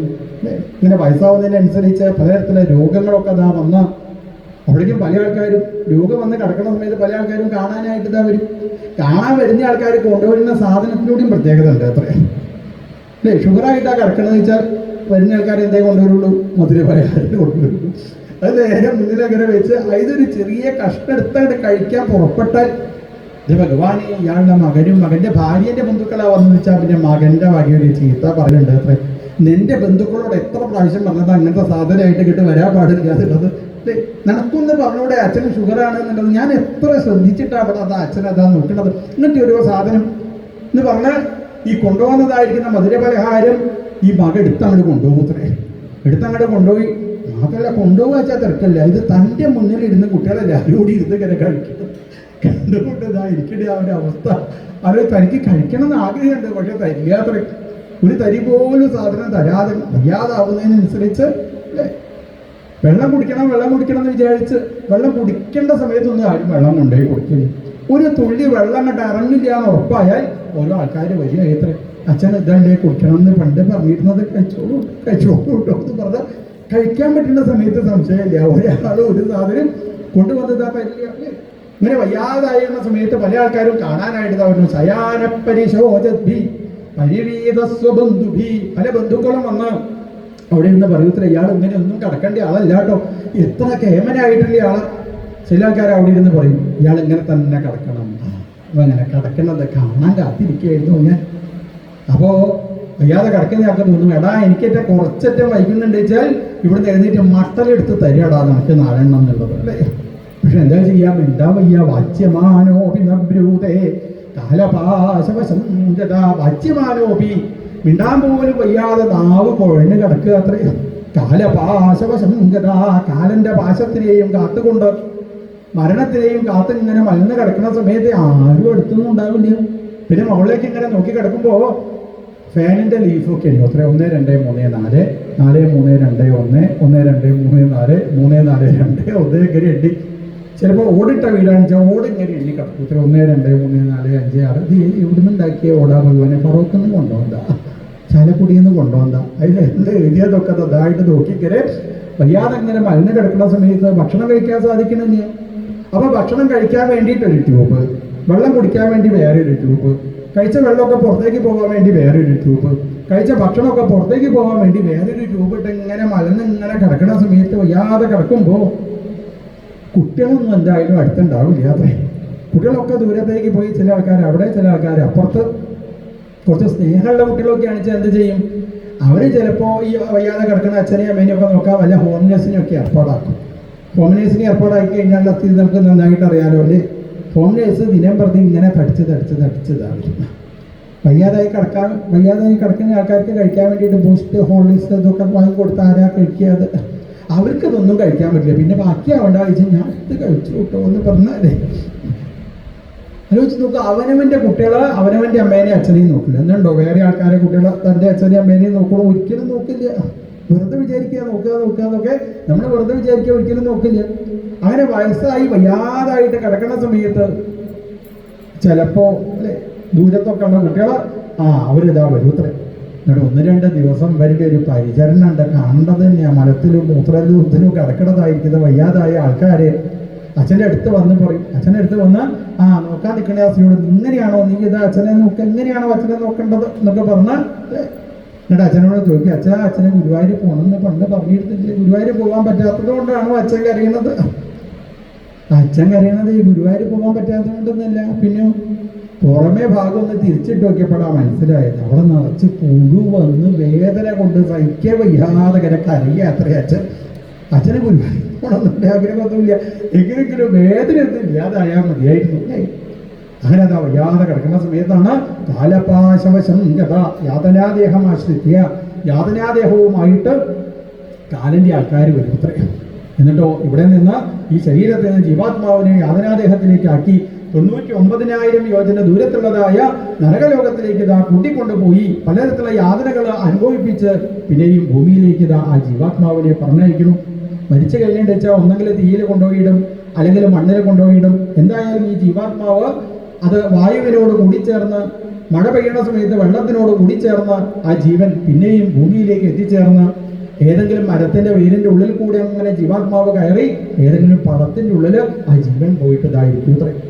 അപ്പോഴേക്കും വിവാഹമൊക്കെ കഴിഞ്ഞ് ഭാര്യയും ഭർത്താവും കൂടി ലോകം ചുറ്റാനായിട്ട് സഞ്ചരിക്കുമ്പോൾ ഈ ജീവനുള്ളതായിരിക്കുന്ന പഴം അത് ഭർത്താവ് ഇതാ എടുത്തതാ കഴിച്ച് ഭർത്താവിന്റെ ശരീരത്തിന്റെ ഉള്ളിലുള്ള ജീവാത്മാവ് പുംസോരെ ഏതൊക്കെയാണ് ആശ്രയം സ്ത്രീയുടെ ഉദരത്തില് ആദ്യത്തെ ദിവസം ഒരു കറുത്ത കുത്ത് പോലെ വന്ന് നിൽക്കുന്നത്. 3-ാമത്തെ ദിവസമാകുമ്പോൾ അതൊരു കുമിളയുടെ ആകൃതിയായിട്ട് മാറി. 1 മാസമായി, 2 മാസമായി, 3 മാസമായി. അപ്പോഴേക്ക് അതിലെ കാല് എവിടെയാണ് വരേണ്ടത്, കൈ എവിടെയാണ് വരേണ്ടത്, മുക്ക് എവിടെയാണ് വരേണ്ടത്, വായു എവിടെയാണ് വരേണ്ടത് എന്നൊക്കെ അടയാളമായിട്ട് ഇതാ മാറുന്നു. 3-ാമത്തെ മാസം ആകുമ്പോഴേക്കും ആൺകുട്ടിയാണോ പെൺകുട്ടിയാണോ എന്നുള്ളത് അറിയാൻ സാധിക്കുന്നു. 4-ാമത്തെ മാസം ആകുമ്പോഴേക്കും ക്ഷുദ്രോദ്ഭവ കുറേശ്ശെ വിശപ്പ്, ദാഹം ഇതൊക്കെ വരുന്നതിനനുസരിച്ച് അപ്പോൾ ഗർഭിണിയായിരിക്കുന്ന ആ സ്ത്രീ അവിടെ ഇരുന്ന് പറയും ഇത്രേ ഭർത്താവിനോട്, ഇതൊന്നും കഴിച്ചാൽ പോരാട്ടോ മനുഷ്യ, അത് വേണം ഇത് വേണം അങ്ങനെ വേണം ഇങ്ങനെ വേണം ഒക്കെ എങ്ങനെ പറയുമ്പോൾ ഇത് വേണമെന്നാ പറയാ. കടു തീഷ്ണോഷ്ണലവള രുക്ഷാമ്ലാദിപരുൾപ്പെടെ എരുമാങ്ങ വേണമെന്ന് അത്ര ആദ്യം തന്നെ പറയുക. എരുള്ള ഓരോ സാധനം വേണമെന്ന് പറയുമ്പോൾ എവിടുന്ന് കിട്ടിയില്ല വെച്ചാലും ഭർത്താവ് സംശയമില്ല, അത് വാങ്ങി അങ്ങോട്ട് കൊണ്ടുപോയി കൊടുക്കൂ അത്രേ. എന്നിട്ട് ഭാര്യ അത് കഴിക്കുന്നതിനനുസരിച്ച് എൻ്റെ ഭഗവാനെ എരിവുള്ള ഓരോ പദാർത്ഥം കഴിക്കുന്നതിനനുസരിച്ച് കുട്ടിയുടെ ശരീരത്തിൽ ആ തോലില് വന്നങ്ങനെ തട്ടുമ്പോൾ വയറിൻ്റെ ഉള്ളിലിരുന്ന കുട്ടി എന്ത് ചെയ്യും? കാലുകൊണ്ട് കൊടുക്കൂത്രേ അമ്മയ്ക്ക് വയറിനൊരു ചവിട്ട് കൊടുക്കും. ഇങ്ങനത്തെ സാധനം കഴിക്കരുത്, ഞാൻ നിന്നോട് എത്ര പ്രാവശ്യം പറഞ്ഞതാ, കഴിക്കല്ലേ പറഞ്ഞാൽ കാലുകൊണ്ട് നല്ല ചവിട്ട് അങ്ങനെ കൊടുക്കൂത്രേ. അപ്പം പിന്നെ മുത്തശ്ശിമാരൊക്കെ വന്ന് വയറ് തൊട്ട് ഇങ്ങനെ പറയും, കണ്ടല്ലേ കുട്ടി അവിടെ ഇരുന്ന് കളിക്കുന്നത്, ആ കുട്ടി തന്നെയാണ് കേട്ടോ തോന്നണത്. കളിക്കുന്നല്ല, അമ്മ കഴിച്ച ഭക്ഷണ പദാർത്ഥം സഹിക്കാൻ വയ്യാതെ എരിപൊരി സഞ്ചാരം എടുക്കാനുള്ളതെന്ന് മനസ്സിലാവണില്ലേ? ഇങ്ങനെ സൂതിമാര് തന്റെ സഹായത്തോട് കൂടിയിട്ട് ഭൂമിയിലേക്ക് എത്തിച്ചേരുന്നു. അങ്ങനെ 1-ാം ക്ലാസ്സായി, 2-ാം class, 3-ാം class, 6-ാം class, 7-ാം class, 8-ാം class, 9-ാം class ഒക്കെ ആകുമ്പോൾ ആൺകുട്ടികളെ അയച്ചാൽ പെൺകുട്ടികളെ മുഖത്തേക്ക് ഇങ്ങനെ നോക്കിയിരിക്കും. പെൺകുട്ടികളെ അയച്ചാൽ ആൺകുട്ടികളെ മുഖത്തേക്ക് നോക്കി ചോദിച്ചു എന്താ അങ്ങനെ നോക്കണം? മൊബൈൽ നമ്പർ കിട്ടിയാൽ തിരക്കട്ടില്ലായിരുന്നു, അതുകൊണ്ടാണ് അങ്ങനെ മൊബൈൽ നമ്പറും കിട്ടി. പിന്നെ രാത്രി 10 മണിയില്ല, 12 മണിയില്ല, 1 മണിയില്ല, 2 മണിയില്ല, എപ്പോഴും അങ്ങോട്ടും ഇങ്ങോട്ടും വിളിച്ച്. അങ്ങനെ ഒരു ദിവസം ആ പെൺകുട്ടിയുടെ മെസ്സേജ് തുറന്നു നോക്കിയത്, എന്താ മെസ്സേജ്? കല്യാണം കഴിക്കല്ലേ ചേട്ടാ. കല്യാണം കഴിച്ചു. അപ്പോഴും എന്തുണ്ട്, ഭഗവാനെ ഒരാളെ രണ്ട് രീതിയിൽ ഇതാ ഉപാസിക്കുന്നില്ല. അതുകൊണ്ട് നല്ലതായിരിക്കുന്ന മനുഷ്യ ശരീരം കിട്ടിക്കഴിഞ്ഞാൽ അതുകൊണ്ട് ഈശ്വരനെ ഉപാസിക്കുന്നു. അതിനു വേണ്ടിയിട്ടാണ് ഭഗവാൻ ആ ബുദ്ധി വൈഭവത്തിനെ നമുക്കിതാ തന്നത് എന്നുള്ള ഉപദേശങ്ങളൊക്കെ തനിക്ക് പറഞ്ഞു തന്നത് സാക്ഷാൽ ഭഗവാനല്ലേ. ഈ യുഗത്തിന്റെ അന്തത്തിൽ ആലിലെ കണ്ണനായി കൊണ്ട് ശോഭിക്കുന്ന സാക്ഷാൽ ഭഗവാൻ, ആ ഭഗവാനല്ലേ എൻ്റെ വയറിൻ്റെ ഉള്ളിൽ ഇതാ വന്ന് അവതരിച്ചത്, കപില വാസുദേവനായിട്ട് ഇതാ വന്ന് അവതരിച്ചത്. എന്നാമധേയ ശ്രവണാനുകീർത്തനാൽ യൽ പ്രക്വണാലിയൽ സ്മരണാദപിക്വജിൽ സ്വാദോപി സദ്യസ്തവനായ കൽപ്പതേ ഉദപ്പുനസ്തേ ഭഗവൻ ദർശനാൽ. അങ്ങനെയുള്ള ഭഗവാന്റെ തിരുനാമം ജപിക്കാൻ സാധിക്കുമ്പോൾ, അങ്ങനെയല്ല ആ ഭഗവാൻ ഒന്ന് കാണാനായിട്ട് സാധിക്കുന്ന സമയത്ത്, അതല്ലേ ജീവിതത്തിലെ ഏറ്റവും വലിയതായിരിക്കുന്ന ആനന്ദം. ആ ഭഗവാന്റെ തിരുനാമം ജപിച്ച് ജപിച്ച് ജപിച്ച് ഭഗവാനായി തീരാനായിട്ട് സാധിക്കണേ എന്ന് പ്രാർത്ഥിച്ച് ആ ദേവമൂതി ദേവി ഒരു നദിയായി, സിദ്ധിത എന്ന പേരായ നദിയായിട്ട് തീർന്നു. ആ സ്ഥലത്തിനാണ് സിദ്ധപദം എന്ന് അറിയപ്പെടുക. ഇന്നും കപിലവാസുദേവര് വടക്ക് ഭാഗത്ത് നിന്ന് നമ്മളത് അനുഗ്രഹിച്ചു കൊണ്ടിരിക്കുന്നു എന്ന് പറഞ്ഞുകൊണ്ട് ആ പ്രകരണം പറഞ്ഞത് സമർപ്പിച്ചു. അങ്ങനെ തൃതീയ സ്കന്ധം സമർപ്പിച്ചു. പിന്നീടാണ് ചതുർത്ഥ സ്കന്ധം ആരംഭിച്ചത്. അതിൽ നരനാരായണ അവതാരം, രക്ഷയാഗം ഇതൊക്കെയാണ് നമ്മൾ പാരായണം ചെയ്തിട്ട് വരുന്നത്. ഭഗവാന് നിവേദ്യമൊക്കെ സമർപ്പിച്ച് നമുക്ക് ദീപാരാധനയോട് കൂടിയിട്ട് തൽക്കാലം നിർത്താം. ഇനി 3:30 മണിക്കാണ് നമ്മൾ പാരായണം ആരംഭിക്കുക. 3:30 മണിക്ക് ശേഷം നമ്മുടെ പാരായണവും പ്രഭാഷണവും ഒക്കെ കേൾക്കാനായിട്ട് സാധിക്കട്ടെ. മാത്രമല്ല ഇന്ന് വൈകുന്നേരം ഭദ്രകാളി പ്രാദുർഭാവം. ആ സമയത്ത് ഭഗവാനോട് നമുക്കിതാ പ്രാർത്ഥിക്കാം. ഭദ്രകാളി ദേവിയോട് നമുക്കിതാ പ്രാർത്ഥിക്കാം. ഗോവിന്ദനാമ സങ്കീർത്തനം. ഗോവിന്ദ ഗോവിന്ദ ഹരേ രാമ ഹരേ രാമ രാമ രാമ ഹരേ ഹരേ ഹരേ കൃഷ്ണ കൃഷ്ണ കൃഷ്ണ ഹരേ ഹരേ ഹരേ രാമ രാമ രാമ ഹരേ ഹരേ ഹരേ കൃഷ്ണ കൃഷ്ണ കൃഷ്ണ ഹരേ ഹരേ ഹരേ രാമ രാമ രാമ ഹരേ ഹരേ ഹരേ കൃഷ്ണ കൃഷ്ണ കൃഷ്ണ ഹരേ ഹരേ ഗോവിന്ദ